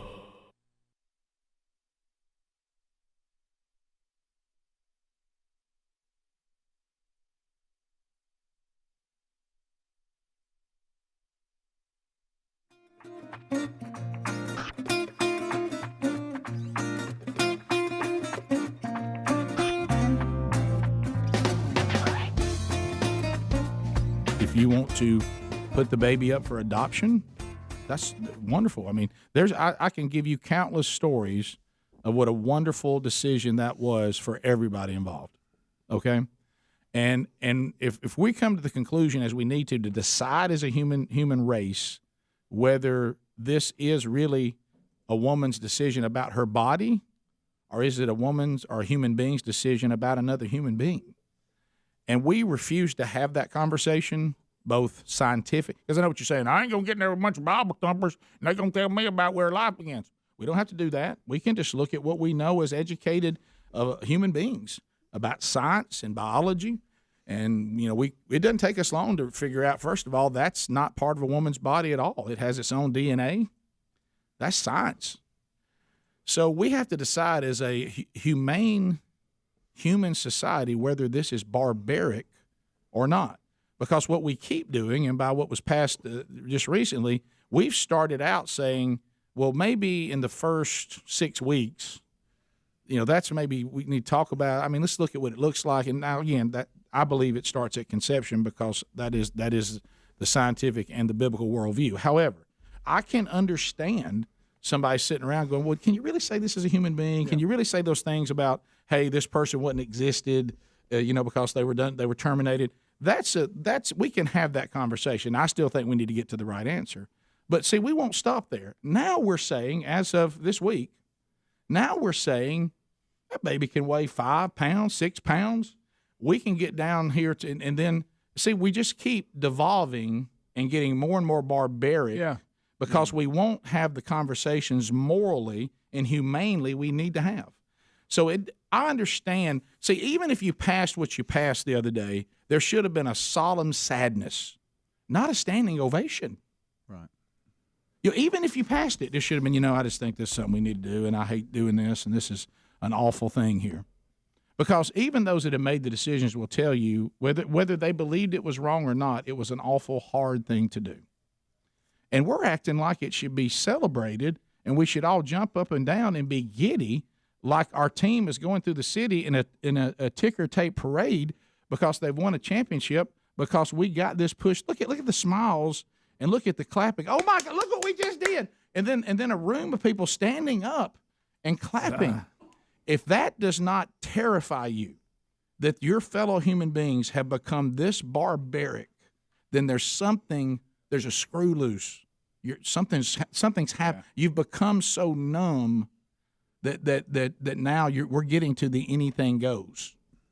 And let me tell you something. There will, if the Lord tarries, there may be a generation of people that look back on us and say, what a barbaric, sick, twisted, dark people they must have been. Well, Rick, let's look at how we look at Nazi Germany and their gas chambers and their concentration camps and how horrid we look at that. And we think, if everybody else is like me, I think, how did people allow that to happen? How could normal, just regular people allow that kind of thing to go on with their government? Mm-hmm. And yet we're doing it right here to a scale much larger than the Nazis ever attempted to do. 61.5 million to this point. So how are we going to be looking since at 1973? I understand this is a tough conversation, but I wish we'd at least treat it like it's a hard, difficult, unwanted conversation, not something to celebrate. And you know what? And I will say this to the church, and we've said this before, but it should be said again every time we say this in case you missed it. The church, nor just people, we shouldn't be just pro-birth. We should be truly pro-life, meaning if you're in a situation and you have a baby and you need help with it, we'll help you. We'll help you with adoption if that's your option. If you want to raise the baby, we'll help you. We don't just say you got to birth it, then good luck to you. So if we want to be pro-life, we have to be more than just pro-birth. But those are conversations I wish we were having. This looks really bad. This just looks devolved and barbaric, wicked, dark, and evil. Yeah. And then we're going to turn around and say, God bless America. And I can just hear God calling back to us. Are you kidding me? I love how we did one of our celebrations at the place where we were attacked on 9/11.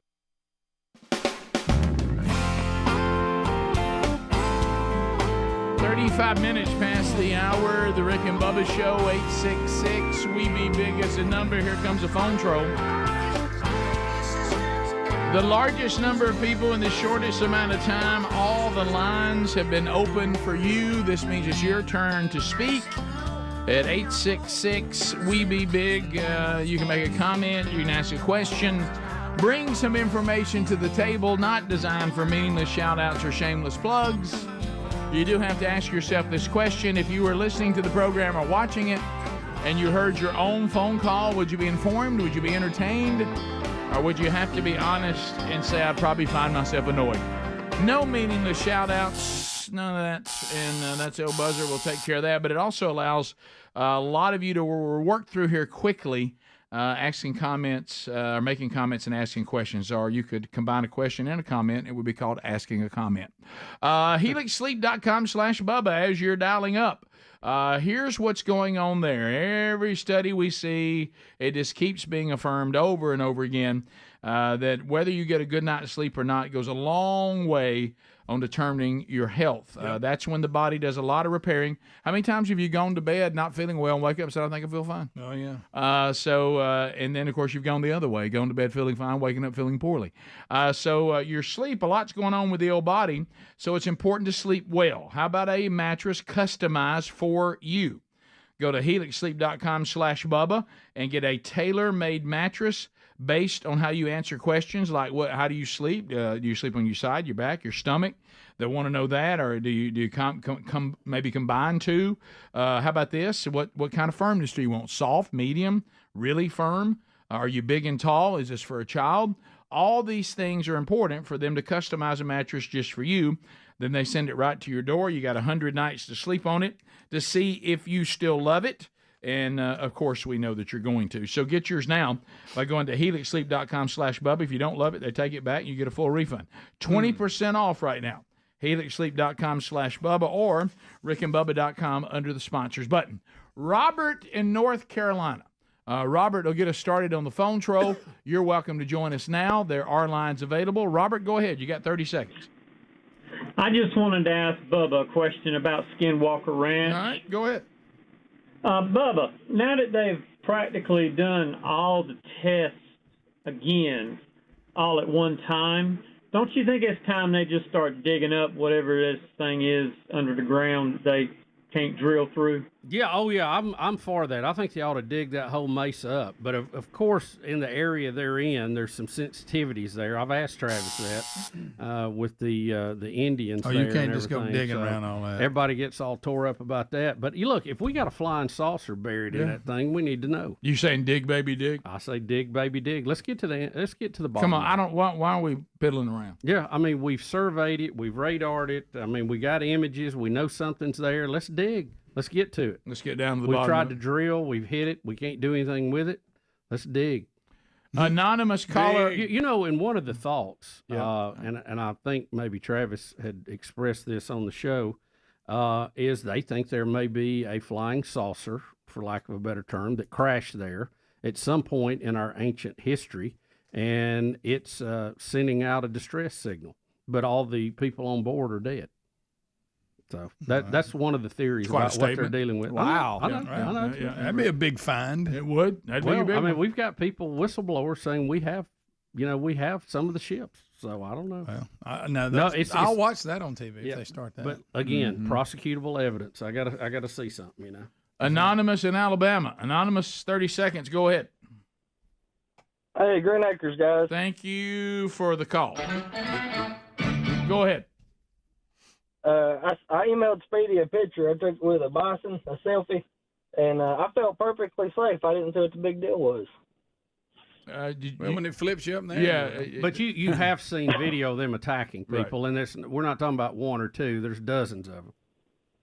Oh, yeah, I've seen them. No, I was kidding. It was inside of a fence. I see it. That's He funny. felt safe. I That's get it. Now. funny. That's a good one. Chuck in Alabama. Chuck, 30 seconds. Go ahead. Hey, guys.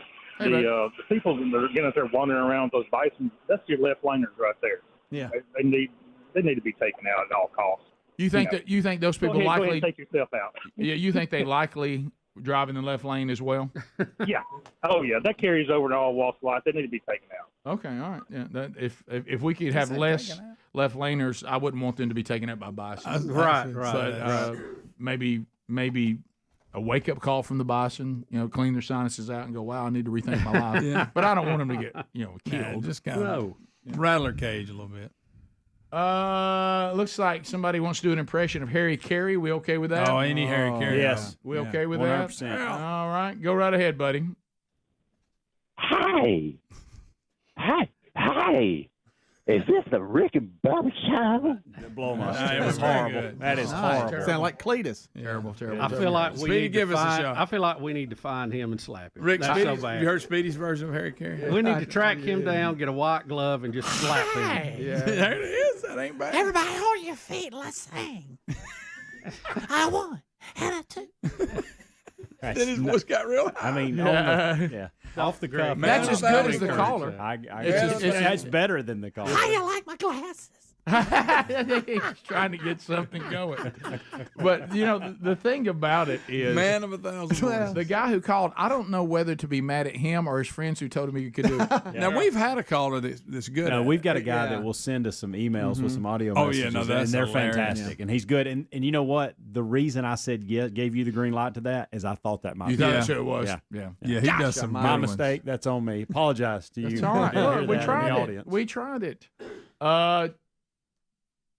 Mobile, Alabama. I'm afraid to say the name there. Who is it? So that was actually better than the other. Get him a hot dog. If I were to mispronounce it, we don't have a job.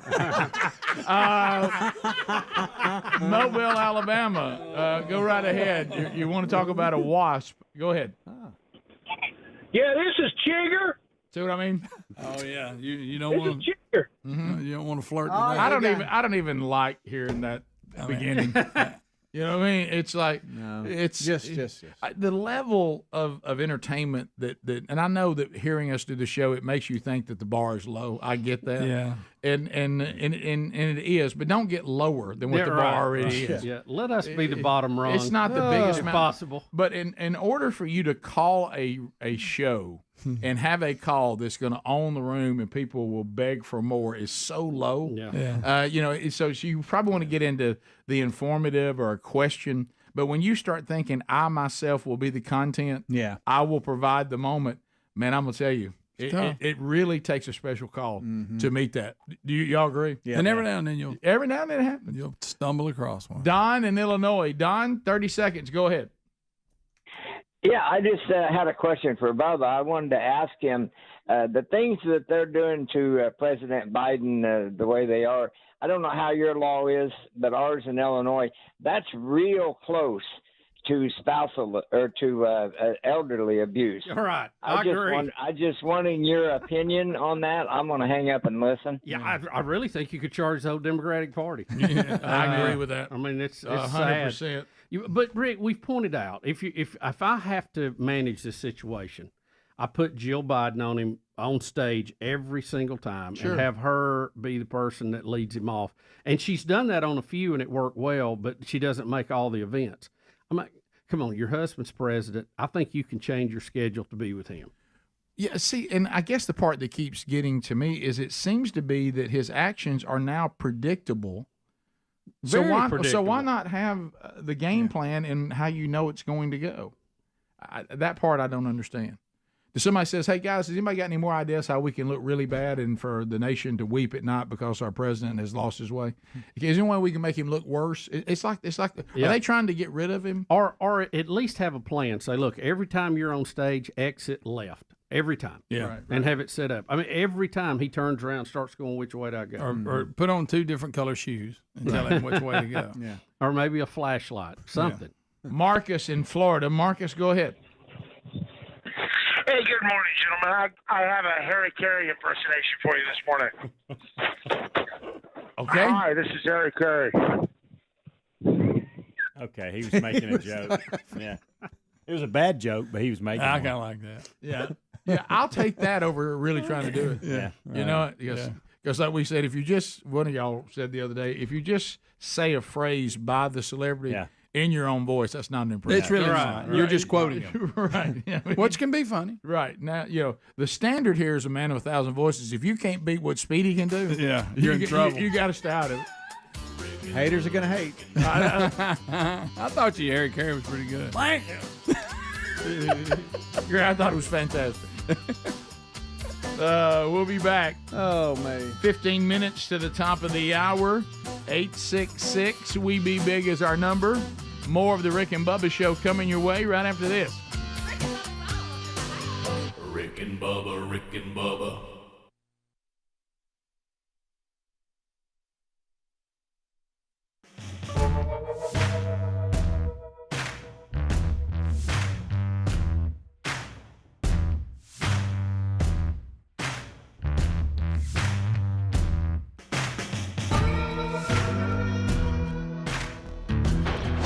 yesterday, and you had a little bit of disappointment.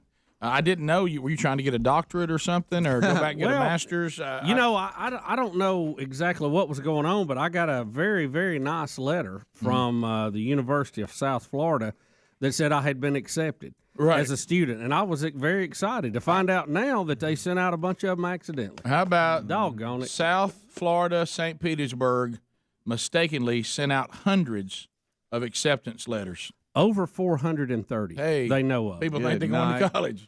Rick, there's going to college. A young lady here in the story says that she got you. I think I have it. Okay, we got a package. Let's look at it. Let me see it. Hold on. Let's look at it. All right, let's see. Video package. Yeah, video package here, my friend. Courtesy of somebody here. Rejection tonight. Some high school ABC students are Action coming News up at with 11. a new plan after being told they were mistakenly accepted into a local university. ABC Action News reporter Jolie Salomon with the steps the school is taking to make sure this never happens again. Oh. Hi, Alexandria. Alexandria Rosado got an email from the University of South Florida, St. Petersburg, congratulating her. She had been accepted to college, USF being her first choice. This says, once again, congratulations on your admission to USF St. Petersburg. We're excited to welcome you to the university. She found out nearly an hour later that email had been sent in error.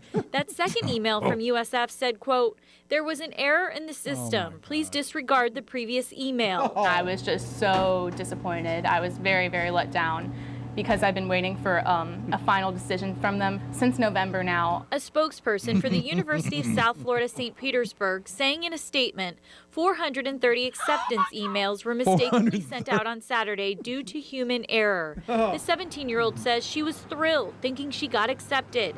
She would be the first one in her family to go to college. My mom and I were like over the moon, excited.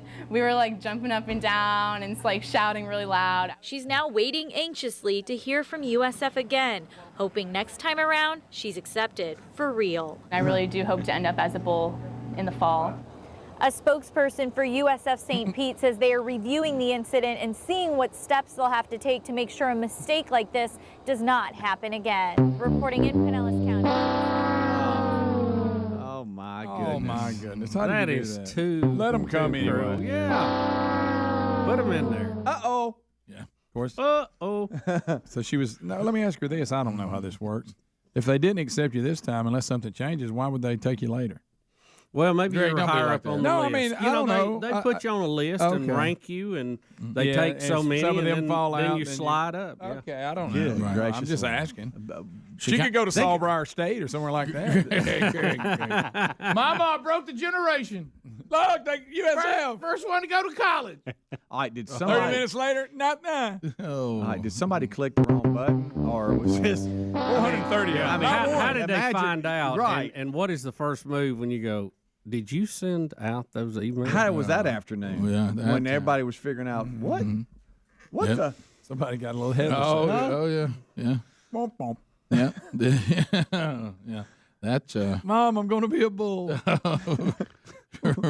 Yep. No, you're not. All I could think about was there were some Bank 9 opportunities in there, but I especially like for you charity charge thing for Yeah. some reason. What? You know, the bull, like just something running like a bull in my okay. mind. That's Yeah, what I'm right. thinking. Yeah. What if you're the person who has to go in there and say, hey, something I'm not sure. I'm pretty sure I was in there putting out acceptance letters and something it kind of got away from me, and I think I sent out some that were not supposed to go out. Okay, all right. Well, we can get in touch with those people. What do you? How many do you think you sent out that didn't need to go out? 430. Oh. A mere 430. How many? You sound like you said Whoops. 430. Yeah. Well, those people where you're going to work next are going to be upset about this. Something kind of similar actually happened to me. Oh, boy. Ladies and gentlemen, Eddie Van Adler. So I'm trying to get into Auburn. And Urban, the school that I had chose at that point. The school that I chose. Urban. So I took the SAT, and that was heavy on math, so I did not do well on that. No. Took the ACT, did well, did good, did pretty good. Cheated. No.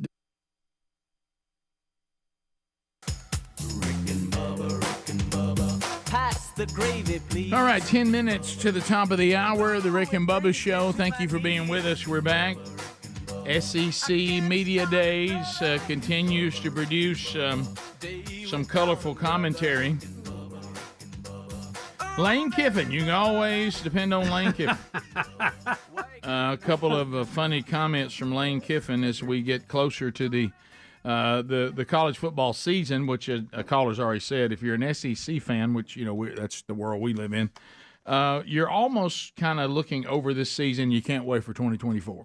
But anyway, you can always depend on some of the personalities that are in the SEC, Lane Kiffin being one of the more prominent, to give you a lot of things to talk about. This one is something that I think is actually true.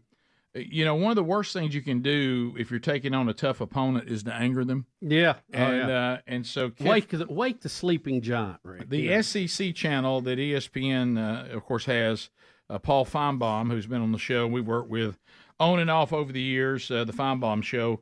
It's his job to break down all things SEC and controversy and all that. And Kiffin says that that Feinbaum is not helping the rest of the league. Here we go. It's kind of like, man, all these first-round picks, and he loses these coordinators.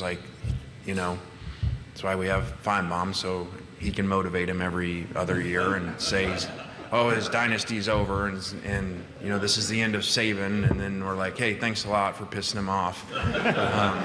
And Paul's always wrong on this subject, so, and he just did it again the other day.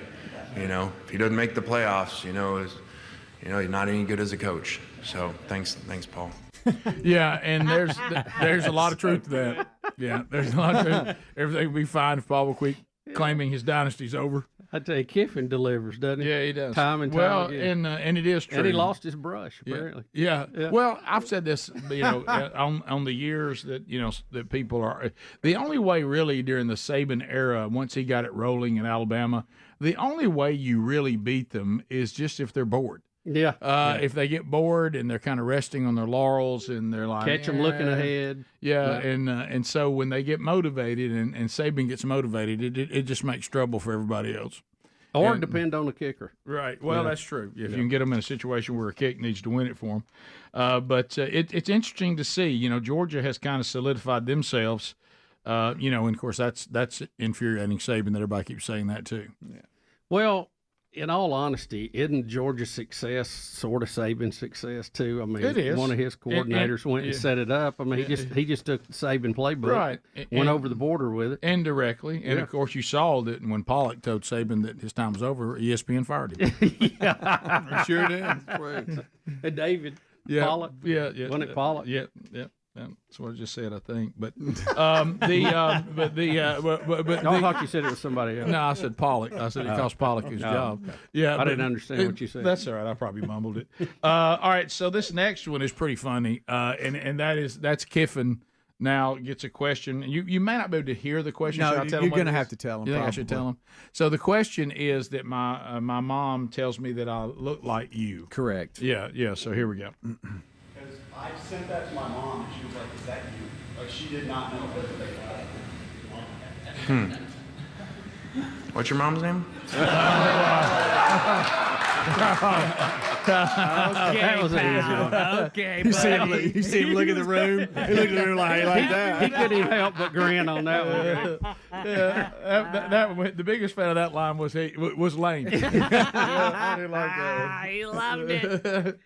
That's funny. That portion went on for a little while. That was not the first. So the first time he said something like, he was telling him to run with it. Just run with it. I think you ought to run with it out there in public if people think you look like me. Right. It's funny. Yeah, sure.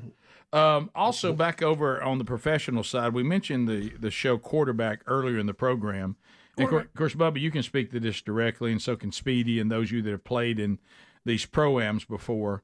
Patrick Mahomes, we talked about the other day, this what is this American Century Championship where they're all out there playing? Mm-hmm. Of course, the Netflix series Quarterback is blowing up, and Mahomes is one featured. And I finally saw some of that last night, and it talks about their family lives and all that. It's really interesting to watch.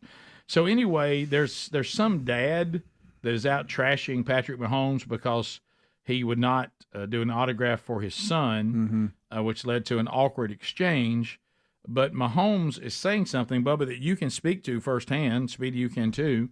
That he was signing a bunch of autographs in this really glorified pro-am, and he was asked by the people doing the tournament because it slows down play for him to stop doing that. Right. Yeah. Right? Is that accurate? Right. Here's the interaction. We get lectured on that every year. Sure. Yeah. A very awkward interaction here. Patrick Mahomes turns down a kid who asked for an autograph.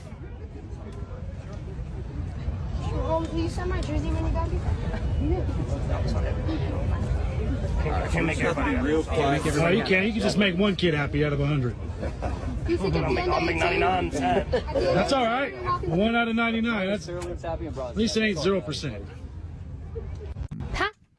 Yeah. He's so basically saying if I start, then it's going to hold everything up. I've been asked, pace of play is really slow. They've told us to stop and keep, let's get going. Yeah. So he's like, if I sign his, unfortunately, it's just going to be a mob and I'm going to upset more people. Right. So I can't. Yeah, there would be no way to sign everybody. So and plus what I've heard them tell y'all, and of course, Bo's usually very, very committed to this. Barkley, not so much.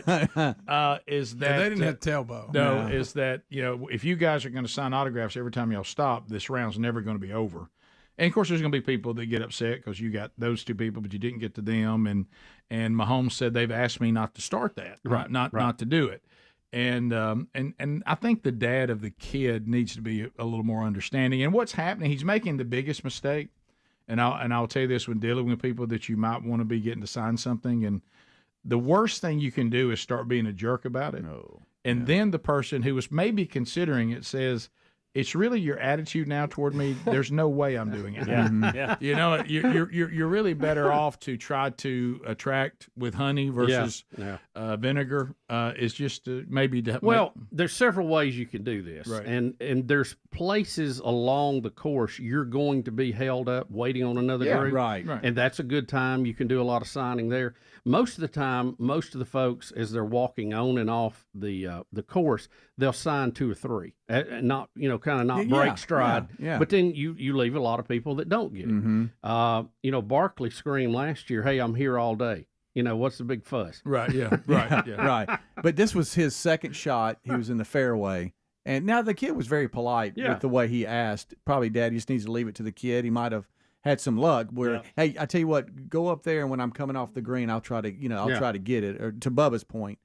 But the dad didn't help any. I don't think. It's a very fluid situation, and you just have to, you try to balance what they've asked you to do with trying to make everybody happy, and sometimes it doesn't work out, sometimes it does. Yeah.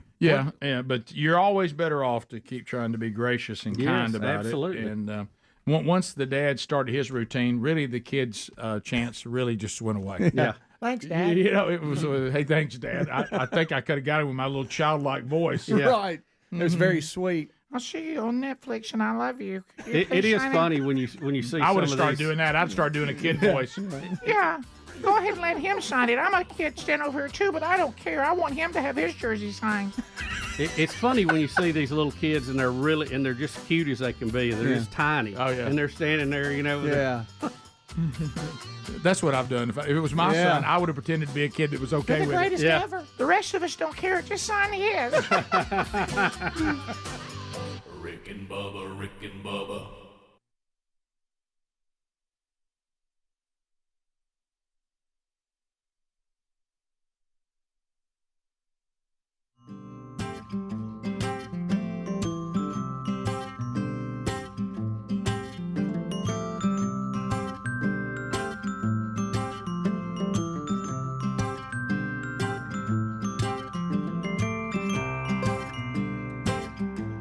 Did okay, yeah. So I sent that to Auburn, sent that score to Auburn. You talking about the school you chose? The school that I had chose. Right.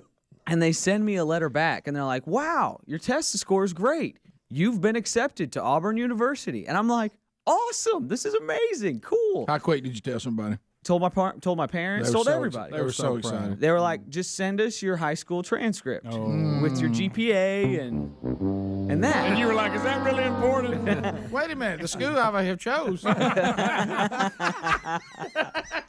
So I send them my GPA and that, all that stuff, and they send me another letter, and they say, on second thought, we'll put you on a waiting list. Oh boy! And I had to wait 2 more months to. But I want to go to Urban. But I had chose.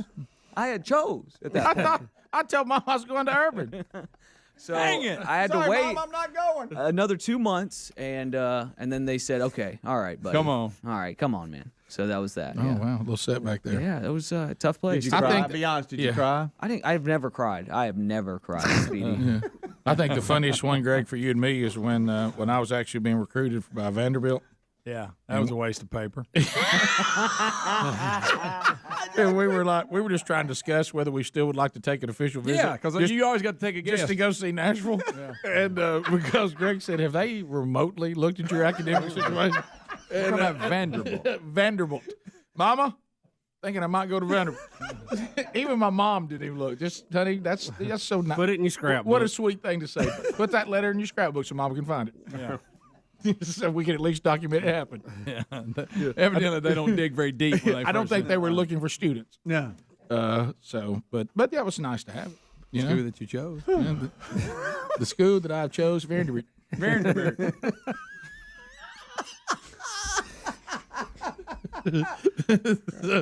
Let's just stop before somebody figures out one. Greg, I think that ship has sailed. Yeah, it has. But when are we gonna get Super Bowl commercials to look at? I don't know. That's it. They're here coming aren't up. they? I think they're. Says I'm leaving the room. Yeah. I like looking at them ahead of time. That's knowing great. what's I guess coming you would on. like to open your presents before Christmas. Were you that kid? I thought last year would. compared to the history was about a C+. Yeah, but I still like looking at No, it. no, Anybody tells me it doesn't take something away from it, you're lying. Oh, you're talking about Seeing them ahead of time. I'm just getting the excitement just on that first run. Then I can go to the bathroom during the game. Rick and Bubba, Rick and Bubba. Rick and Bubba, Rick and Bubba.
This is the Rick and Bubba Show. Watch more at blazetv.com/Rick and Bubba.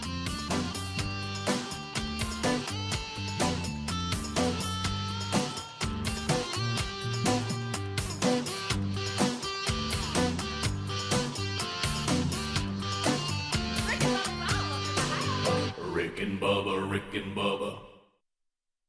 Rick and Bubba, Rick and Bubba. This is the Rick and Bubba Show. Watch more at blazetv.com/Rick and Bubba.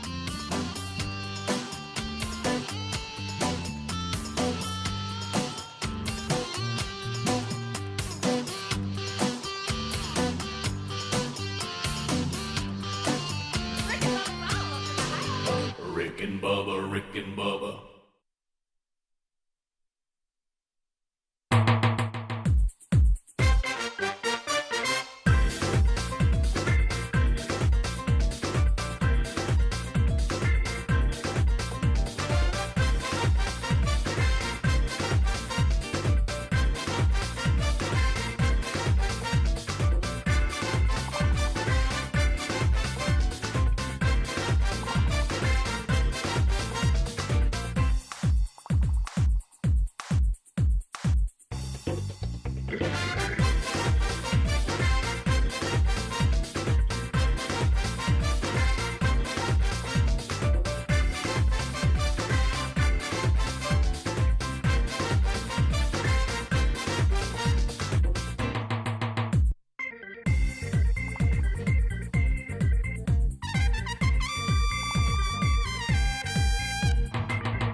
6 minutes past the hour. From the No Name Studio, we're out here on the bleeding edge of technology. From Sweet Home, Alabama, to the rest of the world. On all sorts of platforms, whether live or archived, we're glad you're here. Calvin Speedy Wilburn, the real Greg Burgess, Helmsy, and Eddie Van Adler make up Team Rick and Bubba.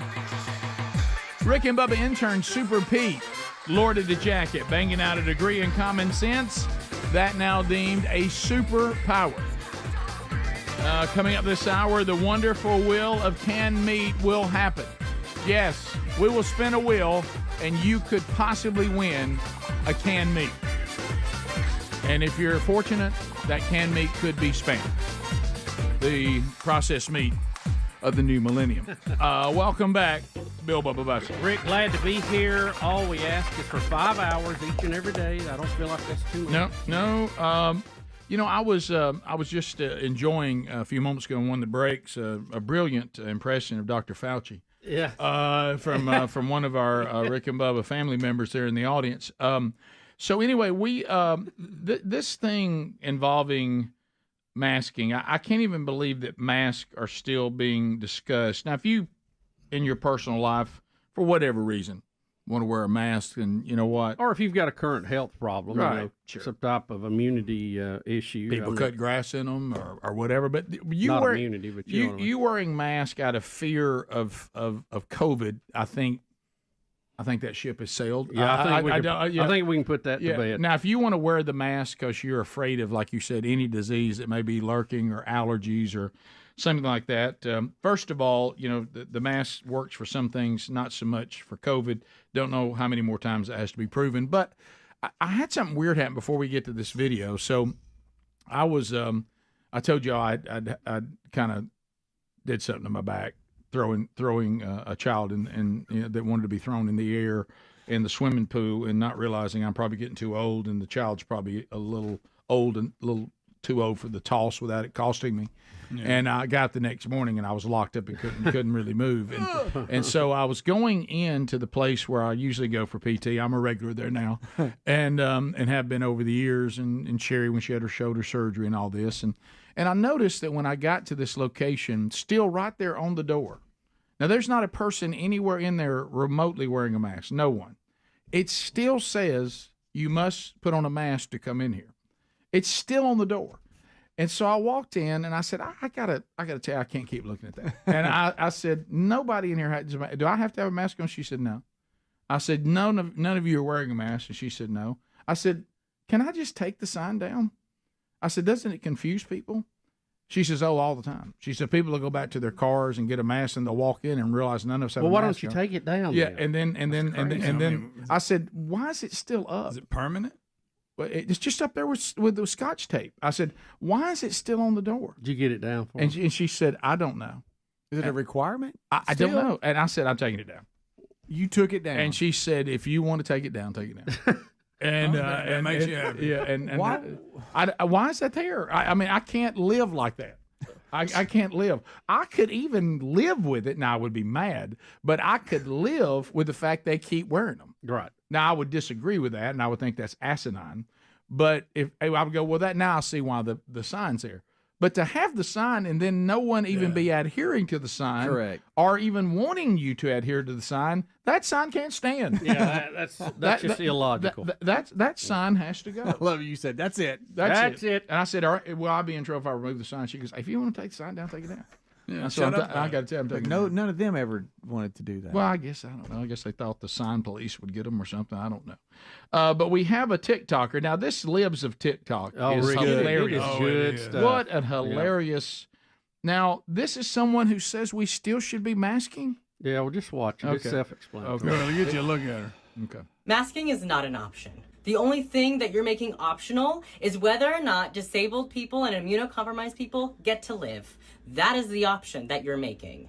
And you are consistently choosing your own comfort over marginalized people's lives. And you know what that is? That's white supremacy in action. If you are in the health and wellness industry and you're not masking, either start masking or change your career. That's it.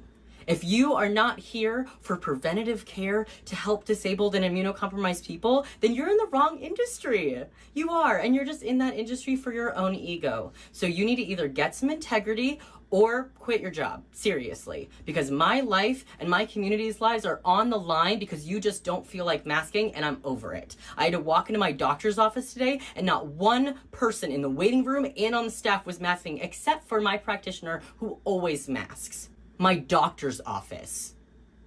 That's not optional for me. That is forcing me to walk into a space where I am unsafe and I'm putting my health at risk so I can go see my doctor. And if I get sick, I'm a visibly trans person. The likelihood that I will get a doctor who thinks I should be dead is actually very high, especially with where I'm at. I have had doctors comment on my post telling me that they think trans people should die. There have been people in our communities that have been laughed at by paramedics while they bleed out in the streets because they think being trans is some funny joke. And they died. That is the reality for trans people right now. If you care about trans people, if you care about disabled people, if you care about immunocompromised people, or really anybody who is marginalized because consistently they are more at risk, BIPOC people are more at risk, then you need a mask. If not, then please go wave your flag for white supremacy because that is exactly what you're promoting. Stop pretending that it's anything else. I am so tired of hearing people say that they care about people and then sacrifice our lives for the sake of what?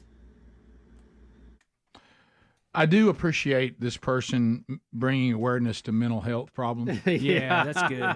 I think that's a dude, by the way. She says white supremacist because if you don't wear a mask.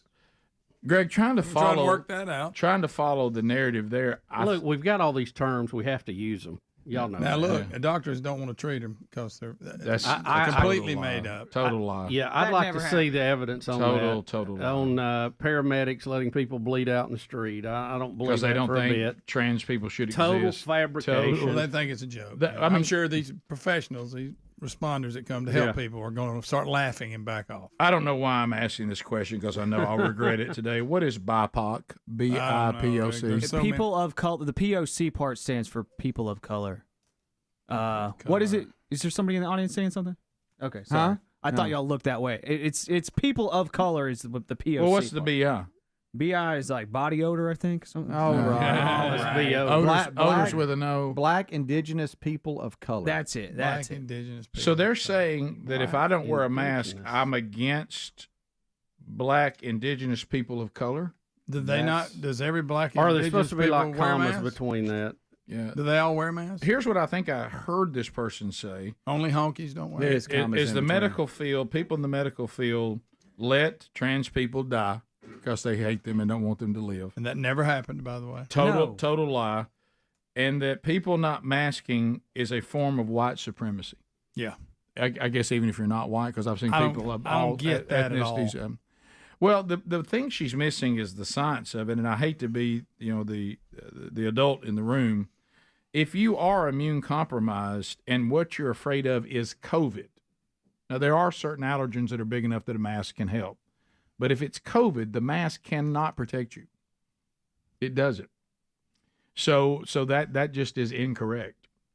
So no one, it's too tiny, it's too small. Okay, white supremacists. Yeah. But well, and how about this? It's not white supremacy. I promise you I that. don't know. That I have zero reservation. Yeah. Okay. I picture a bunch of Nazis. Yeah. What I would say to this sadly mentally challenged person, very confused. Not challenged, Rick. Yeah. I would say to this person, when you brought up the fact that it's a doctor's office, I would apply that to your own argument. Yeah. So if the medical field is not requiring the people in the waiting room to wear a mask, why are you? You're probably wrong. Yeah.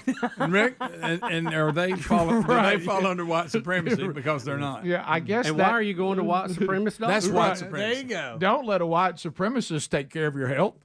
I don't. This thing is so. Well, I tell you what's sad is that people are this afraid and have built this type of environment around themselves. Yes. That everything is good. I guarantee you that ain't the only problem she's got today, or he, or whatever. Well, we know. Oh, Bubba, they that's got all kind of other Oh, issues. yeah. Starting with her man hands. Yeah. Oh, wow. Start with that Adam's apple. Okay. I thought we'd start with the earrings, but that are hands. Well, it's really hard to take you serious. Imagine if she was in your homeowners association. Oh, my. You think she'd ever be happy, ever? I Do you bet think ever. you think anybody watches this person's social media and says, "Now this is a reliable source"? Yes. they're fun at parties. This is opened my eyes. This is a truth video. Rick and Bubba.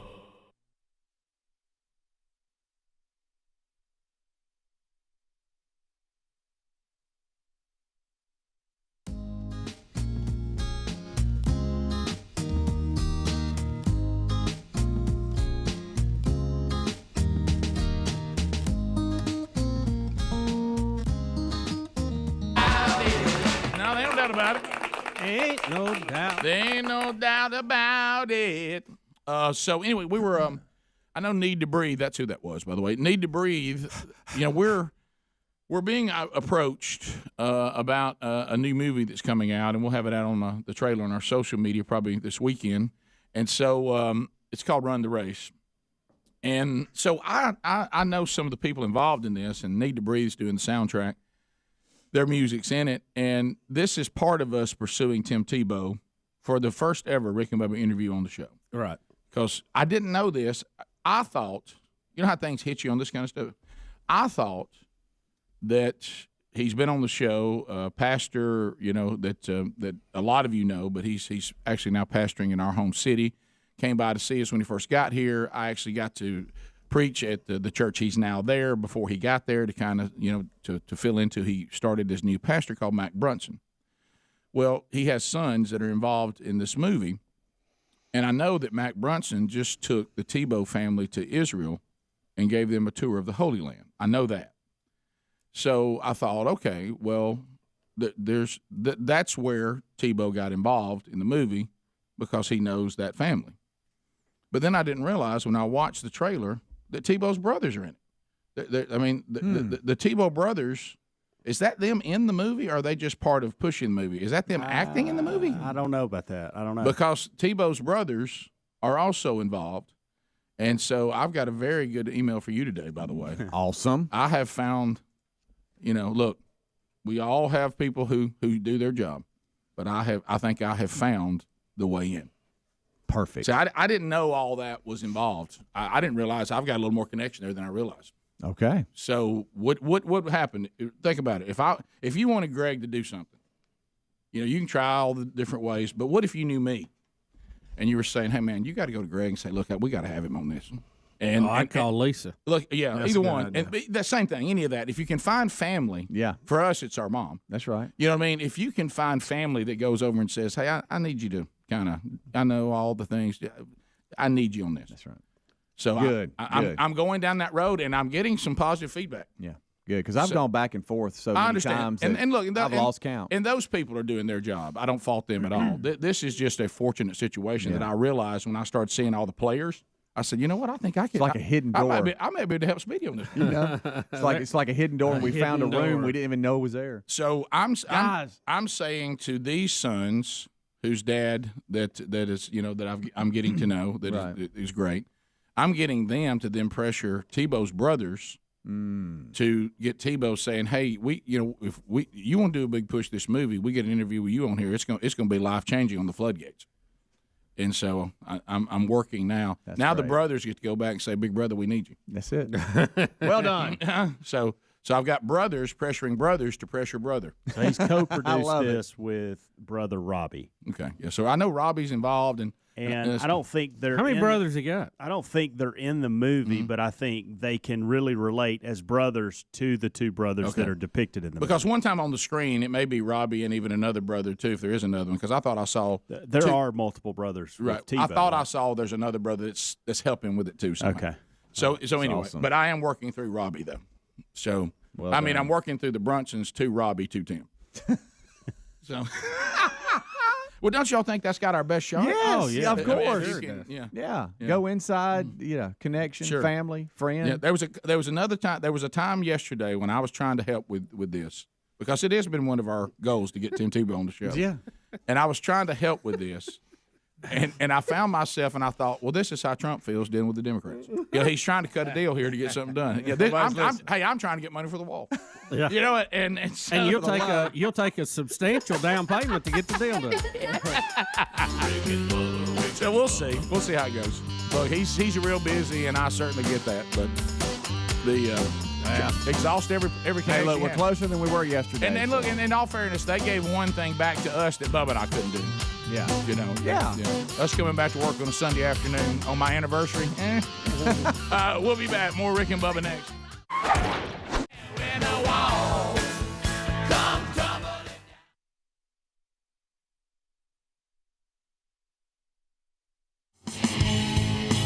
22 minutes now past the hour of the Rick and Bubba Show. Thank you for being with us. You get down, you get lost, and then you get found. Show as I'm sitting here. Show as I'm sitting here.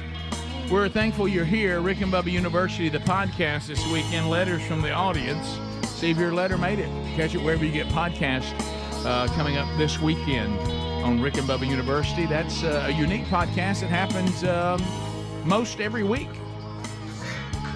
All right, so Bubba, as we come back, we've been talking about Whoopi Goldberg a lot lately because of the ongoing cat fights on The View. Who would have ever thought that if you had a bunch of women hanging out together every day discussing topics, they'd have cat fights? Well, they've got tired of bashing Trump every day. They've turned on themselves. Yes, they have. So anyway, this was interesting. The story Speedy put out for us today. Dolly Parton and Whoopi Goldberg are anti-holograms. Yeah, I saw that and I thought, why is this even being discussed? What's the deal? I guess because they noticed how old they were their last birthday. Although not a new concept, the idea of immortalizing a human through holograms, potentially AI created now, is becoming more and more relevant as it gets discussed by Hollywood stars. But Dolly Parton and Whoopi Goldberg have recently noted their aversion to the holograms and the immortalizing themselves. Goldberg going as far as to say she's going to make legal provisions against the technology in her will, that you will not be allowed to make a hologram of her. I think that's a bit lofty that we would desire that. But she is there a big demand for Whoopi holograms out there? Yeah, can you imagine the horrifying thought that even if the entire panel of The View dies, they would still be there? That's true. I mean that's so Whoopi says no on the hologram. Yeah, and so anyway, it says that you can people they're discussing saying, look, with all this AI technology and holograms, what people can do, if you don't want your likeness to be used and people monetize your likeness even after your death, you're going to have to start making legal provisions for that, or you don't know what they might be able to do and continue to make money off your image. Oh, I can't imagine now. Ronnie James Dio, they've been using his hologram. Too strange. Years ago. Well, they're thinking with AI that the holograms may even get better in the future. Oh, of course. And, think about Dolly in a 3D hologram, how that would be. Good night. She spins around the whole audience will do. Well, that's real. Yep. Yep. That's. I'm just telling you. Yeah, but I didn't know there was a discussion about protecting themselves from being immortalized. I didn't know that there was fear of holograms. It'll be okay. Nobody will. So is it just that they're artists? They don't want anything replacing them? Like, in other words, I think they think it'll eventually put them out of business on doing live acts or something. No. What's their deal? What they're talking about saying, when I die, I don't want people to be able to take my image in a hologram and continue to benefit and make money off my likeness without me having to say Got that. Yeah, but like, wasn't it ABBA or whoever it was? They got one. They got one. They're Help me on that. Are they all still alive? Yeah, they're still alive. I thought so. You're I right. thought this They might be did. when they're alive too. Is You're this just right. when they're dead? Well, you're right. but The Rick, Alba one is. You're correct. Wouldn't it be Dolly's heirs anyway that would be? I don't know. Making money off. I this? think that's they why may they make decisions that she don't like. What I'm gonna let them use your hologram for whatever. I guess she's saying that she has no, even if it's her family, she would like. She doesn't like not having any input on what they do. Yeah, that's okay. what they do with it. And I think to your point, Bubba, I think if you want to make sure that only your children can do it, they're saying you better make provisions, because if you don't, I can imagine what any group could say, I'm going to put a Dolly Parton tour together with the hologram. Like I say, the technology's been around, but I bet now it's really. It's only going to get more and more. Speaking like of Dolly, didn't she just drop "We Are the Champions"? She did her own version of that. I know she recorded a rock need to hear album. it, too. Did she record a rock album? I'd rather not. Because she didn't want to go in the Hall of Fame because she said she wasn't rock. They put her in anyway, so she recorded a record. I think a lot of the famous people playing on it, some of the hard rock bands. So she did "We Are the Champions." Yeah, that's Really will rock you. Yeah. Mm-hmm. There's Tupac's. I don't believe I've heard that one yet. Guys, when you think about AI, really, I don't think we need to look a gift horse in the mouth. If one of us goes down, we just replace that spot with a hologram of that person and keep rolling. Fire it up. Fire it up. So they're The show worried. must go on. So they're worried about not having approval of what they'll make the AI do. Yeah, they might make it do something ridiculous. They're saying you better protect your image from that world too, but if not, people could run roughshod on you. Yeah. Now, when it comes to music artists, you still couldn't just take the music and start playing without paying the rights for it, right? I don't think so. But Whoopi, I don't know why Whoopi thinks anybody's going to do this. Yeah, anyway. we're gonna show Sister Act. Mm-hmm. I mean, what are we doing? She did more than Sister Act. Yeah, but that was big. Yeah, I know. It was. Look, she's good in movies and stuff. When she actually talks and says things she really believes is when she's scary. Why are you showing this? It's Dolly Parton hologram. Oh, it is? Straight up. It does look like she's floating. Yeah. But Speedy's right. We did the story. There's like a theater in London or somewhere that you go and ABBA performs. Yeah, no, it's true. Yeah. Mm-hmm. Now, look, if somebody wants to put something up like that, it's. Now I will say that you could find ways that you talk about a budget cutter, a hologram of Bubba versus the real version of him. I don't, I mean, it's a better deal. He's here, and suddenly the budget just got easier. The deal when the band's live, I think real people, and then you have his hologram. Ronnie James. I just think that's weird. I think that's weird when somebody's doing that. That's weird to me. And Ronnie wasn't a very big guy anyway. It's amazing technology. I like, it's fun to see it. I don't know that it would be, something you'd want all the time. Well, the reason why I don't like it, see, an impersonator to me is more intriguing because this is a person impersonating a legendary artist, and you see how good they can do it.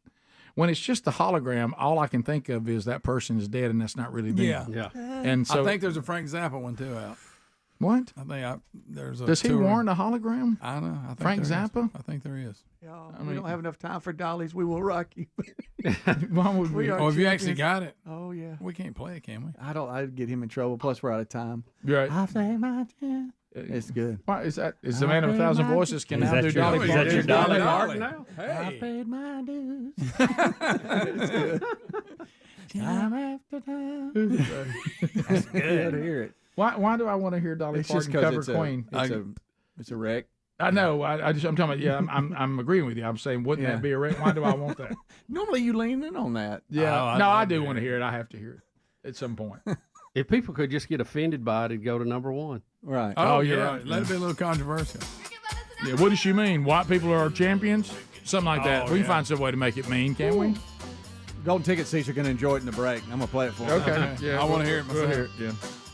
All right, we'll be back. 866 We Be Big is the number. If I had a hologram of Greg, I'd make him like nice and caring. Nice and caring. That's why I don't want you to have one. Rick and Bubba, Rick and Bubba.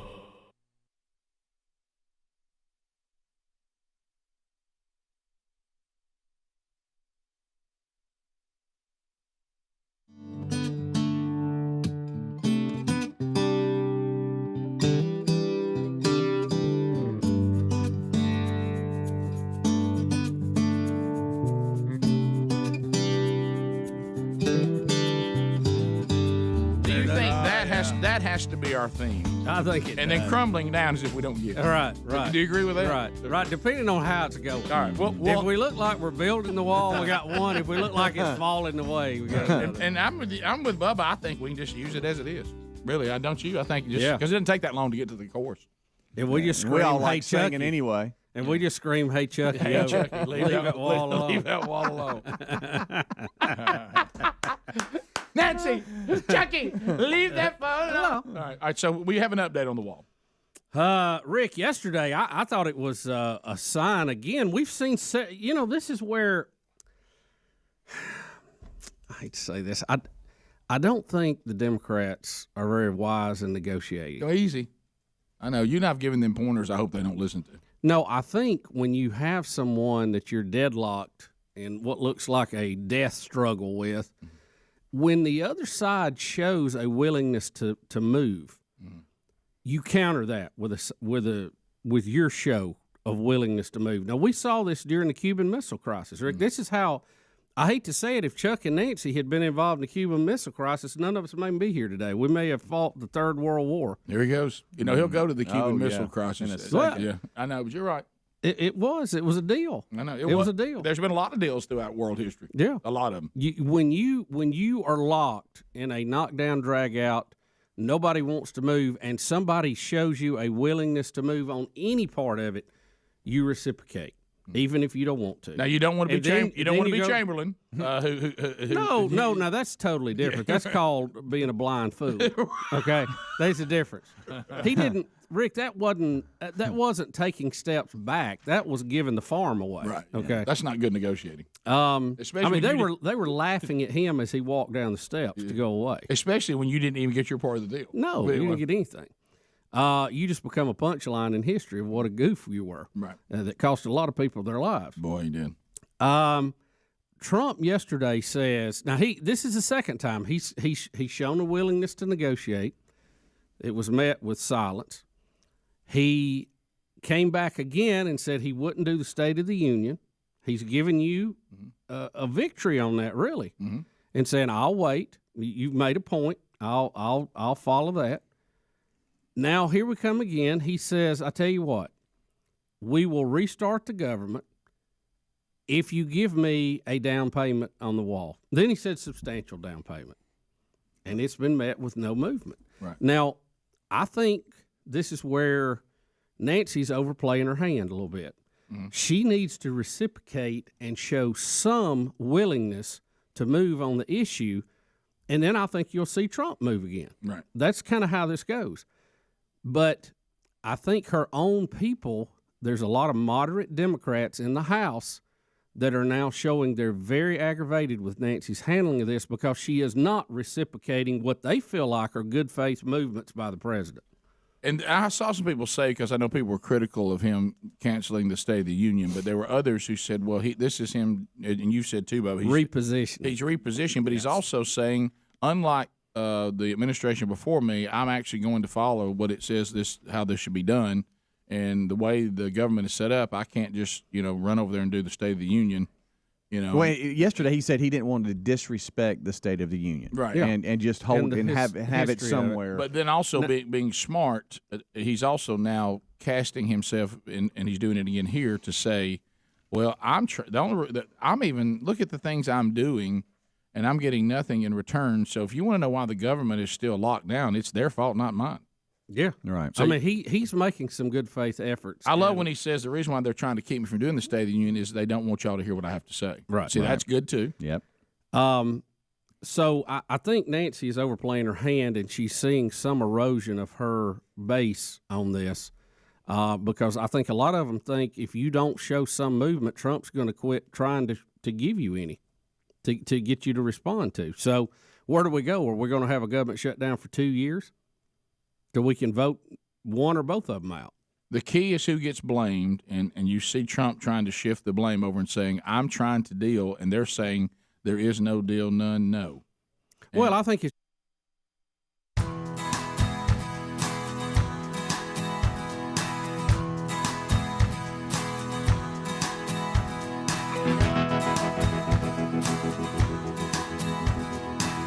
thanks for being with us. It is time for us to light up that wonderful, wonderful wheel. Yeah. Dolly Parton be covering this song as well. Wow. Wheel of meat's got me yearning.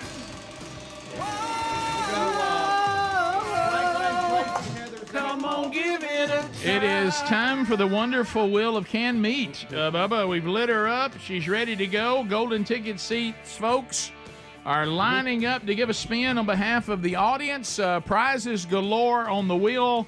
Moultrie Mobile, the Edge cellular cameras there.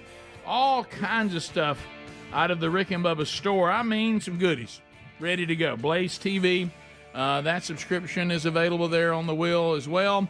There are pitfalls, and Bubba, there's Henry the horse. So there's all kinds of things can happen. You just never really know. Never know. You never really know. Of course, everybody's favorite house band, Rock and Roll City, they are playing for you there.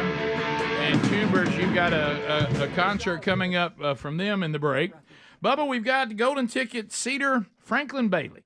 Franklin Bailey makes his way to the wheel. He is ready to go, and we'll go find a person for Franklin. Here is Tay and Griffin. Looks like we have two people on the phone out of Wyoming. What do you say to Franklin to get him to spin that wheel for you? Wow, what a wheel. Let it rip, Frankie. Oh, big spin. All right, so there goes Frankie. Let's see if we can get a win for Tay and Griffin. All right, come on, Frankie. Got his Atlanta Braves jersey on just like he likes it. Let's see. Yeah, Henry the horse. Right out of the gate. We didn't even get off the launching pad. He wasn't ready. There he goes, Henry the horse. Coming in from the back 40. Franklin spun the horse. There he is. Here. Hey, guys. Hey, what's going on, Henry?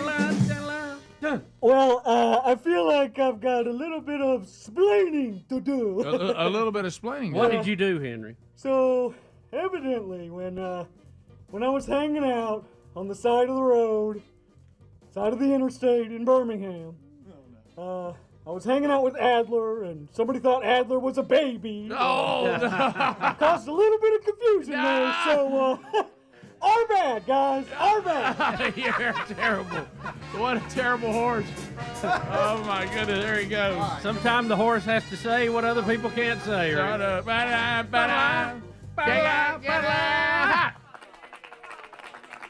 Adler, I would have thought the hair and the beard would have been a giveaway. All right, we continue. Let's find another contestant coming up out of the golden ticket seats. Here comes Tracy Hacker. Hey, Trace. Tracy's ready to spin the wheel, and Tracy will spin that wheel for David out of Scottsboro, Alabama. David, what do you say to Tracy to get her to spin that wheel for you? Wow, what a wheel. Let it rip, Trace. Big spin. Boy, I tell you, I know you're pulling for canned meat, David. Let's see what happens. Yeah. Here we go. Let's see.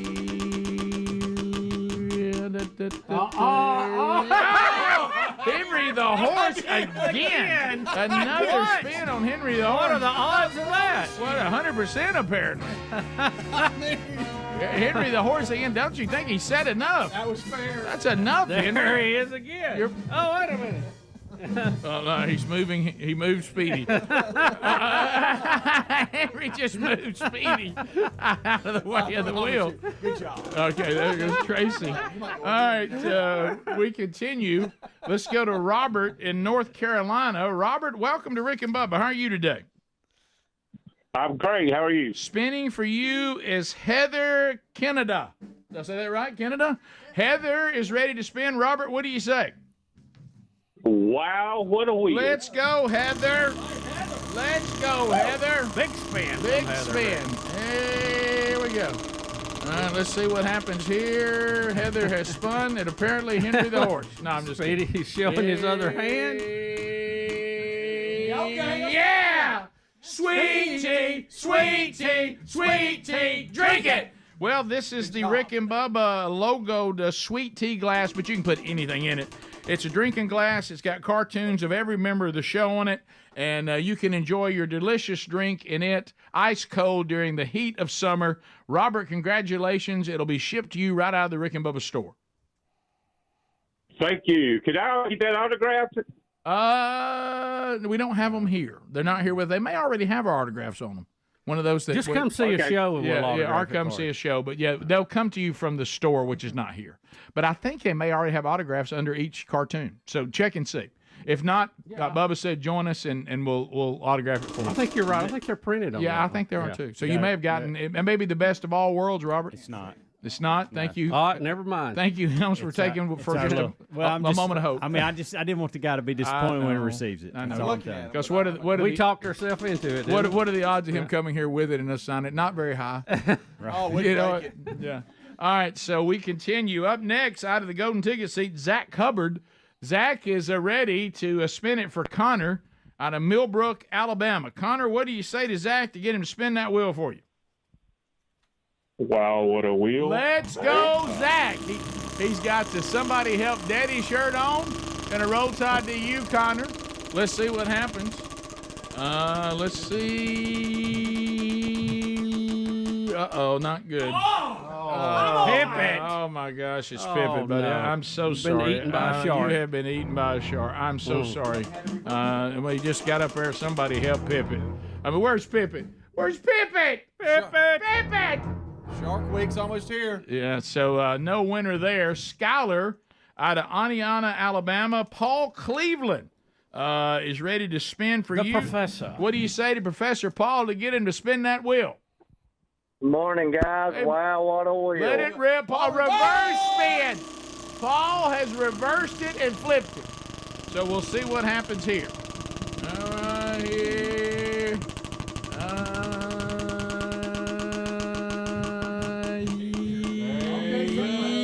Yeah!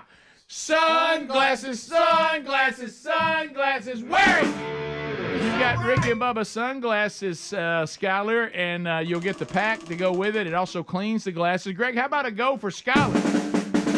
Go! Go! Go, go, go, go, go! As you head to the lake and to the beach, you'll have the Rick and Bubba logo on your glasses, and your pouch has all kinds of Rick and Bubba sayings on it.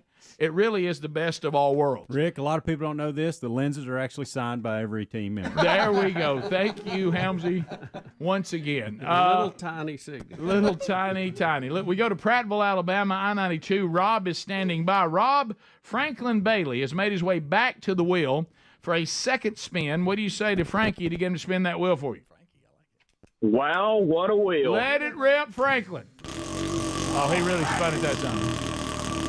He really gave that baby a spin then. He's working it out Look at today. the lights. They're going nuts. Yep. They're just bringing joy to every person.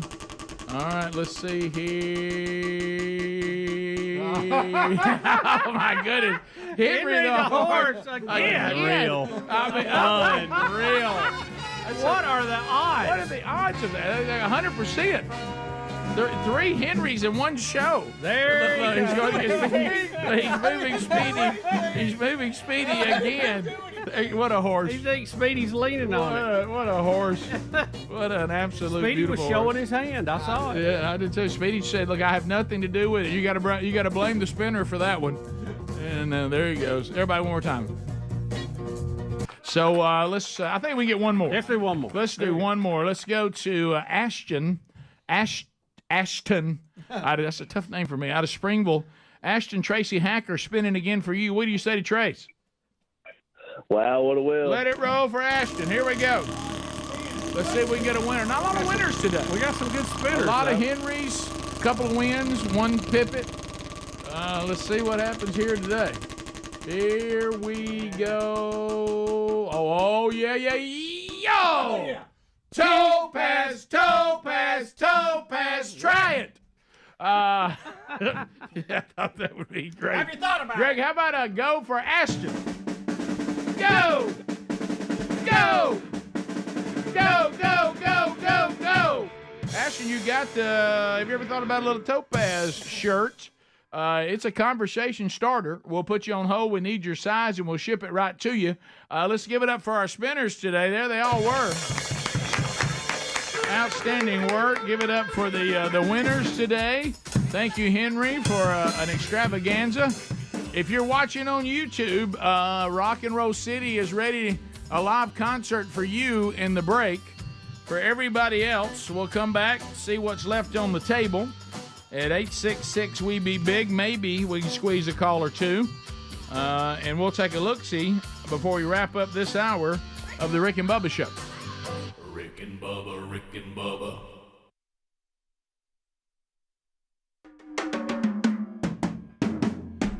All right, Greg. All right, Greg. Here we go, buddy. Let's rock this.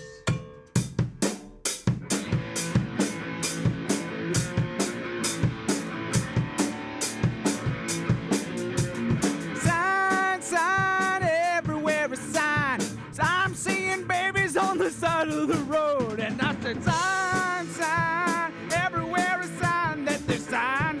Babies on the side of the road. Go, Greg.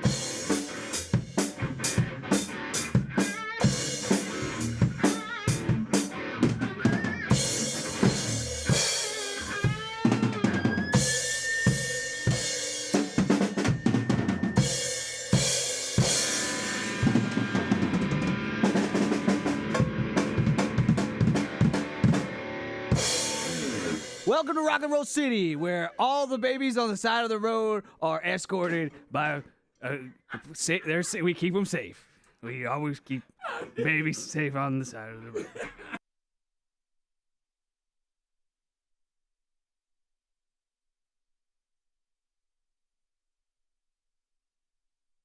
Representative of the country, you have people who are liberal and Democrat who say, well, absolutely, it's Trump's fault. And then you have people who are conservative, Republicans in many cases, that are absolutely think the Democrats are being ridiculous. But from a point of negotiation, Trump has shown a willingness to move, and he's getting no response. So I think that's going to play bad with those folks in the middle because he's showing you a way out of this. And it also is galvanizing the people who put him there the first time. Yeah.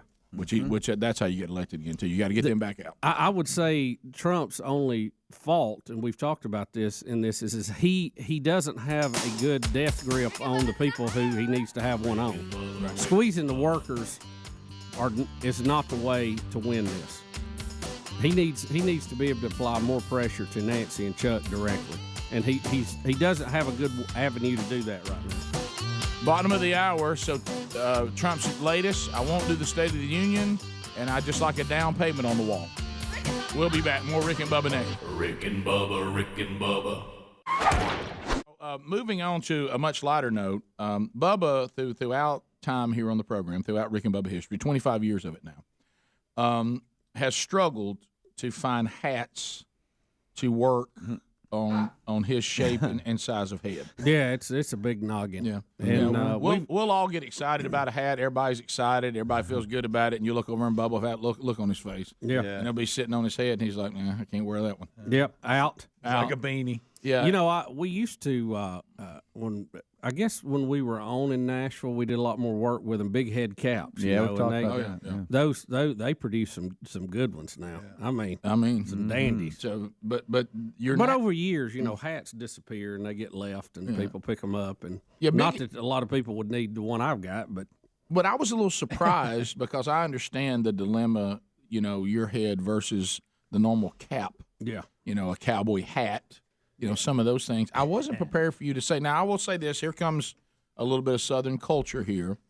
I dealt with this, as a matter of fact, the last Saturday. I was having dinner with somebody who comes from Canada, and she said when she first came to America, when somebody told her they were going to put a toboggan on their head, she was thinking, who would put a sled on their head? Yeah, I got that too. And she said, why do y'all call this thing you put on your head a toboggan? That's what I've always called it. And I said, well, you know, that's I know what a sled is, and I know what a toboggan is, and they're not the same. That's what I said. I said, what you're calling toboggan, we call a sled. Right. And I forgot what she said they called what we call ski a toboggan. Cap. Suggin, beanie. Suggin, that's South Alabama. Yeah. I had some Suggin. friends from Maine, and I think it was either ski cap or because we had the same discussion. Right. Well, with the temperatures dipping, I started looking around for me a good toboggan, and they're just hard to find for a big head like that. I didn't know you struggled with toboggans. That's it. Is a big head. If you outsize a toboggan. Do they Suggin. Do they run up on your head? They get so tight. They get so tight. They start like pulling your eyebrows up and stuff. It looks like you've had a facelift or something. You can't wear our Hunter's Orange toboggan. That one you could. It's not as big and warm as I would like for it to be. I think I know. My head, now I get the gets little, up high. the smaller ones that are kind of cool now. I get that. No, I mean I want one that covers my ears. But those, the hunter ones we got that flip up and all. I have one in my truck that says one size fits all that I could go get. Well, I think I got one in my office. They mean in my that. bag. I got one too. It's covering my spare tire. Yeah, they mean that for.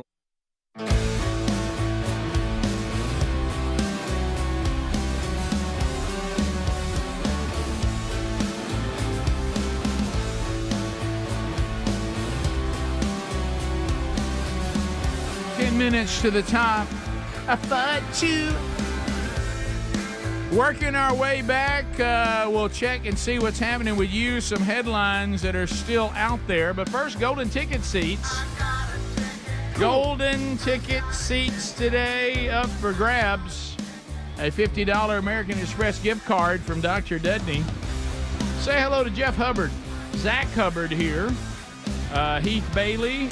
Franklin Bailey, Dusty Bailey, Heather Kenneda, also Norma Woods, Tracy Hacker, Di Hacker, and Paul Cleveland. All here in the golden ticket seats today. Bubba, how about a number between 1 and 10? 1 and 10. What about lucky number 9? Lucky number 9. Congratulations, Paul Cleveland. Paul walks away with a $50 American Express gift card from Dr. Dudney. Congratulations, Paul. Don't spend it all in one place. And of course, some of the people here that traveled long distances. 6 hours. Rick. Yep, awkwardly wishing that you had not won. Since you are just across town, and they're thinking to themselves, how do we ask him to buy our lunch? So there we go. And thanks or to all the food that all of you brought, and thank you for being our guest here today. And hopefully some of you will see you soon on an upcoming Rick and Bubba show here in our golden ticket seats. We love being able to do that. Bubba, you saw a funny headline in the break. Well, yeah, I mean, Fox was running this headline from yesterday. I saw RFK. He was up testifying before Congress. Oh, yeah. But the headline said, demos remove RFK from censorship hearing.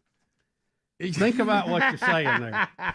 That is funny. That's a great headline. We're going to censor you for being on that censorship thing. We're not going to allow that to go on. What was he saying that had them so tore up? By proving their point. His point, excuse me. Have you noticed the modern woke left now? They love to be fascist while warning all of us about fascism. Yes, very much so. They clearly don't know the understanding. A couple of things, too. Also, they're a little bit out of touch on where our focus is. Adler looking at 6A and then B, and then I guess we probably can roll 7A as well, since that all kind of runs together. But Kamala Harris is talking. You know, I can't imagine. Can y'all imagine what it's like right now to be President Isaac Herzog, president of Israel? Can you even imagine what he's thinking after talking to Joe Biden and Kamala Harris? Can you even imagine what? I mean, can you, when they leave? Have you ever had a meeting with someone and then they left and you look at your friends and go, "What in the world was that?" Yeah. I mean, do you think that's what he's doing? Yeah, he's going. That's the top two. Don't you know he feels comfort? But anyway, so Kamala Harris is telling Herzog about what she's excited about. So here we go. Oh, good. And I'm particularly excited then, based on the work that we have done together and will continue to do, on the growing partnership we have in innovation, in technology, and our work to address the climate crisis. That's what she's here's the thing to focus on in that clip. Look at his face. Oh yes. Just watch his expression. Yeah, because you know what? He's sitting there trying to go out and hide in one of these. He's like, are y'all seeing this? What I'm seeing? Yeah, he's looking at her saying, "Yeah, y'all may be worried about climate change, but we keep having to run out to the dome, so the bombs don't kill us." We've got bigger issues here in the Middle East than climate change, and that's what she's. I know you're fired up just like us about addressing climate change. He's like, no, we just like to see if we could keep people from trying to wipe us out. Since wipe us off the map? Yeah, that's a little bit bigger than a few degrees. Our enemies don't want us to exist. That's kind of at the forefront of our life. Yeah. Then the next thing, she makes a comment about the state of Florida and how the children in Florida are being educated in middle school. Here we go. And while they do this, check it out. They push forward revisionist history. Oh. Just yesterday in the state of Florida, they decided middle school students will be taught that enslaved people benefited from slavery. They insult us in an attempt to gaslight us, and we will not stand for it. What statement was she referring to? I'd love to see someone point to exactly what she's talking about. Yeah, I'm gonna have to verify, fact check that one. Just as a fascist will call you a fascist, a history revisionist will call you one. Right. Yeah. Right. That's been going on since tyrannical governments. Revision. Yeah, so AOC wants to chime in. Oh boy, she says all this Biden family corruption. We didn't even get to the FBI document that has now been discovered that alleges a $10 million Biden bribery scheme, that we've just discovered. She wants everybody to know Americans don't really care about this. They don't really care about the Bidens. They care about climate change. This is what they care about. They don't care about the Bidens. Here's what they care about. If Republicans truly want to get to the fact here, and they want to understand why Mr. Weiss decided to charge Hunter Biden the way he did, let's hear from Mr. Weiss. But until then, we must move on from these theories and focus on the issues that matter to the American people, like ending the scourge of gun violence that is plaguing our country, confronting and combating the climate crisis, and standing up for our constitutional rights, and yes, going after the enormous amount of inequity and injustice in our tax system. And with that, I yield back to the chair. Well, I'll give her that last one. The last one also. Now, she doesn't mean the same thing I do about constitutional rights. No, she doesn't. I promise you. On that one. Guarantee you, she's on another page. We're probably on a little bit of a different one there. But the left thinking that Americans are obsessed with climate change, I'm gonna have to call misread on that one. I don't think it's at the forefront of what's going on with Israel. I don't think there. And I love John Kerry going to see if he can get China excited about it. That was fun. Yeah, I know they lay awake at night worrying about it. Yeah, how many years ago? By the way they act. Right. How many years ago was it? She said we only have 10 to 12. About 15. Yeah. Can't remember. Yeah. It's the end of time doomsdayers. At some point, they really are no different than the people that we all openly mock, who will claim that the world's ending, on Thursday week, and they take people up to mountains, or they have people, unfortunately drink suicide drinks, and then when that what they predicted doesn't happen, we mock them. Why don't we do the same thing when the doomsdayers on climate change we do, predict end of time? We do, and we do here, and then it doesn't happen. Do you realize how long ago we're supposed to all be dead? Oh, I know. Nowhere close to this. Right, and we're all living in fear of that 1 degree temperature change on the planet. Yes, because that'll change it all. And throwing out things like today's the hottest day in the history of the world, 120,000 years. And I said, don't believe we got any records, and we don't even know. These are people in Congress too, which is shows you that the bar to get in some districts is just not that high. I know. Look, my academic skills were not thrilling. No, mine either. But I do know that if you didn't start keeping weather records until 1880, that's not 120,000 years. Yeah, those first 20 were a little sketchy anyway. Right. So. Yeah. I know that. Right. I know that number is a little bit off. Right. And really haven't proven the Earth has even been here 120,000 years. Now, there's some who claim, but that's fine. Look, there's some different theories, but that's what it is, a theory. Yeah. Nobody's been able to put the gavel down on that one. No. Ice Age came and went. Stuff like that. Yeah. All right. Not a lot of industry then. No vans, no cars. No Top of the SUVs. hour. Thanks for being with us. If you're leaving us, enjoy the weekend. Catch Rick and Bubba University, the podcast. You got more Rick and Bubba content today. Enjoy it. Rick and Bubba, Rick and Bubba.